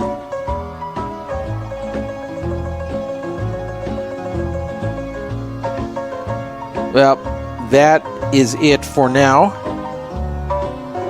I went to Hawaii, by the way. That's why I didn't do a show earlier in April. I went to Hawaii for 9 days. 3 different islands. Got to kind of see a volcano erupting. Alright, I will talk to you guys later with the controversy of the day as we get closer and closer to the World Series of Poker 2026. Shalom.